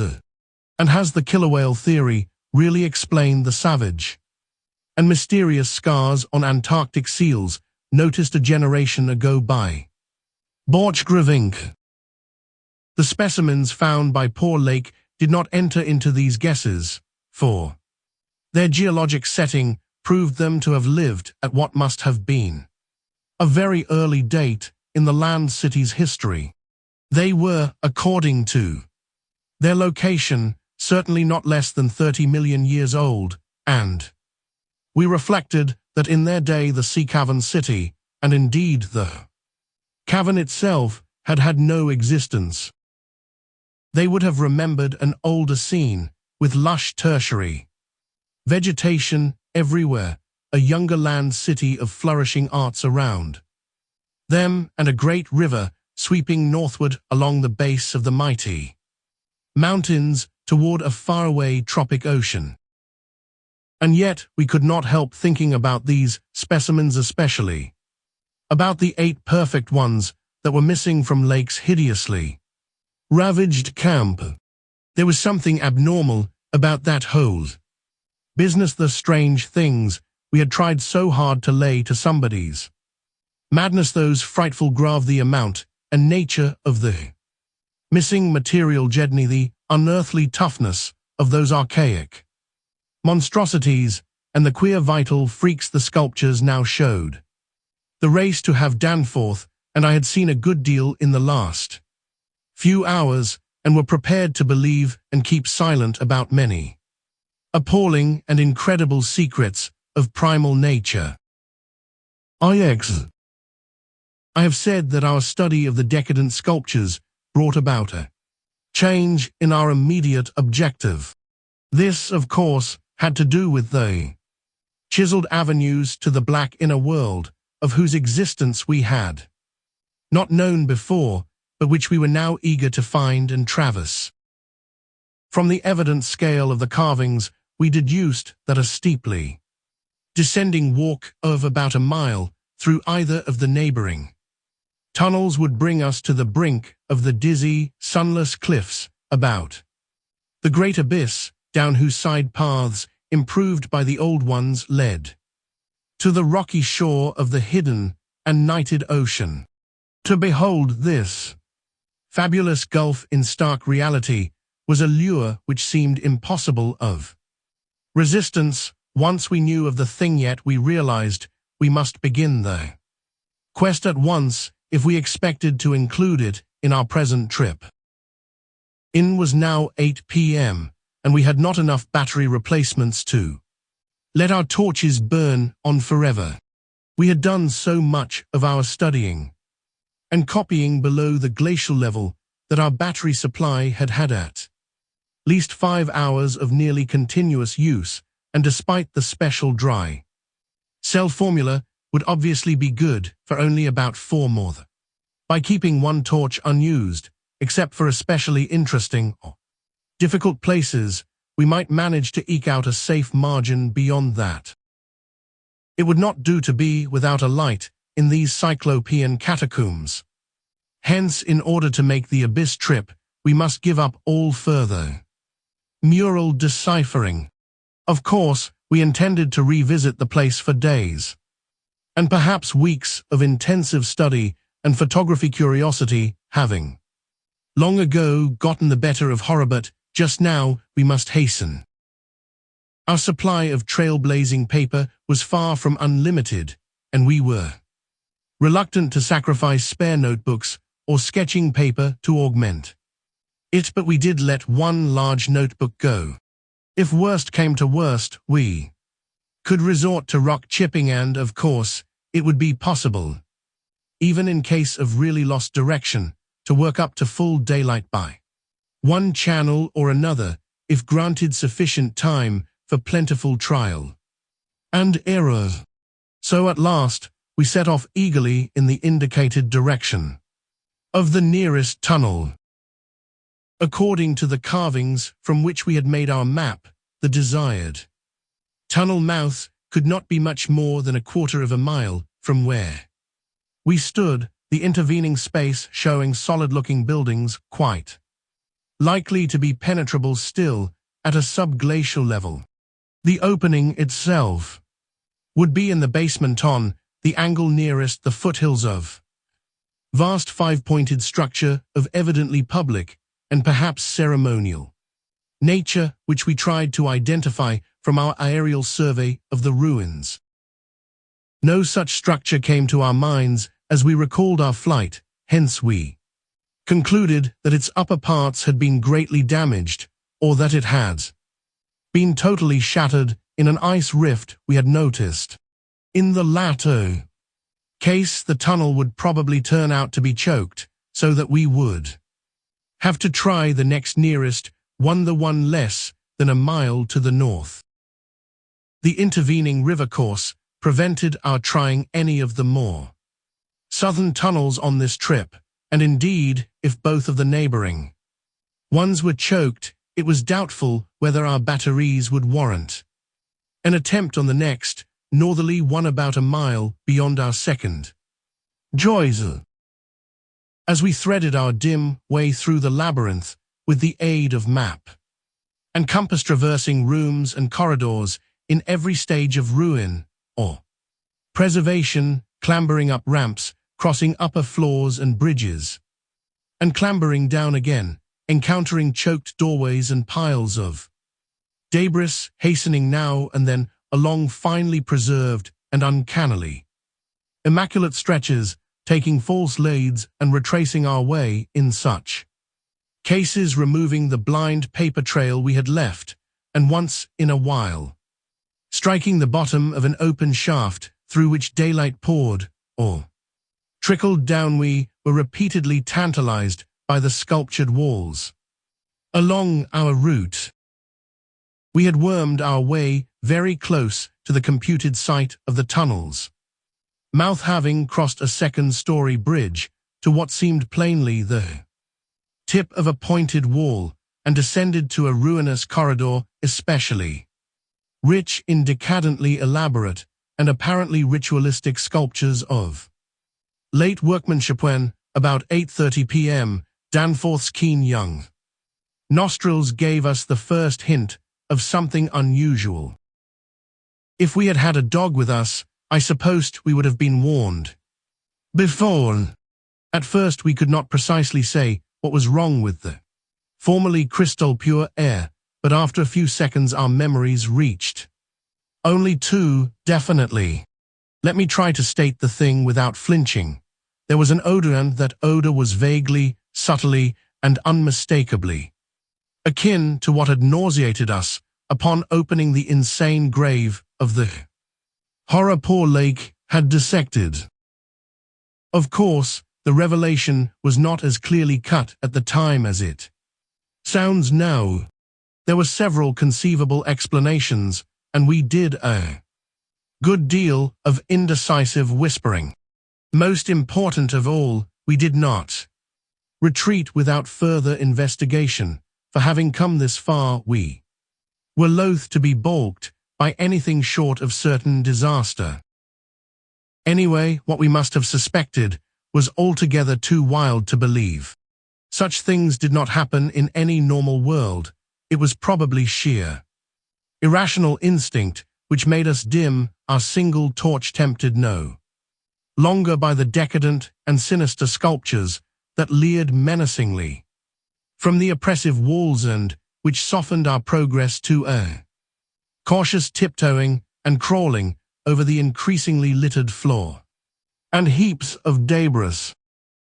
Danforth's eyes as well as nose proved better than mine, for it was likewise he who first noticed the queer aspect of the debris after we had passed many half-choked arches leading to chambers and corridors on the ground level.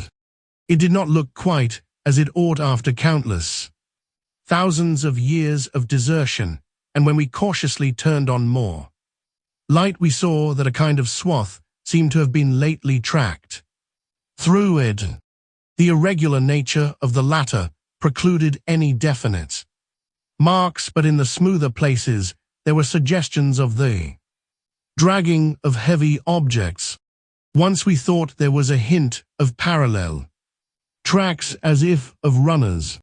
This was what made us pause again. It was during that pause that we caught simultaneously, this time the other odor ahead. Paradoxically, it was both a less frightful and a more frightful odor, less frightful intrinsically, but infinitely appalling in this place under the known circumstances, unless, of course, Jedney, for the odor was the plain and familiar one of common petrol, everyday gasoline. Our motivation after that is something I will leave to psychologists.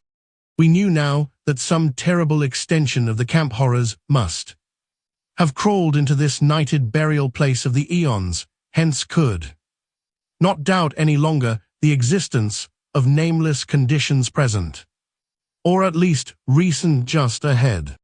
Yet in the end, we did let sheer burning curiosity or anxiety or auto-hypnotism or vague thoughts of responsibility toward Jedni of what not drive us on. Danforth whispered again of the print he thought he had seen at the alley turning in the ruins above, and of the faint musical piping potentially of tremendous significance in the light of Lake's dissection report, despite its close resemblance to the cave mouth. Echoes of the windy peak switch he thought he had shortly afterward half heard from unknown depths below. I in my turn whispered of how the camp was left of what had disappeared, and of how the madness of a lone survivor might have conceived the inconceivable a wild trip across the monstrous mountains, and a descent into the unknown primal masonry. But we could not convince each other, or even ourselves, of anything definite. We had turned off all light as we stood still, and vaguely noticed that a trace of deeply filtered upper daylight kept the blackness from being absolute. Having automatically begun to move ahead, we guided ourselves by occasional flashes from our torch. The disturbed debris formed an impression we could not shake off, and the smell of gasoline grew stronger. More and more ruin met our eyes and hampered our feet until very soon we saw that the forward way was about to cease. We had been all too correct in our pessimistic guess about that rift glimpsed from the air. Our tunnel quest was a blind one, and we were not even going to be able to reach the basement out of which the abyssward aperture opened. The torch, flashing over the grotesquely carved walls of the blocked corridor in which we stood, showed several doorways in various states of obstruction, and from one of them the gasoline odor quite submerging that other hint of odor came with especial distinctness. As we looked more steadily, we saw that beyond a doubt there had been a slight and recent clearing away of debris from that particular opening. Whatever the lurking horror might be, we believed the direct avenue toward it was now plainly manifest. I do not think anyone will wonder that we waited an appreciable time before making any further motion. And yet, when we did venture inside that black arch, our first impression was one of anticlimax.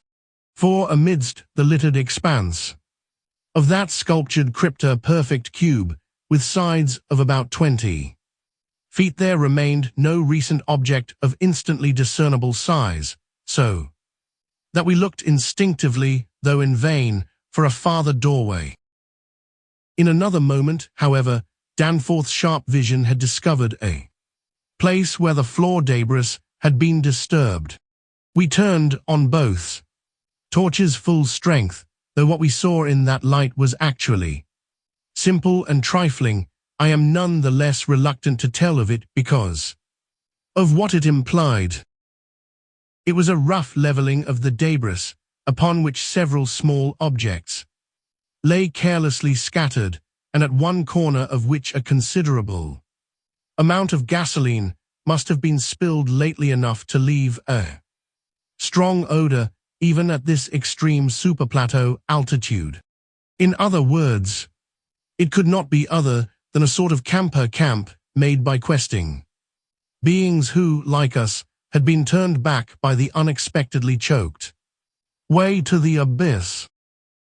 Let me be plain, the scattered objects were, so far as substance was concerned, all from Lake's camp, and consisted of tin cans as queerly opened as those we had seen at that ravaged place, many spent matches, 3 illustrated books more or less curiously smudged, an empty ink bottle with its pictorial and instructional carton, a broken fountain pen, some oddly snipped fragments of fur and tent cloth, a used electric battery with circular of directions, a folder that came with our type of tent heater, and a sprinkling of crumpled papers. It was all bad enough, but when we smoothed out the papers and looked at what was on them, we felt we had come to the worst. We had found certain inexplicably blotted papers at the camp, which might have prepared us, yet the effect of the sight down there in the pre-human vaults of a nightmare city was almost too much to bear. A mad Jedney might have made the groups of dots in imitation of those found on the greenish soapstones, just as the dots on those insane 5-pointed grave mounds might have been made, and he might conceivably have prepared rough, hasty sketches varying in their accuracy or lack of it, which outlined the neighboring parts of the city and traced the way from a circularly represented place outside our previous router place we identified as a great cylindrical tower in the carvings, and as a vast circular gulf glimpsed in our aerial survey to the present 5-pointed structure and the tunnel mouth therein. He might, I repeat, have prepared such sketches, for those before us were quite obviously compiled, as our own had been, from late sculptures somewhere in the glacial labyrinth, though not from the ones which we had seen and used. But what this art-blind bungler could never have done was to execute those sketches in a strange and assured technique, perhaps superior, despite haste and carelessness, to any of the decadent carvings from which they were taken, the characteristic and unmistakable technique of the old ones themselves in the dead city's heyday. There are those who will say Danforth and I were utterly mad not to flee for our lives after that, since our conclusions were now, notwithstanding their wildness, completely fixed, and of a nature I need not even mention to those who have read my account as far as this. Perhaps we were mad, for, have I not said those horrible peaks were mountains of madness? But I think I can detect something of the same spirit, albeit in a less extreme form, in the men who stalk deadly beasts through African jungles to photograph them or study their habits. Half paralyzed with terror though we were, there was nevertheless fanned within us a blazing flame of awe and curiosity, which triumphed in the end. Of course, we did not mean to face that or those which we knew had been there, but we felt that they must be gone by now. They would by this time have found the other neighboring entrance to the abyss, and have passed within to whatever night-black fragments of the past might await them in the ultimate gulf they had never seen. Or if that entrance too was blocked, they would have gone on to the north seeking another. They were, we remembered, partly independent of light. Looking back to that moment, I can scarcely recall just what precise form our new emotions took, just what change of immediate objective it was that so sharpened our sense of expectancy. We certainly did not mean to face what we feared, yet I will not deny that we may have had a lurking, unconscious wish to spy certain things from some hidden vantage point. Probably we had not given up our zeal to glimpse the abyss itself, though there was interposed a new goal in the form of that great circular place shown on the crumpled sketches we had found. We had at once recognized it as a monstrous cylindrical tower in the carvings, but appearing only as a prodigious, round aperture from above. Something about the impressiveness of its rendering, even in these hasty diagrams, made us think that its subglacial levels must still form a feature of peculiar importance. Perhaps it embodied architectural marvels as yet unencountered by us. It was certainly of incredible age, according to the sculptures in which it figured being. Indeed, among the first things built in the city. Its carvings, if preserved, could not but be highly significant. Moreover, it might form a good present link with the upper world, a shorter route than the one we were so carefully blazing, and probably that by which those others had descended. At any rate, the thing we did was to study the terrible sketches which quite perfectly confirmed our own and start back over the indicated course to the circular place, the course which our nameless predecessors must have traversed twice before us. The other neighboring gate to the abyss would lie beyond that. I need not speak of our journey, during which we continued to leave an economical trail of paper, for it was precisely the same in kind as that by which we had reached the cul-de-sac, except that it tended to adhere more closely to the ground level and even descend to basement corridors.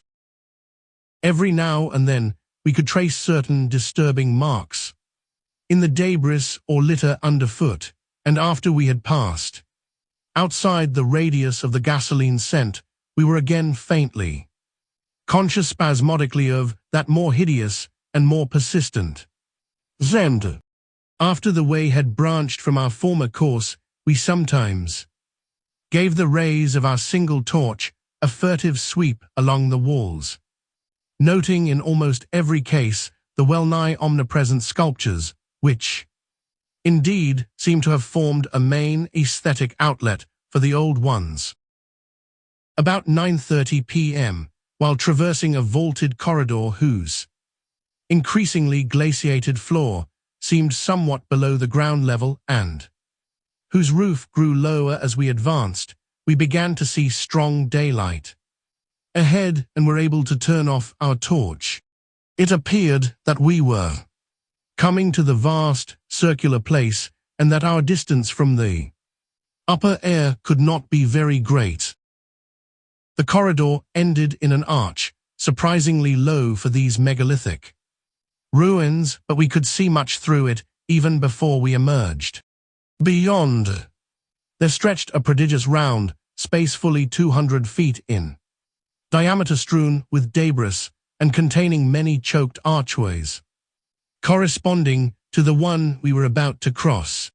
The walls were in available spaces boldly sculptured into a spiral band of heroic proportions and displayed, despite the destructive weathering caused by the openness of the spot, an artistic splendor far beyond anything we had encountered before.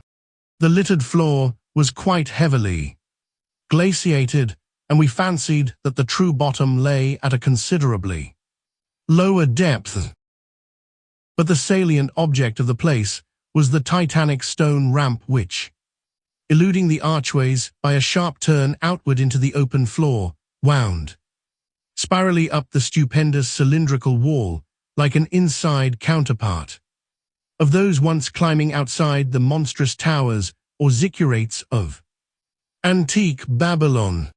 Only the rapidity of our flight and the perspective, which confounded the descent with the tower's inner wall, had prevented our noticing this feature from the air, and thus caused us to seek another avenue to the subglacial level.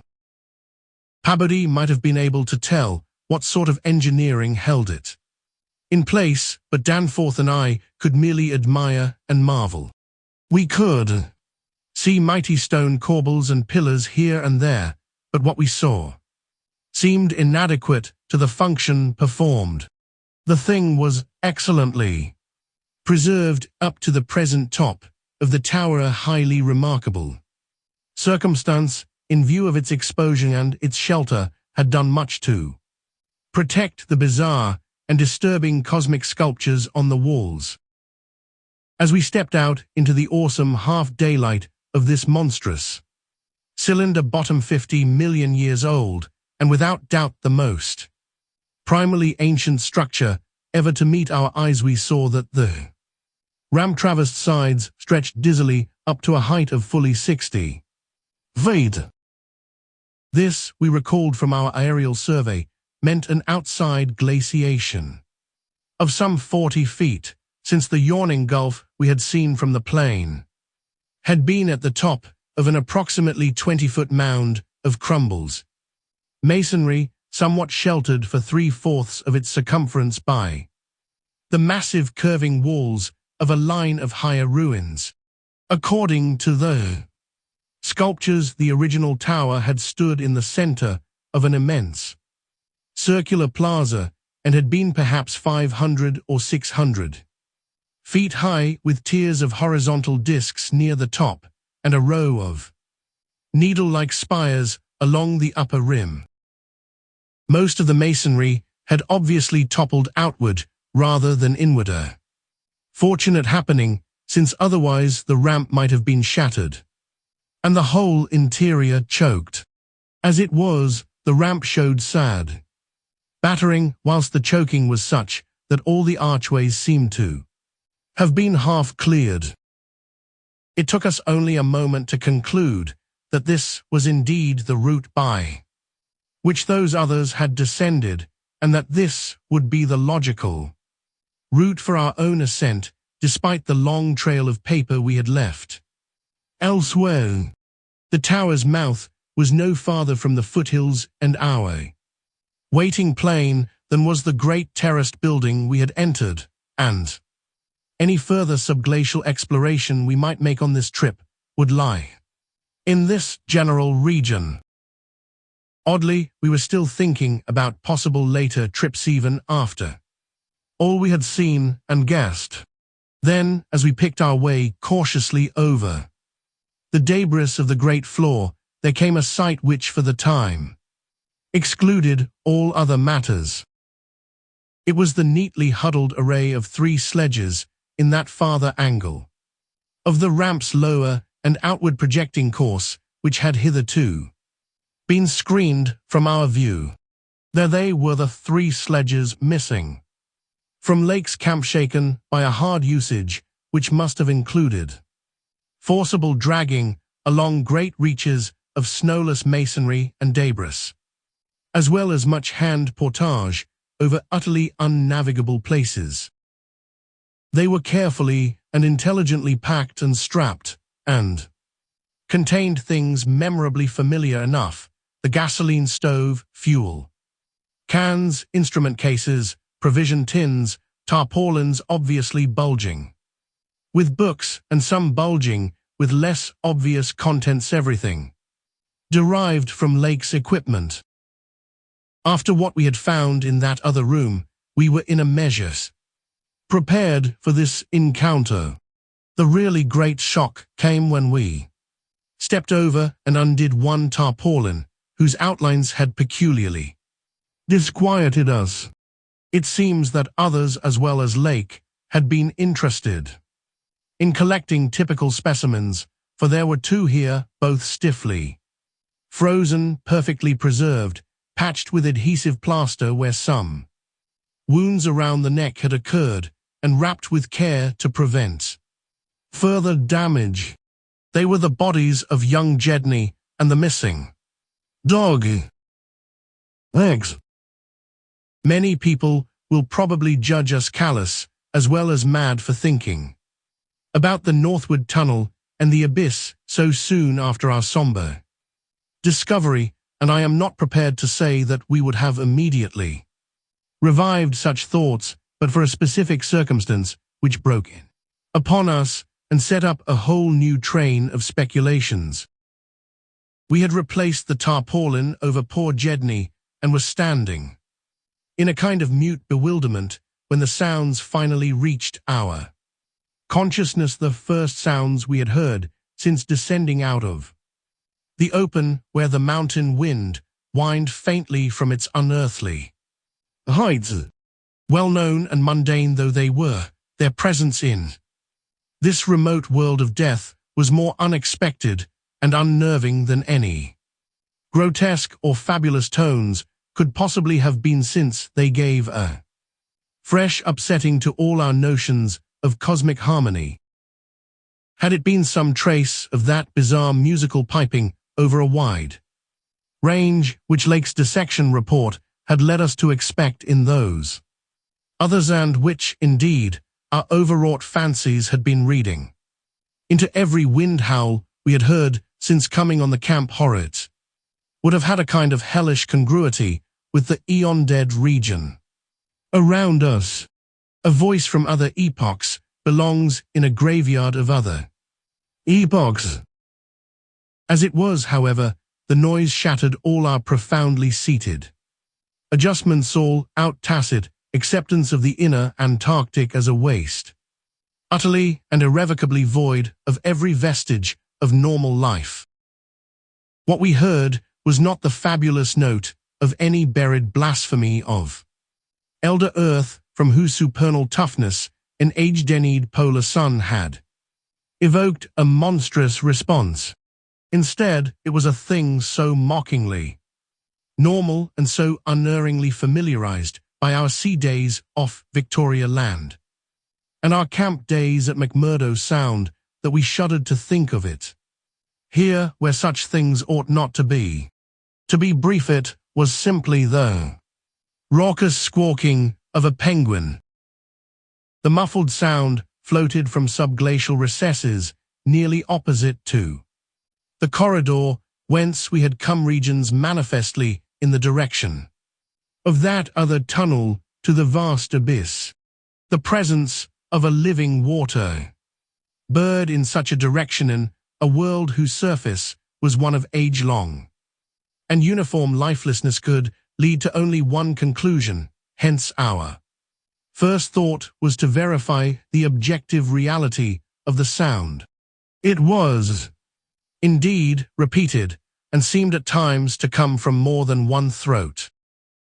Seeking its source, we entered an archway from which much debris had been cleared, resuming our trail blazing with an added paper supply, taken with curious repugnance from one of the tarpaulin bundles on the sledges when we left daylight behind. As the glaciated floor gave place to a litter of detritus, we plainly discerned some curious, dragging tracks, and once Danforth found a distinct print of a sort whose description would be only too superfluous. The course indicated by the penguin cries was precisely what our map and compass prescribed as an approach to the more northerly tunnel mouth, and we were glad to find that a bridgeless thoroughfare on the ground and basement levels seemed open. The tunnel, according to the chart, ought to start from the basement of a large pyramidal structure which we seemed vaguely to recall from our aerial survey as remarkably well preserved. Along our path, the single torch showed a customary profusion of carvings, but we did not pause to examine any of these. Suddenly, a bulky white shape loomed up ahead of us, and we flashed on the second torch. It is odd how wholly this new quest had turned our minds from earlier fears of what might lurk near. Those other ones, having left their supplies in the great circular place, must have planned to return after their scouting trip toward or into the abyss. Yet we had now discarded all caution concerning them as completely as if they had never existed. This white, waddling thing was fully 6 feet high, yet we seemed to realize at once that it was not one of those others. They were larger and dark, and, according to the sculptures, their motion over land surfaces was a swift, assured matter despite the queerness of their sea-borne tentacle equipment. But to say that the white thing did not profoundly frighten us would be vain. We were indeed clutched for an instant by a primitive dread almost sharper than the worst of our reasoned fears, regarding those others. Then came a flash of anticlimax as the white shape sidled into a lateral archway to our left to join two others of its kind which had summoned it in raucous tones. For it was only a penguin, albeit of a huge, unknown species, larger than the greatest of the known king penguins, and monstrous in its combined albinism and virtual eyelessness. When we had followed the thing into the archway and turned both our torches on the indifferent and unheeding group of three, we saw that they were all eyeless albinos of the same unknown and gigantic species. Their size reminded us of some of the archaic penguins depicted in the Old One's sculptures, and it did not take us long to conclude that they were descended from the same stock, undoubtedly surviving through a retreat to some warmer inner region whose perpetual blackness had destroyed their pigmentation and atrophied their eyes to mere useless slits.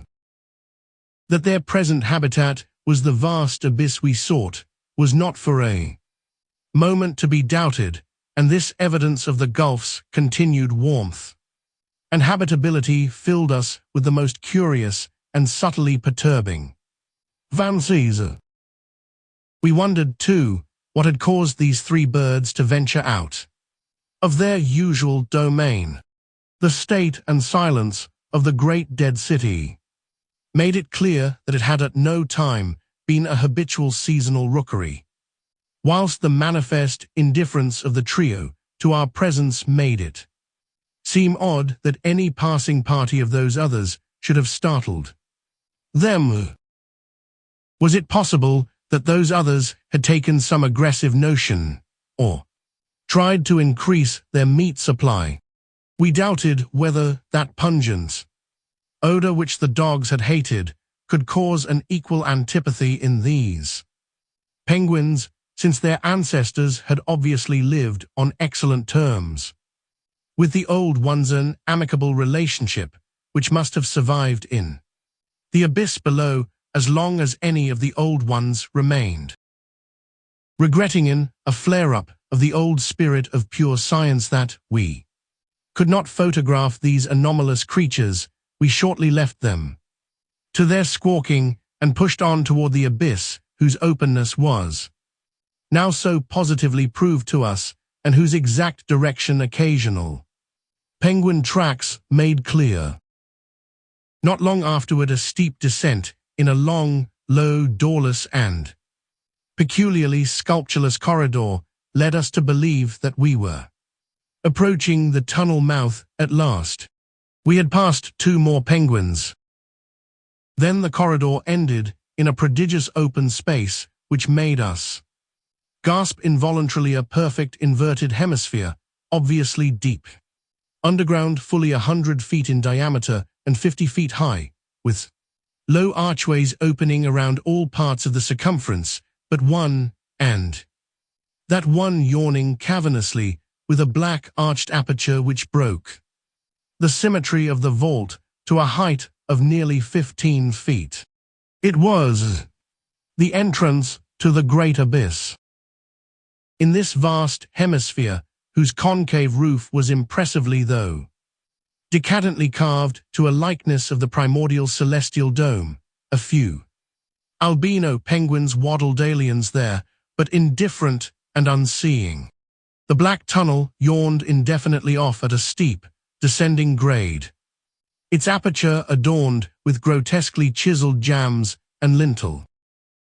From that cryptical mouth, we fancied a current of slightly warmer air, and perhaps even a suspicion of vapor proceeded, and we wondered what living entities other than penguins the limitless void below, and the contiguous honeycombings of the land and the Titan mountains might conceal.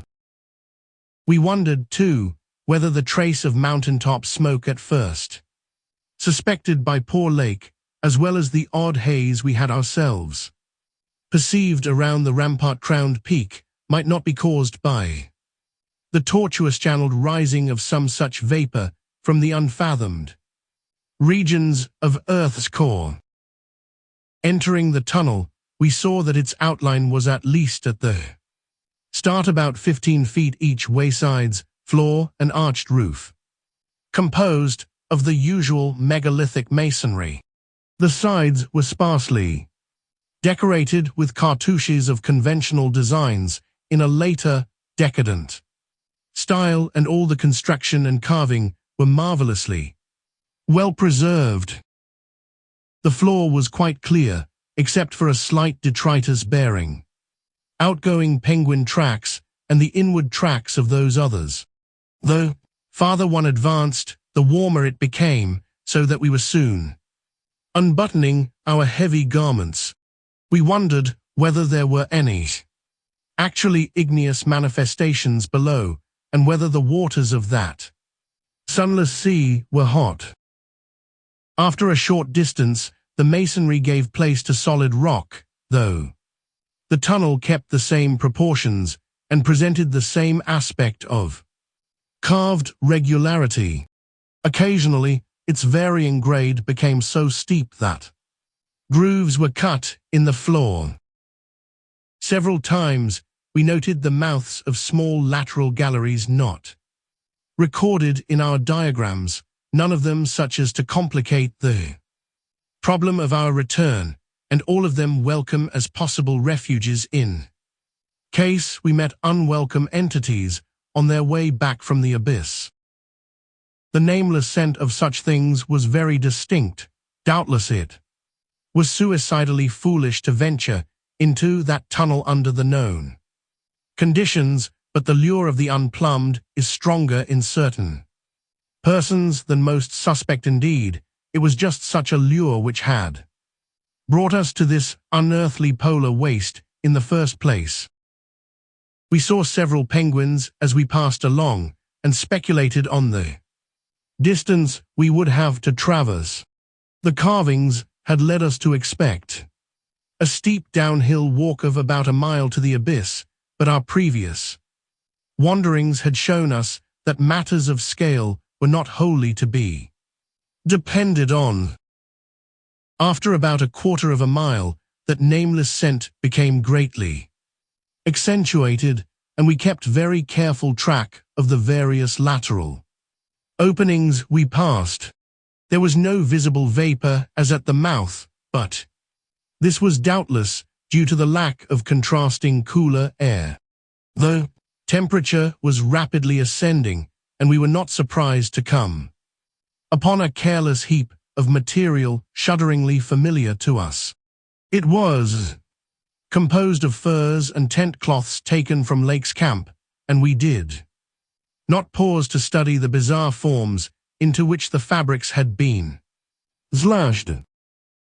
Slightly beyond this point, we noticed a decided increase in the size and number of the side galleries, and concluded that the densely honeycombed region beneath the higher foothills must now have been reached. The nameless scent was now curiously mixed with another, and scarcely less offensive odor of what nature we could not guess, though we thought of decaying organisms and perhaps unknown subterranean fungi. Then came a startling expansion of the tunnel, for which the carvings had not prepared us, a broadening and rising into a lofty, natural-looking elliptical cavern with a level floor, some 75 feet long and 50 broad, and with many immense side passages leading away into cryptical darkness. Though this cavern was natural in appearance, an inspection with both torches suggested that it had been formed by the artificial destruction of several walls between adjacent honeycombings. The walls were rough, and the high vaulted roof was thick with stalactites, but the solid rock floor had been smoothed off and was free from all debris, detritus, or even dust to a positively abnormal extent. Except for the avenue through which we had come, this was true of the floors of all the great galleries opening off from it, and the singularity of the condition was such as to set us vainly puzzling. The curious new fetor, which had supplemented the nameless scent, was excessively pungent here, so much so that it destroyed all trace of the other. Something about this whole place, with its polished and almost glistening floor, struck us as more vaguely baffling and horrible than any of the monstrous things we have previously encountered. The regularity of the passage immediately ahead prevented all confusion as to the right course amidst this plethora of equally great cave mouths. Nevertheless, we resolved to resume our paper trail blazing. If any further complexity should develop, for dust tracks, of course, could no longer be expected. Upon resuming our direct progress, we cast a beam of torchlight over the tunnel walls and stopped short in amazement at the supremely radical change which had come over the carvings in this part of the passage.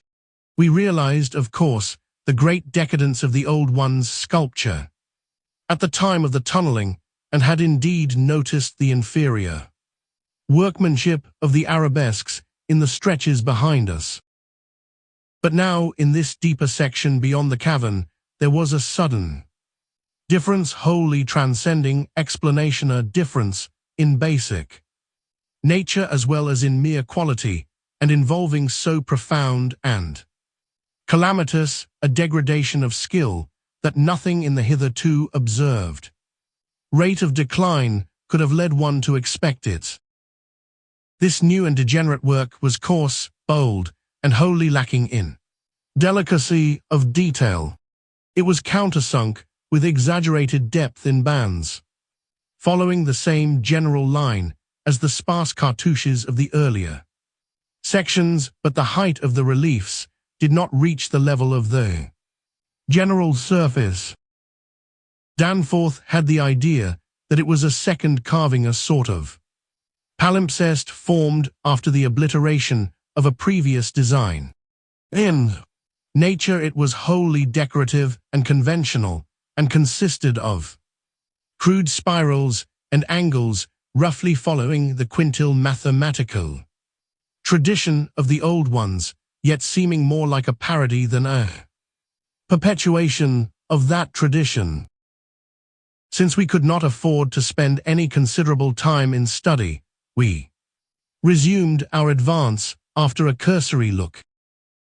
We saw and heard fewer penguins, but thought we caught a vague suspicion of an infinitely distant chorus of them somewhere deep within the earth. The new and inexplicable odor was abominably strong, and we could detect scarcely a sign of that other nameless scent. Puffs of visible vapor ahead bespoke increasing contrasts in temperature and the relative nearness of the sunless sea cliffs of the great abyss. Then, quite unexpectedly, we saw certain obstructions on the polished floor ahead, obstructions which were quite definitely not penguins, and turned on our second torch after making sure that the objects were quite stationary.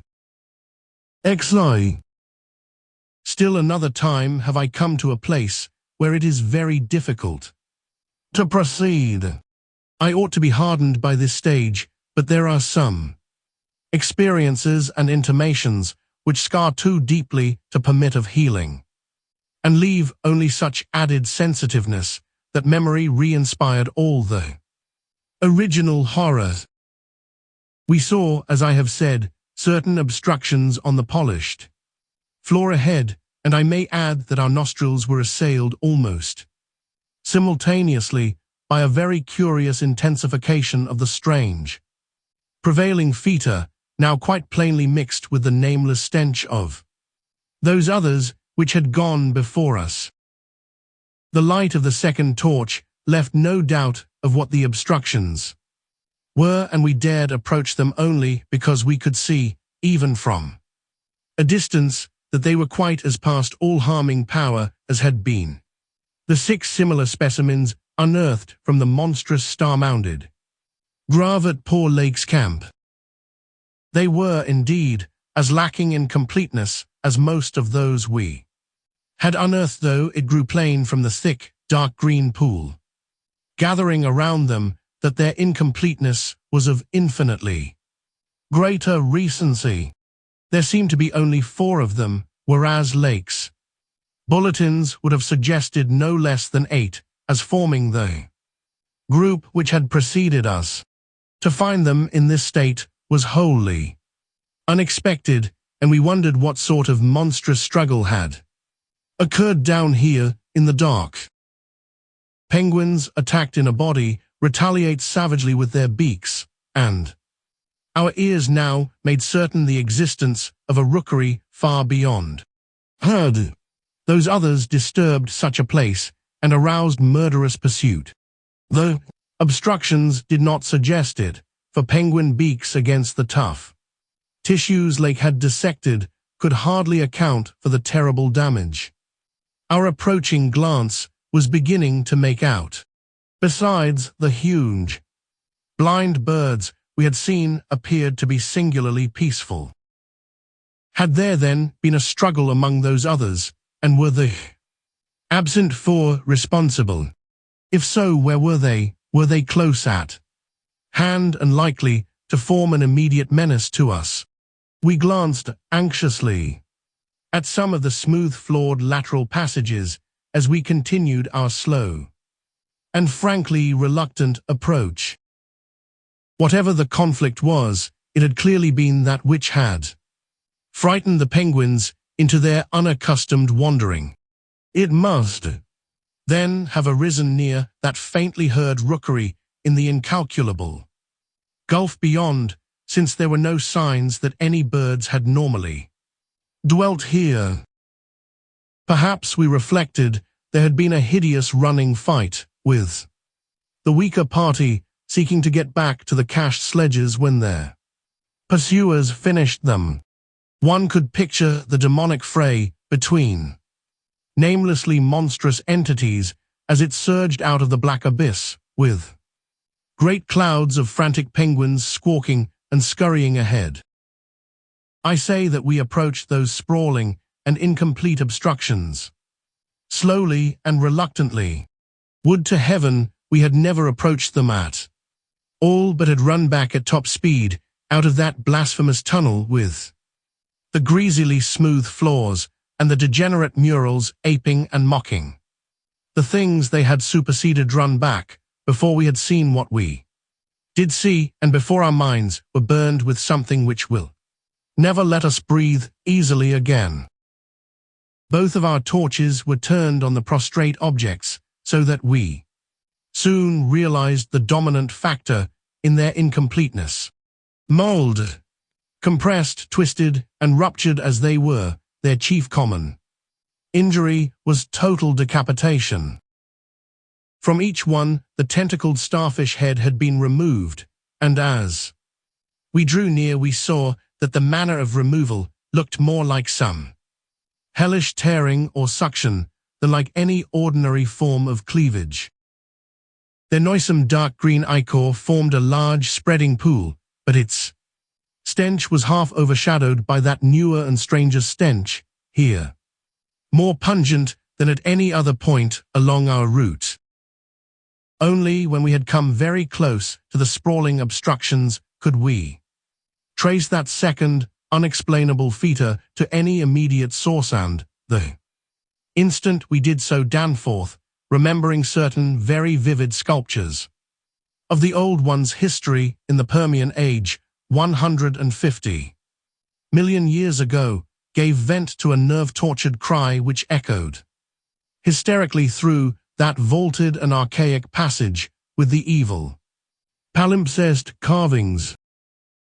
I came only just short of echoing his cry myself, for I had seen those primal sculptures too, and had shudderingly admired the way the nameless artist had suggested that hideous slime coating found on certain incomplete and prostrate old ones, those whom the frightful Shoggoths had characteristically slain and sucked to a ghastly headlessness in the great war of resubjugation. They were infamous, nightmare sculptures even when telling of age-old, bygone things, for Shoggoths and their work ought not to be seen by human beings or portrayed by any beings. The mad author of the Necronomicon had nervously tried to swear that none had been bred on this planet and that only drugged dreamers had ever conceived them.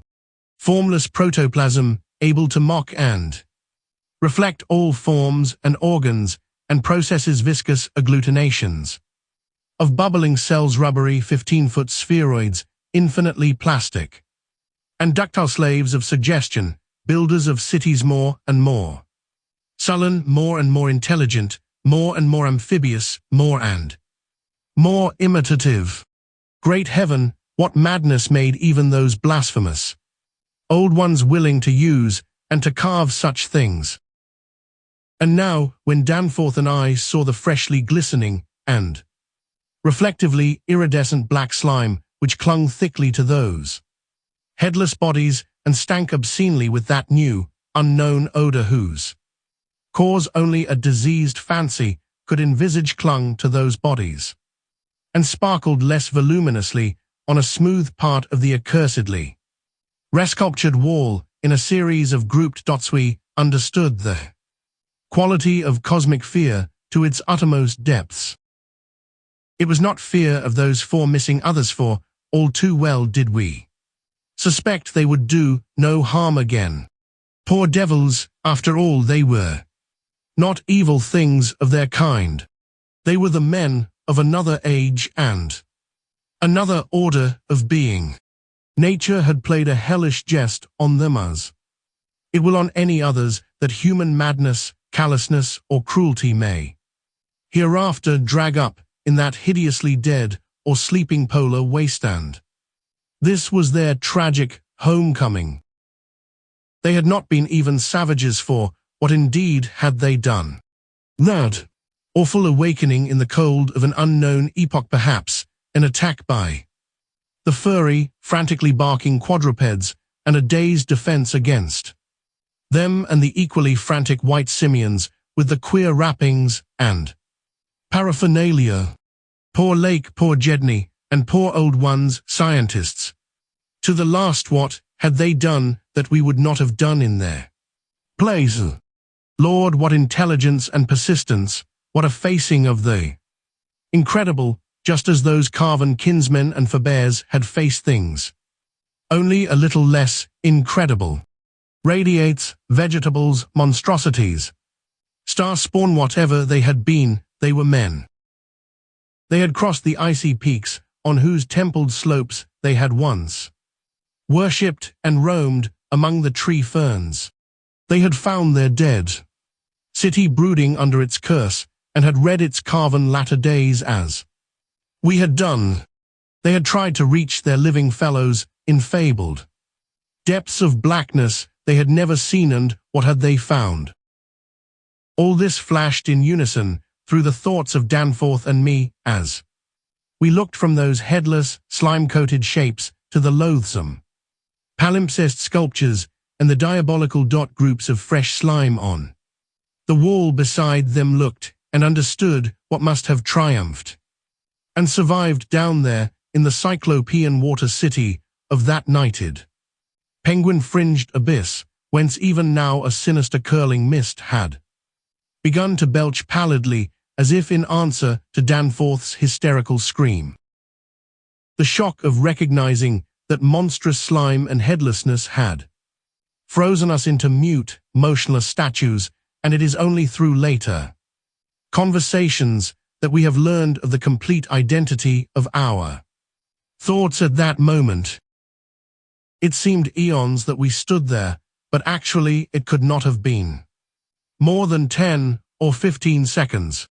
That hateful, pallid mist curled forward as if veritably driven by some remoter, advancing bulk, and then came a sound which upset much of what we had just decided, and in so doing broke the spell and enabled us to run like mad past squawking confused penguins over our former trail back to the city, along ice-sunken megalithic corridors to the great open circle, and up that archaic spiral ramp in a frenzied automatic plunge for the sane outer air and light of day. The new sound, as I have intimated, upset much that we had decided, because it was what poor Lake's dissection had led us to attribute to those we had just judged dead. It was, Danforth later told me, precisely what he had caught in infinitely muffled form when at that spot beyond the alley corner above the glacial level, and it certainly had a shocking resemblance to the windpipings we had both heard around the lofty mountain caves. At the risk of seeming puerile, I will add another thing, too, if only because of the surprising way Danforth's impression chimed with mine. Of course, common reading is what prepared us both to make the interpretation, though Danforth has hinted at queer notions about unsuspected and forbidden sources to which Poe may have had access when writing his Arthur Gordon Pym a century ago.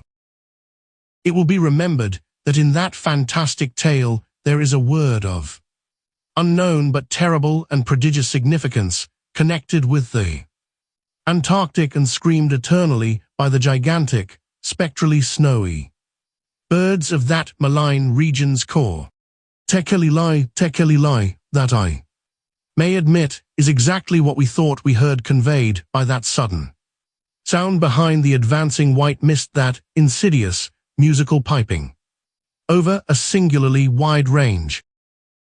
We were in full flight before 3 notes or syllables had been uttered, though we knew that the swiftness of the old ones would enable any scream-roused and pursuing survivor of the slaughter to overtake us in a moment if it really wished to do so. We had a vague hope, however, that non-aggressive conduct and a display of kindred reason might cause such a being to spare us in case of capture, if only from scientific curiosity. After all, if such a one had nothing to fear for itself, it would have no motive in harming us. Concealment being futile at this juncture, we used our torch for a running glance behind and perceived that the mist was thinning. Would we see at last a complete and living specimen of those others? Again came that insidious musical piping tekelilai, tekelilai. Then, noting that we were actually gaining on our pursuer, it occurred to us that the entity might be wounded. We could take no chances, however, since it was very obviously approaching in answer to Danforth's scream, rather than in flight from any other entity. The timing was too close to admit of doubt of the whereabouts of that less conceivable and less mentionable nightmare, that fetid, unglimpsed mountain of slime-spewing protoplasm, whose race had conquered the abyss and sent land pioneers to recarve and squirm through the burrows of the hills. We could form no guess, and it cost us a genuine pang to leave this probably crippled old one, perhaps a lone survivor to the peril of recapture and a nameless Vader. Thank heaven we did not slacken our run.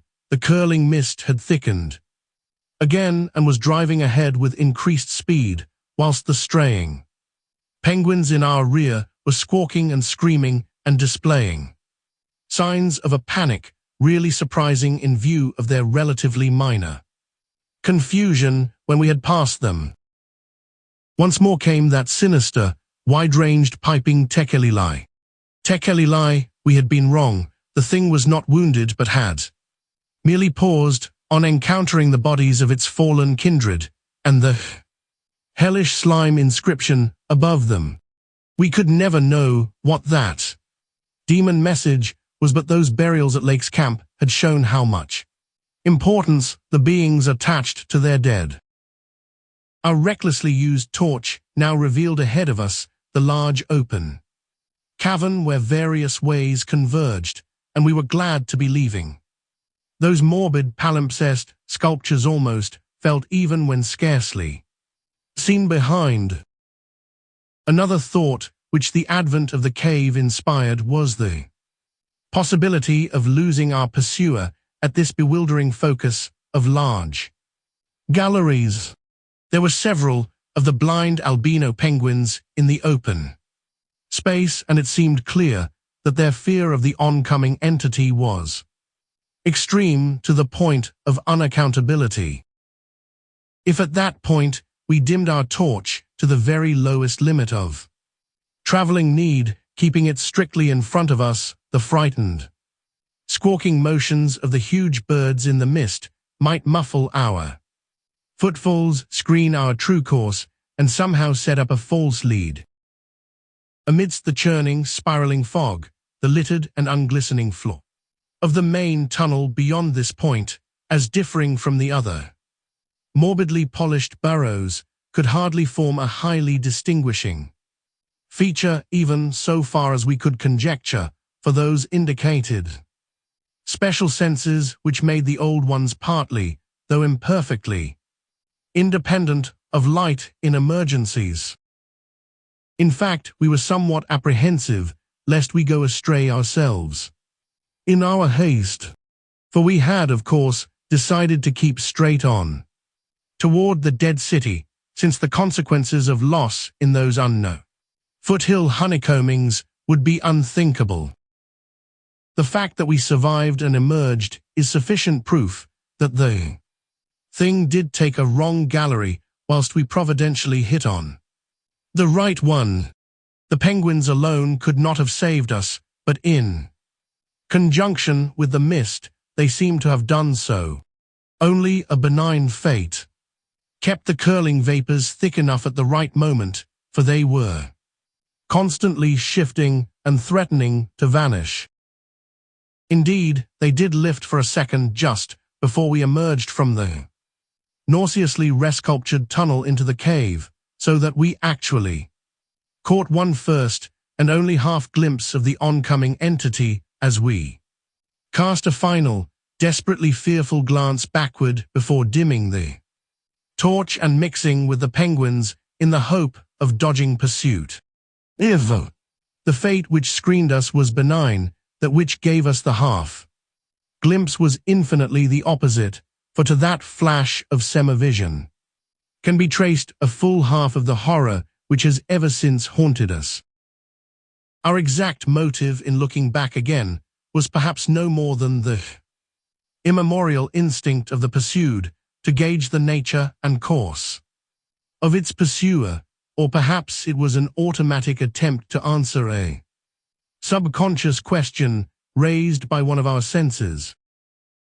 In the midst of our flight, with all our faculties centered on the problem of escape, we were in no condition to observe and analyze details, yet even so our latent brain cells must have wondered at the message brought them by our nostrils. Afterward, we realized what it was: that our retreat from the fetid slime coating on those headless obstructions and the coincident approach of the pursuing entity had not brought us the exchange of stenches which logic called for. In the neighborhood of the prostrate things, that new and lately unexplainable feature had been wholly dominant, but by this time it ought to have largely given place to the nameless stench associated with those others. This it had not done, for instead, the newer and less bearable smell was now virtually undiluted and growing more and more poisonously insistent each second. So we glanced back simultaneously, it would appear, though no doubt the incipient motion of one prompted the imitation of the other. As we did so, we flashed both torches full strength at the momentarily thinned mist, either from sheer primitive anxiety to see all we could, or in a less primitive but equally unconscious effort to dazzle the entity before we dimmed our light and dodged among the penguins of the labyrinth center ahead. Unhappy act, Not Orpheus himself or Lot's wife paid much more dearly. For a backward glance, and again came that shocking, wide-ranged, piping Tekeli lie. Tekeli lie. Danforth was totally unstrung, and the first thing I remember of the rest of the journey was hearing him light-headedly chant a hysterical formula in which I alone of mankind could have found anything but insane irrelevance. It reverberated in falsetto echoes among the squawks of the penguins, reverberated through the vaulting ahead, and thank heaven through the now empty vaultings behind. He could not have begun it at oneself. We would not have been alive and blindly racing. I shudder to think of what a shade of difference in his nervous reactions might have brought. South Station, under Washington, under Park Street, under Kendall Central Harvard, the poor fellow was chanting the familiar stations of the Boston-Cambridge tunnel that burrowed through our peaceful native soil thousands of miles away in New England, yet to me the ritual had neither irrelevance nor home feeling. It had only horror because I knew unerringly the monstrous, nefandous analogy that had suggested it. We had expected, upon looking back, to see a terrible and incredible moving entity if the mists were thin enough, but of that entity we had formed a clear idea. What we did see for the mists were indeed all too malignly thinned was something altogether different and immeasurably more hideous and detestable. It was the utter, objective embodiment of the fantastic novelist's thing that should not be, and its nearest comprehensible analogue is a vast, onrushing subway train as one sees it from a station platform, the great black front looming colossally out of infinite subterraneous distance, constellated with strangely colored lights and filling the prodigious burrow. But we were not on a station platform, we were on the track ahead as the nightmare plastic column of fetid black iridescence oozed tightly onward through its 15-foot sinus, gathering unholy speed and driving before it a spiral rethickening cloud of the pallid abyss. Vapor. It was a terrible, indescribable thing, vaster than any subway trainer. Shapeless congeries of protoplasmic bubbles, faintly self-luminous and with myriads of temporary eyes forming and unforming as pustules of greenish light all over the tunnel-filling front that bore down upon us, crushing the frantic penguins and slithering over the glistening floor that it and its kind had swept so evilly free of all litter. Still came that eldritch, mocking cry, Tekeli lie, and at last we remembered that the demonic Shoggoths given life, though and plastic organ patterns solely by the old ones, and having no language, save that which the dot groups expressed, had likewise no voice save the imitated accents of their bygone masters. Exili.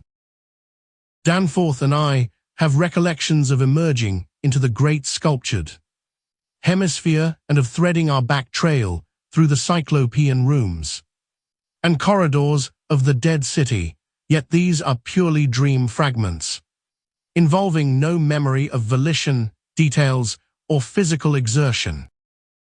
There was something vaguely appropriate about our departure from those buried epochs, for as we wound our panting way up the 60-foot cylinder of primal masonry, we glimpsed beside us a continuous procession of heroic sculptures in the dead, races early and undecayed.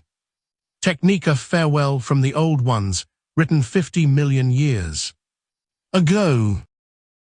Finally, scrambling out at the top, we found ourselves on a great mound of tumbled blocks, with the curved walls of higher stonework rising westward and the brooding peaks of the great mountains showing beyond the more crumbled structures toward the east.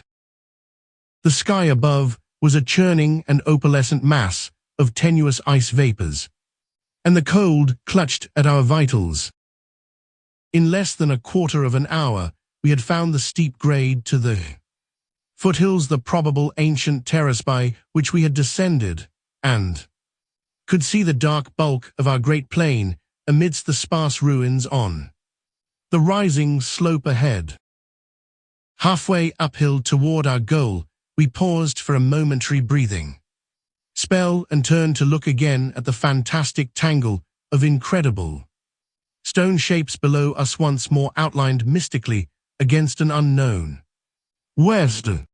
As we did so, we saw that the sky beyond had lost its morning haziness, the restless ice vapors having moved up to the zenith, where their mocking outlines seemed on the point of settling into some bizarre pattern which they feared to make quite definite or conclusive. There now lay revealed on the ultimate white horizon behind the grotesque city a dim, elfin line of pinnacled violet whose needle-pointed heights loomed dreamlike against the beckoning rose color of the western sky. Up toward this shimmering rim sloped the ancient tableland, the depressed course of the bygone river traversing it as an irregular ribbon of shadow. For a second, we gasped in admiration of the scene's unearthly cosmic beauty, and then vague horror began to creep into our souls. For this far violet line could be nothing else than the terrible mountains of the forbidden land, highest of Earth's peaks and focus of Earth's evil, harborers of nameless horrors and archaean secrets, shunned and prayed to by those who feared to carve their meaning, untrodden by any living thing of earth, but visited by the sinister lightnings and sending strange beams across the plains in the polar night. If the sculptured maps and pictures in that pre-human city had told truly, these cryptic violet mountains could not be much less than 300 miles away, yet none the less sharply did their dim elfin essence jut above that remote and snowy rim, like the serrated edge of a monstrous alien planet about to rise into unaccustomed heavens. Looking at them, I thought nervously of certain sculptured hints of what the great bygone river had washed down into the city from their accursed sloping, and wondered how much sense and how much folly had lain in the fears of those old ones who carved them so reticently.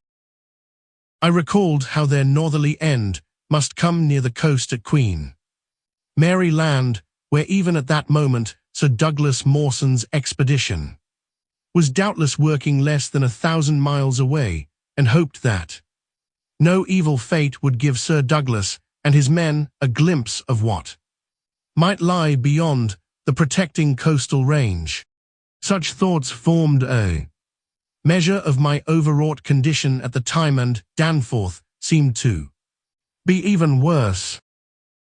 Yet before we had passed the great star-shaped ruin and reached our plain, our fears had become transferred to the lesser, but vast enough range whose recrossing lay ahead of us. From these foothills, the black, ruin-crusted slopes reared up starkly and hideously against the east, again reminding us of those strange Asian paintings of Nicholas Roerich, and when we thought of the damnable honeycombings inside them, and of the frightful amorphous entities that might have pushed their fetidly squirming sway even to the topmost hollow pinnacles, we could not face without panic the prospect of again sailing by those suggestive skyward cave mouths where the wind made sounds like an evil musical piping over a wide range. To make matters worse, we saw distinct traces of local mist around several of the summits, as poor Lake must have done when he made that early mistake about volcanism, and thought shiveringly of that kindred mist from which we had just escaped, of that, and of the blasphemous, horror-fostering abyss whence all such vapors came. All was well with the plane, and we clumsily hauled on our heavy flying furs. Danforth got the engine started without trouble, and we made a very smooth takeoff over the nightmare city.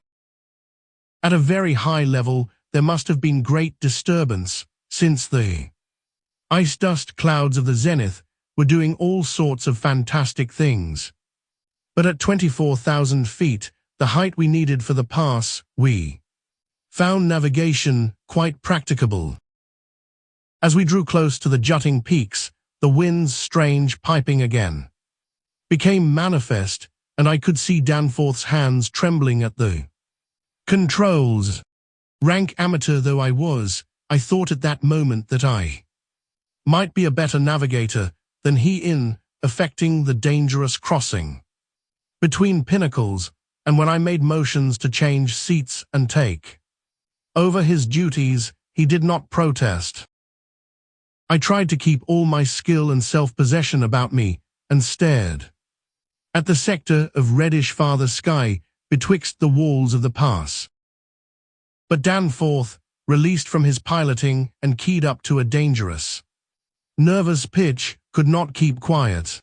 I felt him turning and wriggling about as he looked back at the terrible receding city, ahead at the cave-riddled, cube-barnacled peaks, sidewise at the bleak sea of snowy, rampart-strewn foothills, and upward at the seething, grotesquely clouded sky. It was then, just as I was trying to steer safely through the pass, that his mad shrieking brought us so close to disaster by shattering my tight hold on myself and causing me to fumble helplessly with the controls for a moment. A second afterward, my resolution triumphed and we made the crossing safely, yet I am afraid that Danforth will never be the same again. I have said that Danforth refused to tell me what final horror made him scream out so insanely, a horror which, I feel sadly sure, is mainly responsible for his present breakdown. We had snatches of shouted conversation above the wind's piping and the engines buzzing as we reached the safe side of the range and swooped slowly down toward the camp, but that had mostly to do with the pledges of secrecy we had made as we prepared to leave the nightmare city. All that Danforth has ever hinted is that the final horror was a mirage.